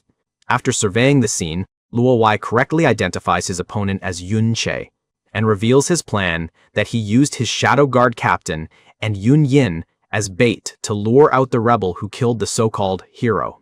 He recounts how this mysterious person had taken Yun Yin away and killed several of his guards. And now, with both of them present, he begins to channel a powerful light-based magic, and declares Yun Sha that rebel. Condemning him as a mere pest, he moves to return him to dust. Just then, Yun Yin moves in front of our guy, prompting Yun Sha to stop her, which surprises Luo Wai at the last moment, casuing him to redirect his attack, which still creates a massive explosion of holy light across the battlefield, and terrifies the two girls after they notice. The battlefield is engulfed in a cataclysmic inferno of golden energy. Yun Yin realizes the destructive power is so immense that she never would have survived a direct hit. Luo Wai chides his granddaughter, Sha, for being naughty and almost getting hit while protecting Yun Yin. And a horrified Yun Yin looks on, fearing that Yun Sha has already been killed. Her fear is met with Luo Wai's condescending smile as he tells Yun Sha to be good and not cause any more trouble, and calmly instructs them to follow him back. But suddenly, a surge of dark energy erupts, signifying Yun Sha has entered his mirror world's intimidation mode, and his enraged scream echoes from the alternate dimension. While stacking his attack power, he furiously declares that the poisonous scum doesn't deserve to set foot on Yun family land, lamenting that their years of friendship were just chips for his nemesis to gamble away. Exiting from the mirror world, he vows that Luo Wai will pay for this grudge today, and unleashes the attack on his shoulder from behind, which earns him a menacing look from the Emperor. Nearby, Yun Sha and Yun Yin watch in shock as the two collide. However, Luo Wai easily overpowers him, and the resulting explosion is a maelstrom of fire and destructive energy, which makes Yun Sha grunt, spitting blood as he feels the immense backlash, and sends him flying to a distance.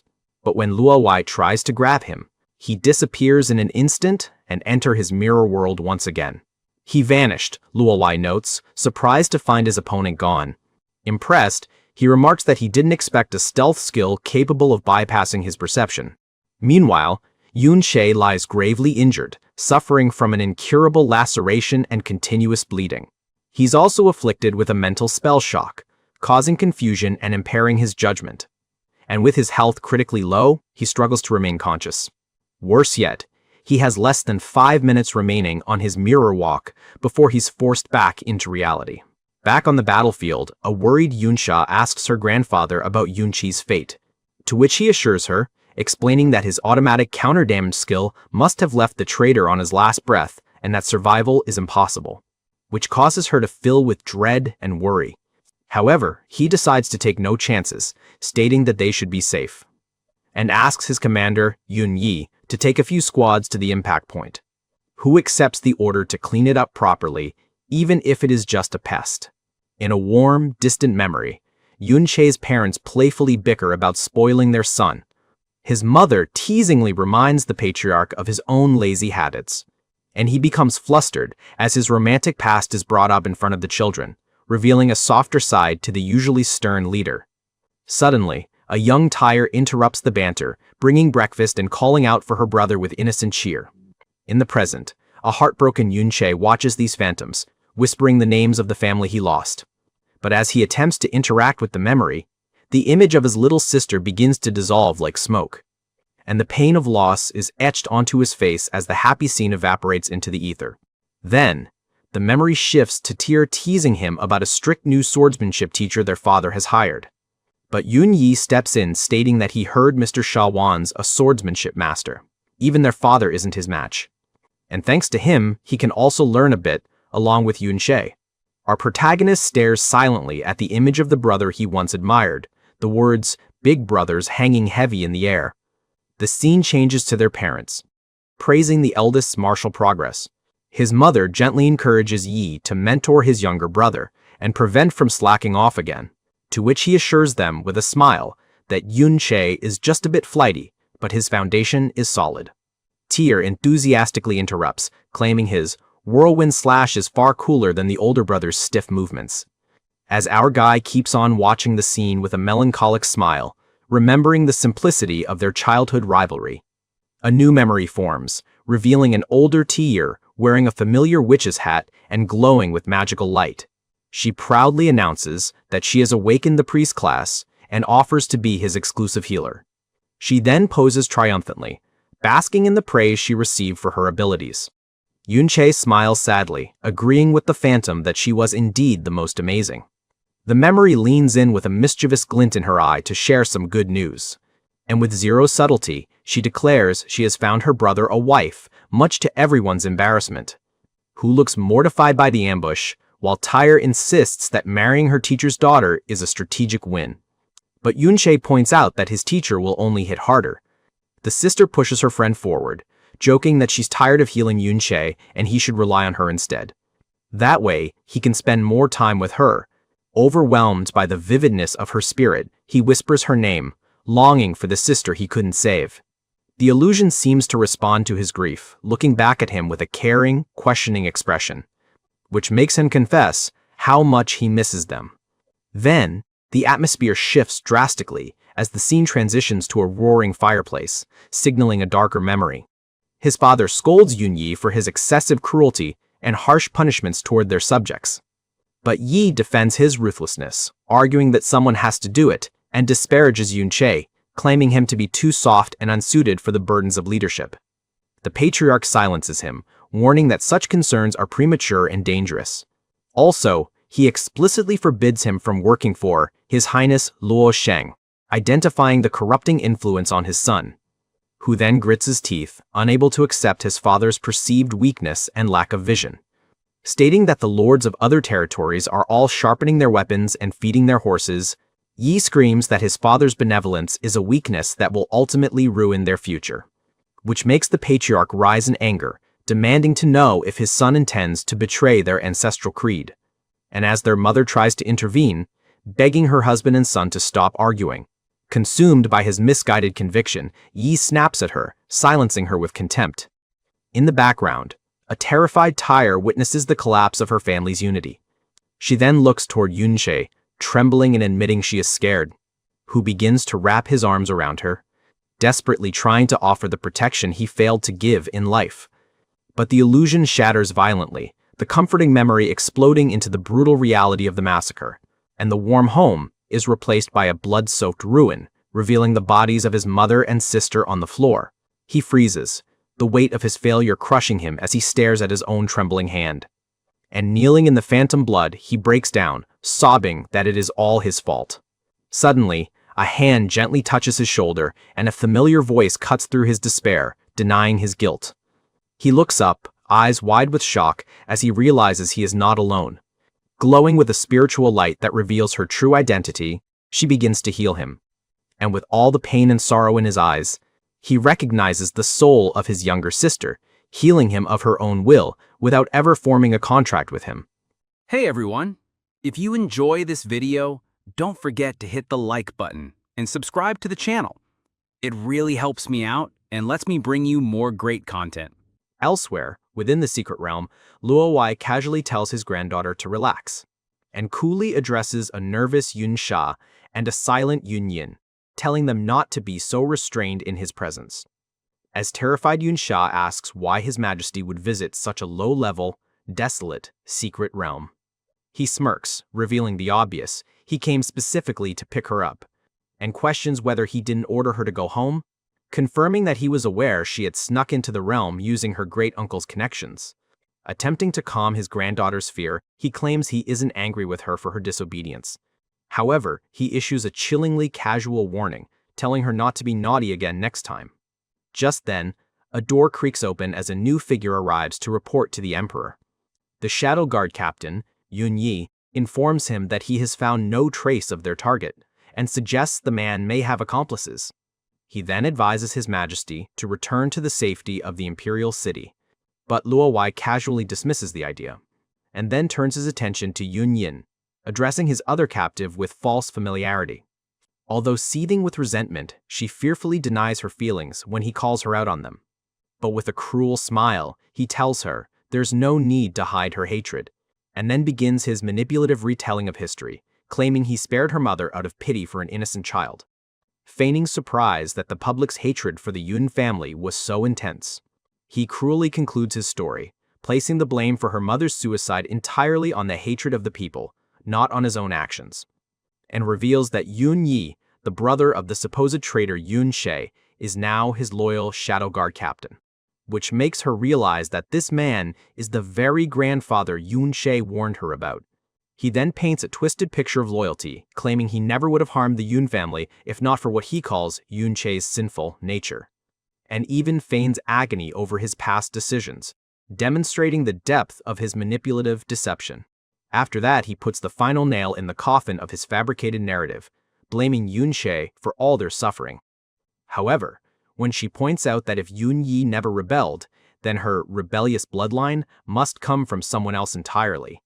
He states that her grandmother was Yun Yi's own sister, Yun Tie, which makes him her great-uncle, and that from now on, she will be under Yun Yi's supervision. But when Yun Sha desperately protests, reminding that Yun Yin is her personal bodyguard, he simply laughs, shattering her plea by revealing he was the one who asked her to take Yun Yin as her bodyguard in the first place, which causes Yun Yin to be left speechless, shocked by the true extent of the Emperor's long-term manipulation. He then coldly tells Yun Sha that she has completed her task of taking care of Yun Yin and that a reward has been prepared for her. And when the terrified Yun Sha begins to protest, using a mind control spell, he incapacitates her, telling her not to disturb the impending family reunion, and takes her away, telling her that her brothers and sisters miss her. Abandoned and betrayed, Yun Yin can only stare in horror at the unfolding nightmare. Meanwhile, safely inside the mirror world, a grief-stricken Yun Sha prepares to confront his own ghosts. Calling out the name of his long-lost sister, Tyr, he rushes toward the ethereal form of his sister, and questions how she can be here before realizing her spirit would naturally reside in their family's ruins. And he desperately asks if she still remembers him. The spirit of his sister looks back blankly, her memories clearly fractured and incomplete. Still, she instinctively manifests a small doll, a remnant of a memory from her past life. Yun Sha quietly observes the gesture, searching for any sign of recognition, and notes with sorrow that even in death, her first instinct is to heal, a testament to her gentle nature. Consumed by guilt, he embraces his sister's spirit, repeatedly apologizing for failing to protect her. With tears streaming down his face, he cries that he was useless and that her death is his fault. In a moment of faint recognition, she also moves her hand. And the instant she touches his back, something clicks, and she whispers his name, triggering a system prompt to form a contract with her soul. Stunned that she could say his name, Yun Sha wonders if she can truly recognize him. Realizing his level 3 mirror world is responsible for restoring part of her consciousness, he immediately accepts the contract. Holding her close, he vows that if level 3 can restore this much of her consciousness, he swears he will find a way to save her. Back in the real world, Yun Yi commands his forces to continue scouring the training grounds for Yun Sha. And when Yun Yin nervously tries to persuade her great-great-uncle to abandon the search, suggesting the target may already be dead, he turns to her with a predatory gaze, remembering he still has to deal with her. And without warning, he unleashes a torrent of magical chains, binding her on the spot. And when a soldier questions about how to get rid of her, he looks on with cold indifference, ready to execute his own family member. Suddenly, the entire secret realm erupts as the ground shatters in a blinding flash of golden light. As his men realize the realm is collapsing, an enraged Yun Yi demands to know who killed the secret realm lord. Of course it's our guy, Yun Sha, who previously asked Tier's spirit to confirm if their older brother truly participated in their family massacre, to which she recalled the terrible day, explaining that he returned home with a worried expression. However, it was a camouflage to create an opportunity to be alone with their father, and he used that opportunity to launch a sneak attack and backstab their father. She then lists the victims, their father, mother, and all the members of the Yun family. And with the final devastating confirmation that they were all killed by Yun Yi's own hands, Yun Cha's face becomes a mask of pure, murderous rage. In a flashback to the past, a young Yun Tier energetically wakes up a group of rookies for training, scolding them for their laziness, who then complain that it's barely past midnight while mocking her for being an old hag. Unintimidated, she menacingly warns them that her big brother is back and that she'll have him beat them up for scolding her. She then adds a fierce threat, vowing to have her brother beat them until they can't get out of bed if they ever dare to bully her friend Shaya again. A timid Shaya, the daughter of Swordmaster Sha Wan, tries to de-escalate the situation, telling her friend it's no big deal. But the bullies continue their mockery from their beds, calling her weak and a disgrace to the Yun family's night order for not knowing any swordsmanship. Hearing their cruel words, Tier is visibly shocked and angered. Determined, she storms off, announcing to her father that she's borrowing her big brother for a bit, and declares her intent to teach Aishin and the others a good lesson. But she ends up witnessing the brutal aftermath where her brother, Yun Yi, stands over their dying father, who, in his final moments, asks her to run. Just then, Yun Yi finishes him off. A young Tier watches in horror, splattered with the blood of her own family. And when he moves forward to attack her, a guard loyal to the Yun family desperately tries to protect her, urging her to run away from the carnage. Just then, Shaya pulls her towards the exit, and they make their way through the hall. Noticing amidst the bodies of her fallen family and friends, Nina, Auntie Belle, and an uncle guard, Tier is overwhelmed by the slaughter. Just then, her mother appears from the corner calling out her name, but when she tries to answer her, Shaya stops from the behind, because she also notices Yun Yi approaching to her, who then fatally stabs his own mother. Shaya quickly covers Tier's horrified gasp, silencing her to keep them from being discovered, and manages to hide her behind a bush. She then insists they must find her father, the Swordmaster, believing he is their only hope for escape. Recalling a secret escape route that a young Yun Sha had made to skip training, she leads her friend towards the hidden path. However, their escape is thwarted when they spot a guard watching the secret exit. Realizing their attackers know the layout far too well, she suspects this intimate knowledge of the grounds is because of Yun Yi's involvement. Seeing no other choice, she turns to a terrified Tier, stating grimly that if this continues, they are both going to die, and declares that she will draw the attacker's attention, giving her a chance to slip through the hole in the wall. But when Tyr hesitates, unwilling to abandon her friend, Shaya frantically urges her to hurry and find her father so they can return to save her, pleading for Tyr to understand. And as she runs out to create a diversion, a tearful Tyr can only watch her go. After reaching the hole in the wall, from the safety of the bushes outside, she looks back at the manor, which is now a scene of utter horror. There, she sees Shaya bravely facing down one of the attackers, shouting that she isn't afraid. Then, the brutal sound of a blade slicing through flesh echoes through the air as her friend is struck down. Horrified, she crawls away. Tears stream down her face as she flees, the image of Shaya's death burned into her memory. But, instead of escaping, she stumbles upon a group of robed figures, along with her brother, who notices her instantly, who then turns to face her with a bloody sword in hand. And as he brings his sword down, he coldly tells his little sister not to blame him for what he is about to do. Back in the present, the lordless Golden City's secret realm begins to dissipate thanks to Yun Sha's intervention. Enemy forces are shocked by the realm's collapse, wondering what could have happened as garrison troops are being transferred inside. From a clifftop, Yun Sha looks down at the city, witnessing the chaos his actions have caused. Filled with cold fury, his mind sets on his traitorous brother. Declaring that his brother deserves to die, he watches his forces preparing a public execution stage for Yun Yin. Meanwhile, Yun Yi correctly deduces that it was Yun Sha who caused the dungeon to dissipate. Therefore, to lure our hero out, he announces to the public that Yun Yin will be executed in 2 hours, and orders his guards to focus on defending against any rebel attacks. As a captive, Yun Yin knows that he is using her to lure Yun Sha into a trap. Overcome with despair, she wonders if she is once again going to cause him to risk his life for her, lamenting her own weakness. Believing her death would be better than endangering him, she resigns herself to her fate and silently pleads that he doesn't come to save her. Just then, a massive explosion suddenly erupts among them, causing her eyes to widen in surprise. The powerful blast sends soldiers flying, creating chaos within their ranks. The force of the explosion tears through them, showcasing the immense power of the newcomer. From his vantage point, Yun Sha also watches as the mysterious attack throws his brother's plans into disarray. He stares in disbelief at the person responsible for the devastating attack and cries out in shock, recognizing the powerful newcomer as his childhood friend, Shaya. Yun Yi, however, smirks with satisfaction, revealing that his true objective all along was to lure her out of hiding.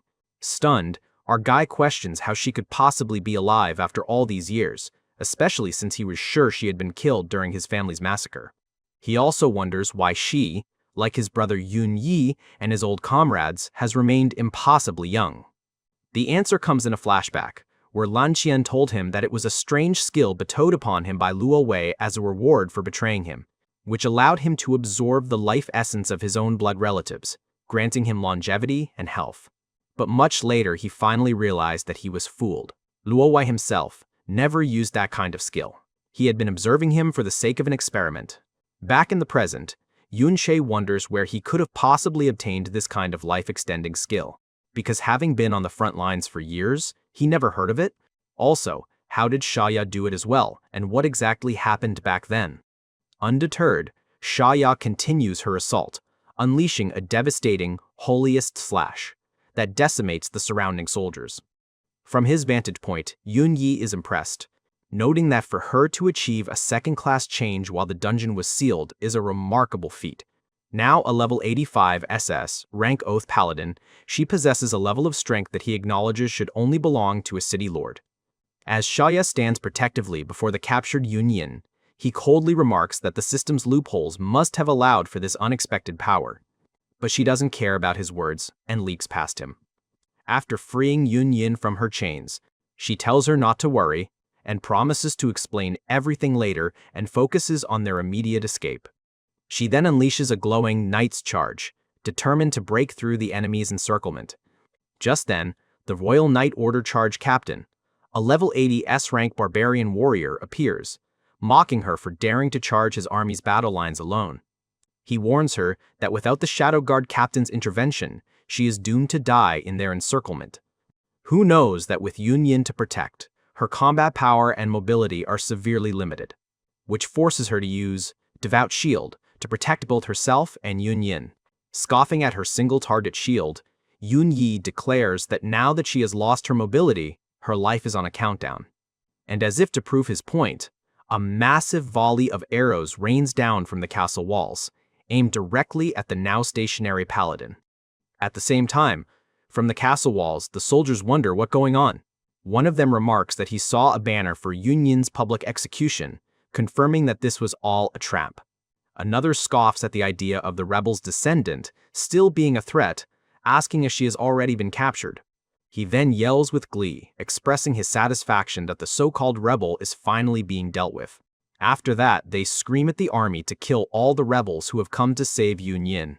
Meanwhile, under the relentless barrage, cracks begin to form in Shaya's holy shield. And it eventually breaks, but even then she doesn't back down as the soldiers approach, and unleashes her Oath of Vengeance, Sin Domain, Holy Shield, to repel the surrounding soldiers. The holy power incinerates the soldiers caught in its blast, turning them to ash and filling the air with their screams. However, Yun Yi simply commands his large contingent of healers to restore his forces. The healer's magic instantly flows over the wounded and incinerated soldiers, restoring them to full health. Noting how the kingdom's army has developed to the point where area of effect damage is rendered useless by mass healing. As Shaya unleashes another powerful slash, he taunts her, asking if she can possibly kill 10,000 enemies when she can barely kill 1,000.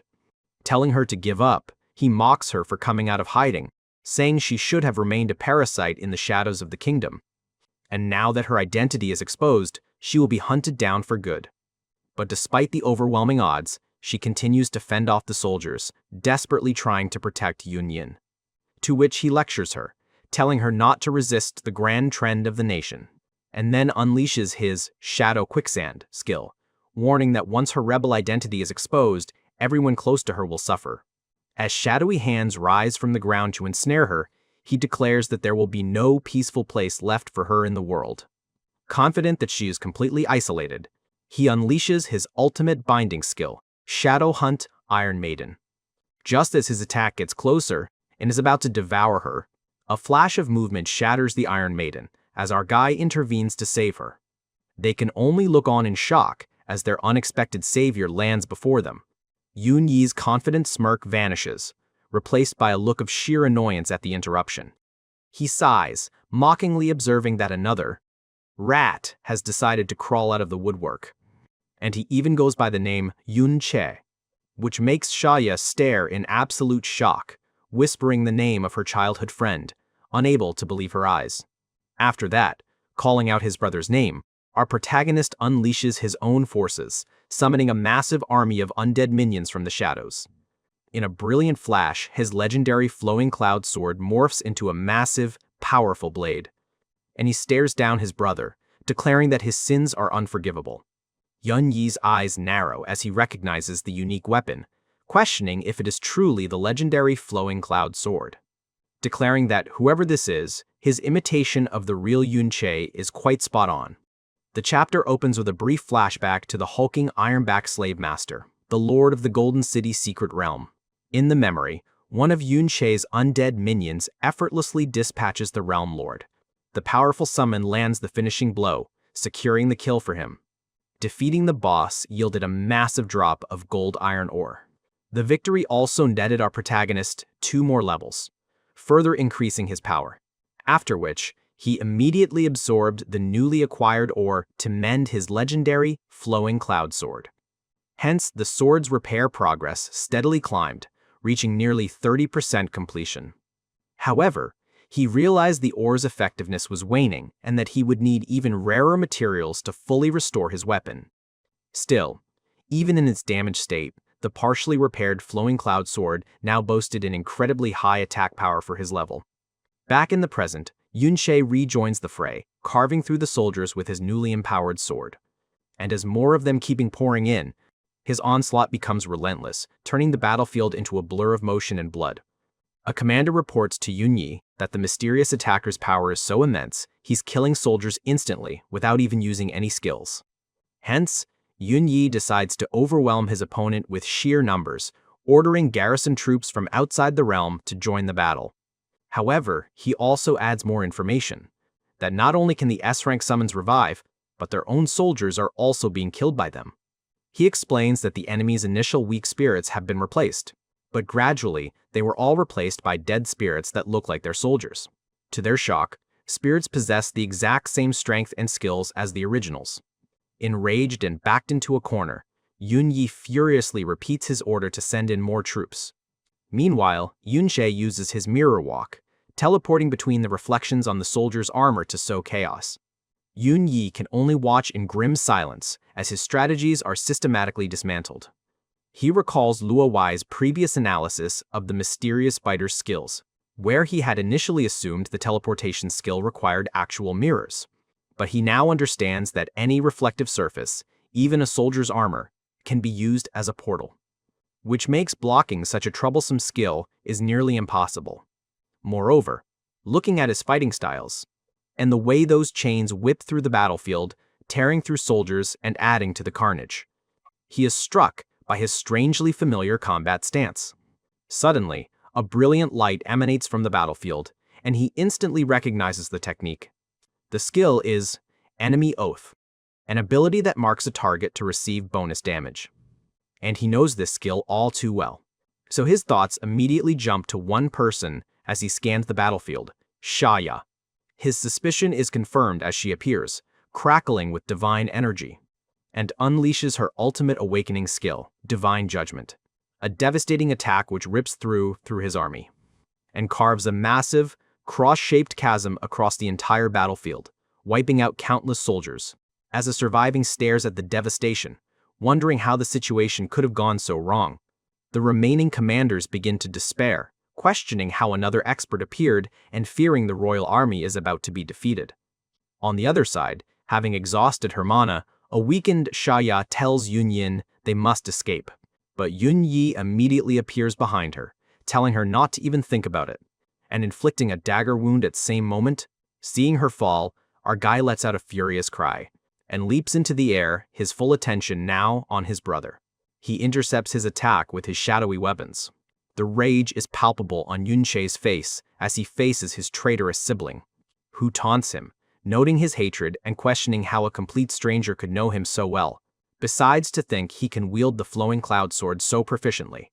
And as Yun Sha presses the attack, Yun realizes that his opponent knows all of his former defensive blind spots. Even his combat stance is identical to his deceased brother's. On the other side, Shaya watches the intense duel, completely bewildered by the mysterious warrior's identity. She then turns to Yun, desperately asking if she knows who their powerful ally is. Yun Sha's eyes burn with purple light as he begins his interrogation, and furiously demands to know why his brother would debase himself to become Luo Wai's minion, and why he would turn against their own family. The fury of a decades-long betrayal is unleashed with every strike, and Yun struggles to block the relentless assault, his composure finally breaking. Finally, Yun Sha roars, "HOW, could he lay a hand on their sister?" That last question clears everything to Yun. After pushing our guy back with a different technique, he finally accepts the impossible truth, whispering, "It is really you, his little brother Yun Sha. Somehow, he is alive again, and it all makes sense now." And when Yun realizes that he is in fact that Yun Sha, the legendary traitor is her very own great-uncle, she falls silent. Beside her, Shaya looks on, equally stunned by the impossible revelation. Meanwhile, Yun smirks at his resurrected brother, mockingly acknowledging that he's alive again. So he'll just have to kill him a second time. And the two brothers immediately clash in a furious exchange of blades. And after Yun Sha lets out a battle cry, parrying his brother's relentless assault, Yun condescendingly notes that his brother's attack power is as abnormal as ever. So he uses his Shadow Pierce technique from a blind spot. But our guy vanishes from the spot. And as he leaps for another strike, he calls out his brother's name. Consumed by rage, he screams, "Go to hell," as he launches himself forward. But Yun just taunts him, asking if he thought he was the only one with a movement skill, before unleashing his own Shadow Strike. Their weapons meet in a high-speed flurry, blades ringing as Yun Sha desperately defends against the superior technique. After pushing our guy back, Yun closes the distance in an instant, questioning if he truly thinks of himself as a hero. With a brutal strike, he impales his brother, sneering that he was never more than a lucky brat with talent. His brother coldly states that even without him, someone else would have simply risen to power. Yet despite his grievous wounds, Yun Sha continues to skillfully dodge and parry the flurry of attacks. With another attack ready, Yun Yi then mocks him, asking if he understands how much the kingdom has thrived since his supposed death, and explains that after purging the traitors, the entire kingdom now moves as one unified force. He boasts of the nation's increased grain production and the end of the border wars. He credits the emperor's machines for the kingdom's rapid growth, landing another shadow strike on his brother. Grappling Yun Sha from behind, he continues his rant, claiming the kingdom grows stronger every day. And as our guy struggles against his hold, Yun Yi points to the prosperity in the cities as proof of his righteousness. Then he prepares his ultimate attack, creating multiple warriors, and proclaims that this prosperity is what the true hero, His Majesty Luowai, has brought to them. And with that, he unleashes Shadow Burial, a massive attack that engulfs the area in a storm of dark, sharp energy. However, it can no longer hold our guy, and he blasts his way through it using the Heavenly Soul-Subduing Bell technique. Enraged, he questions if sacrificing their family and covering up the truth was truly necessary, and how he could possibly justify murdering their own family. But Yun Yi calmly responds, "Of course," arguing that compared to the entire kingdom, the Yun family's weight is easily measured. And their combat resumes with Yun Sha furiously asking if he truly believes their stubborn father was the type to rebel. He then demands to know if every single person in the Yun family truly needed to die. But Yun Yi callously shifts the blame, claiming it was all because of his brother's own recklessness, and insists that his lack of reverence for the King Luowai was the catalyst for the Yun family's destruction. While deflecting another strike, he screams that everything he did was for the peace of the kingdom. But Yun Sha cuts through the excuses, stating that no matter how pretty the words, the truth cannot be avoided, claiming that if it weren't for him stopping the SSS-level Secret Realm disaster, no one else could have. And without him, the kingdom would already be gone, leaving nothing to develop. His brother shouts back that even without him, he could have done it himself, and accuses him of merely taking advantage of a head start to hoard all the resources for himself. Yun Sha listens, a look of dawning comprehension on his face as he finally says, "I see." His eyes glow with a cold understanding as he concludes that his brother did all of this simply out of jealousy. Yun Yi looks on, completely bewildered by the accusation, and erupts in fury, screaming, "Me, jealous of you?" asking who would be jealous of a loser who lost everything. Yun Sha stands silently, a faint, fiery aura beginning to envelop him. His brother dismisses him as a mere puppet dancing to Luowai's schemes, to which Yun Sha calmly points out, "Isn't he the same?" which causes Yun Yi's eye to twitch with rage at the accusation. Losing all composure, he lunges forward in a rage, and their clash sends another shockwave across the devastated battlefield. Now surrounded by a purple aura, Yun Sha declares that it's time to end their battle, which causes him to freeze for a moment. He recognizes the item in his brother's hand, stammering in disbelief that he possesses His Majesty's accessory equipment. A system window reveals the item, the SSS-level mirror core, capable of copying one allied skill. Yun Sha then activates the core, copying Undead Lan Qian's Berserker's Body skill, which grants him a massive 300 increase in attack power and a 200 increase in speed. Furthermore, its description reveals that as his HP gets lower, his attack and speed will increase exponentially. Now empowered and wielding a massive, fiery blade, he declares he's tired of the nonsense and is ending everything today. In his previous fight, Yun Sha successfully sliced off Luowai's accessory equipment and immediately retreated into the mirror world. Therefore, it was no longer an equipment phantom attached to a human phantom. This allowed him not only to collect the item for himself, but, more importantly, to duplicate it out of the mirror world. This new skill grants him a massive 300 attack and 200 speed boost, with the added effect that his power increases exponentially as his health drops. Now, once again, he confronts his brother Yun Yi, asking if he still considers him just a reckless fighter with a good luck. Enraged, Yun Yi accuses him of being a thief for stealing an item belonging to His Majesty. But Yun Sha scoffs at the accusation, clashing with his brother and calling the notion ridiculous. After throwing his brother across the battlefield, he instantly closes the distance with his astounding speed and pins him on the ground. Then Yun Yi questions his honor, asking if stealing is something a hero should do. He then vehemently denies the accusation of jealousy, screaming in his brother's face. However, despite his brother's rage, a calm Yun Sha simply states that his conscience is clear, and delivers a damaging blow to his brother's left side. Questioning how his conscience could possibly be clear, Yun Yi throws a barrage of dark energy attacks him, and then activates his shadow form body, justifying his evil deeds by claiming he is simply doing what must be done. He states that Yun Sha is just like him, someone who commits evil deeds for the sake of his own goals. But at least his actions are for the greater good as he pushes through the attack. And as Yun Sha takes damage, the Berserker's body skill activates, steadily increasing his attack power and speed. The more he is wounded, the more powerful he becomes. Having reached level 67, he lets out a roar as his power surges to a new level. With his health now critically low, his buffs skyrocket to a staggering 600 increase in attack power and 400 in speed. Now immensely powerful, he dismisses his brother's justifications as a boring argument, and then unleashes a devastating whirlwind of an attack, overwhelming Yun Yi. Seething with rage, he sarcastically asks his brother if he has enjoyed the years he's lived since their family's massacre, and then continue his relentless assault, which holds his brother to a single spot. Beaten and bloodied, Yun Yi desperately orders his archer squad to fire. He rallies his troops, explaining that his brother's berserker state has left his defense and health critically low. Believing him to be vulnerable, he commands the archers, insisting they can easily kill him with a single volley of arrows. But finding Yun Sha to be in a dangerous situation, Shaya quickly steps in, casting her own defensive spell, Purifying Sanctuary, to protect the group. Her holy barrier effortlessly deflects the incoming arrows, saving everyone from the attack.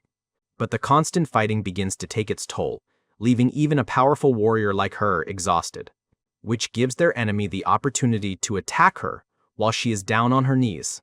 However, one of Yun Sha's spirits intercepts them at the last moment, which makes her think that fewer and fewer spirits are reviving, pointing out that Yun Sha's mana must be running low. Sweating and exhausted, she worries that if this battle of attrition continues, they won't be able to win. While the clash between the brothers rages on, Yun Sha, despite his low health, continues to put pressure on his brother blow for blow. The two are locked in a deadly dance, their blades clashing with incredible speed and force. Pushed to his absolute limit, a desperate Yun Yi screams that his brother has forced his hand. After changing with his movement skill, he declares he will use the power bestowed upon him by Luo Wei, and materializes a complex, blood-red crystalline construct. Transformed by this dark power, he boasts that his new equipment far surpasses anything his brother can handle, confident that Yun Sha cannot possibly withstand its power. But unfazed by the massive display of power, our guy calmly asks, "Is that so?" and then reveals his own trump card as his legendary Flowing Cloud Sword activates its buff adaptation ability, which adapts to his own Berserker's body skill, amplifying its effects and granting him a 600 attack and 400 speed increase. And, with a serious expression, the fully powered-up protagonist challenges his brother, telling him not to be a disappointment. His counterattack is a blinding flurry of golden light, completely trapping Yun Yi's assault. The attack effortlessly plows through his brother's ultimate defense, shattering the red shield. Hence Yun Yi's ultimate weapon, a gift from the Emperor, breaks into pieces under his brother's overwhelming power. Bloodied and utterly defeated, he can only scream in disbelief. How is that possible? With his brother's final gambit shattered, a stoic Yun Sha moves in to end their fated battle, severing his right arm in a fraction of a second. As Yun Sha goes for another strike, telling him to go to hell, his brother manages to escape behind his soldiers. He orders his men to hold Yun Sha off, specifically warning those with reflective armor to stay away, knowing it fuels his enemy's mirror walk. But our guy doesn't wait for him to finish, and instantly appears above him, and forces him to flee once again. In a panic, Yun Yi screams for his remaining shadow guards and cloth-armored soldiers to intercept him. because he is out of HP and can't take any more attacks.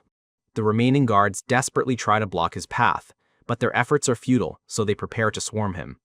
Empowered by his rage, Yun Sha readies himself and decimates a large portion of the enemy force, sending bodies flying through the air with a sonic boom. And as he moves further into the enemy ranks, he notices a barrage of arrows in front of him, which he uses to his own advantage by entering the mirror world through the reflection from their tips, where the spirit of his sister attempts to heal him. Realizing he's low on mana and can't keep resurrecting his army, he grips his sword, knowing he must end the fight quickly. But his brother will try to stall for time to heal and recover his strength. Furthermore, he recalls that Lan Qian also healed his injuries by absorbing the blood energy of his blood relatives. Fearing for Yun Yin's safety, he instantly appears in front of the two girls and stops his brother's advance. With a single swing of his sword, he forces his brother to change his plan and run away once again. And after Shaya tells him that she can still hold on, she shifts his attention back to his brother, who declares that for the sake of the kingdom and his supreme king, the menace, Yun Sha, must die. For that purpose, he gathers dark shadow energy around him, and then unleashes his most powerful skill, Awakening Shadow, Shadow Hell, which spawns an army of shadows for him. But nothing can stop Yun Sha now. Without hesitation, he dashes through the hellish army, screaming his brother's name. He questions his blind loyalty to Luo Wai, and asks if Luo Wai even cares about him, trying to shatter his resolve. Yun Yi screams at him to stop messing with his head, his face a mask of fury. But the moment he believes that Yun Sha won't get through, blood begins to gush from his severed right arm. A system window announces the activation of Blade of Deterioration, a skill that worsens existing damage and status effects. Just then, our guy appears before him and tears through his chest, fatally wounding him and shouting at him to die. With disbelief and agony shown clearly on his face, he flashes back to a memory of a younger, smiling Luo Wai greeting him, which continues with him asking Luo Wai what he is doing. In the distance, a young Yun Sha is seen, calling for Luo Wai to hurry up so they aren't late, who then apologizes to Yun Yi for his rudeness and takes his leave. The memory ends with a young Yun Sha playfully chiding him for being too slow. Back in the present, a defeated and dying Yun Yi lets out a final groan, with Yun Sha standing over him, his glowing sword ready to deliver the final blow. But before he can strike, Yun Yi begins to scream for his majesty to save him, who then instantly appears and tries to grab our guy. But Yun Sha had seen it coming, so he easily gets out of the way.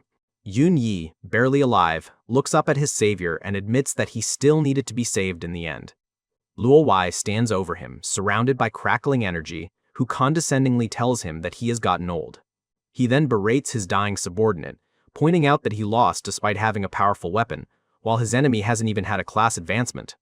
With a dismissive sound, he turns his attention away from his failed subordinate, declaring his intention to find a new captain of the Shadow Guards. He then confirms the protagonist's identity, preparing to make his offer, asking Yun Sha if he's interested in becoming the new captain of his Shadow Guards. Furious, Yun Sha demands to know what is he even talking about, and how could he shamelessly say such things. With a smug smile, he tells him not to be like this, condescendingly stating that this proposal is his only way out, after which he uses his mind control skill to incapacitate our guy, and confidently states that now that he's this close, he won't be allowed to escape. As he struggles, he realizes that mind control is merely a basic caster skill, designed only to manipulate objects, the simplest and most basic of skills. Therefore, for a basic skill like this to fail so utterly, the power gap between them must be far too vast. Luo Wai mockingly observes that he is really full of energies before effortlessly preparing to counter, and with a simple command to kneel, he unleashes a powerful gravity spell, slamming him to the ground with immense force. Crushed under the spell's weight, our guy realizes with shock that his enemy is somehow much stronger than back then.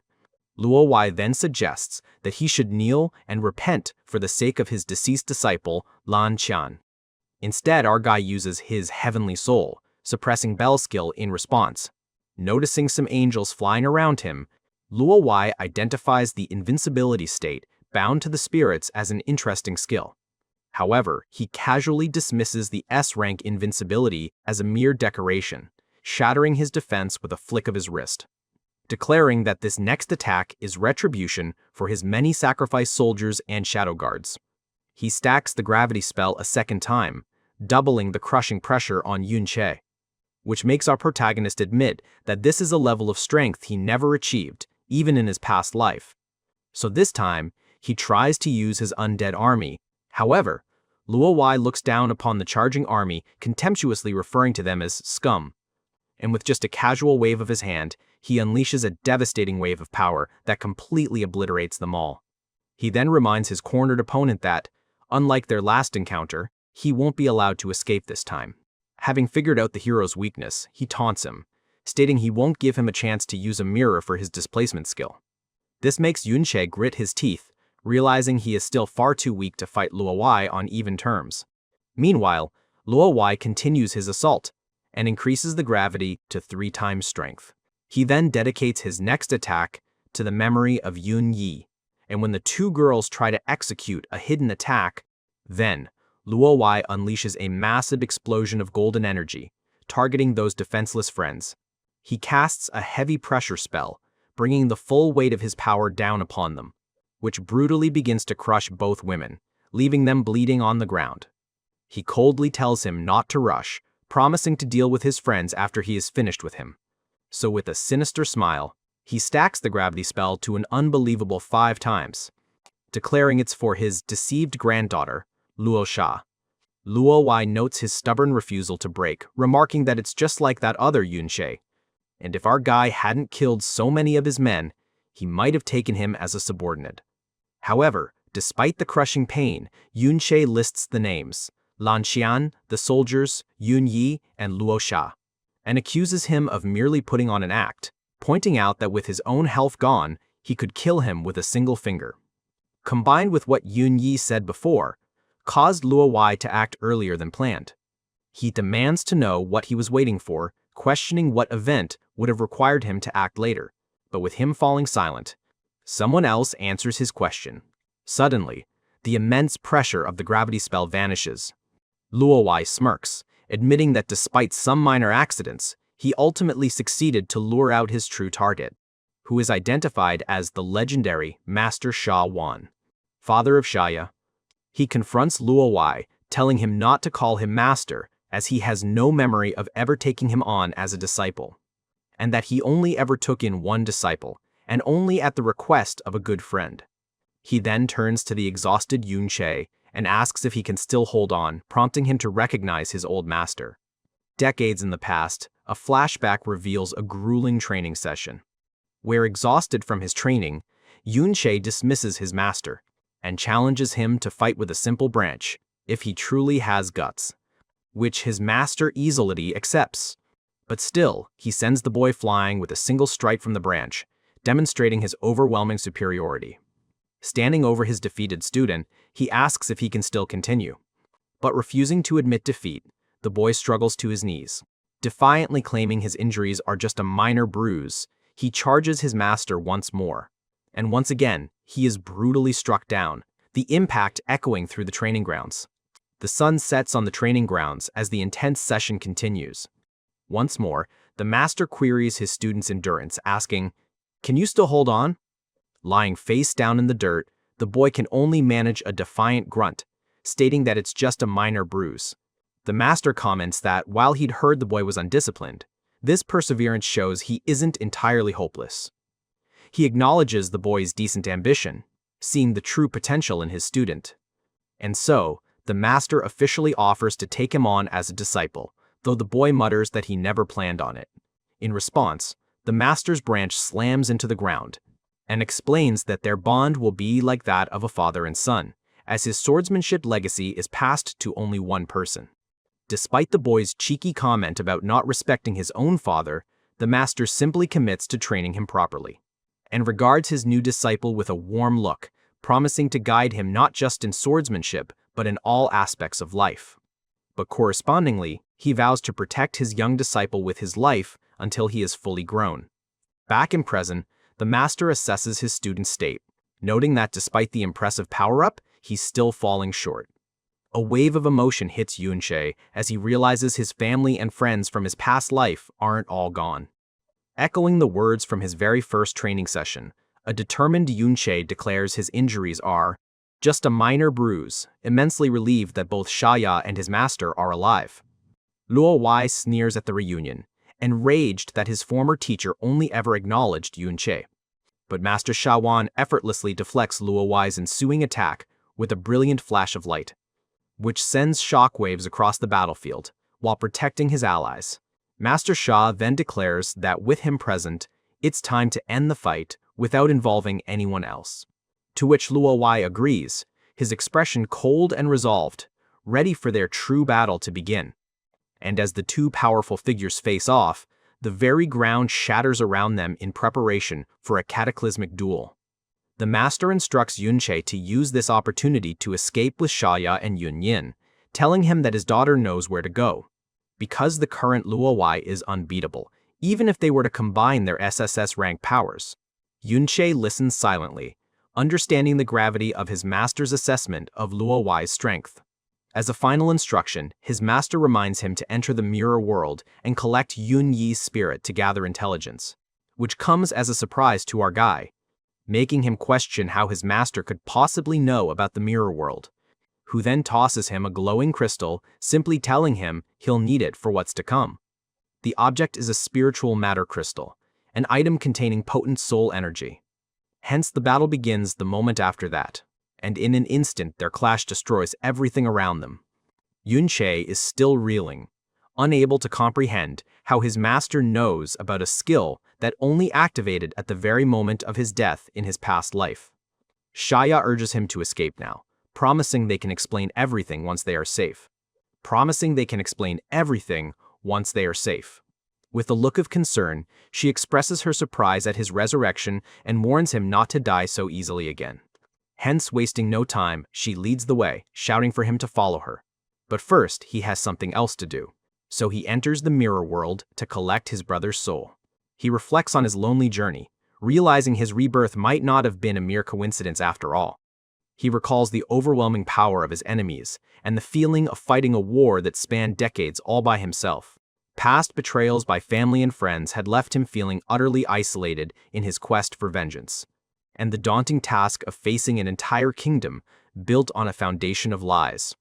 But now, as he watches his master intervene, a new feeling takes root. It turns out that he still has powerful companions by his side. Grabbing his attention, Shaya calls out to him and reveals that her father prepared a teleportation array. They just need to survive until it's fully activated. As the three of them stand within the glowing teleportation circle, his undead brother stands guard.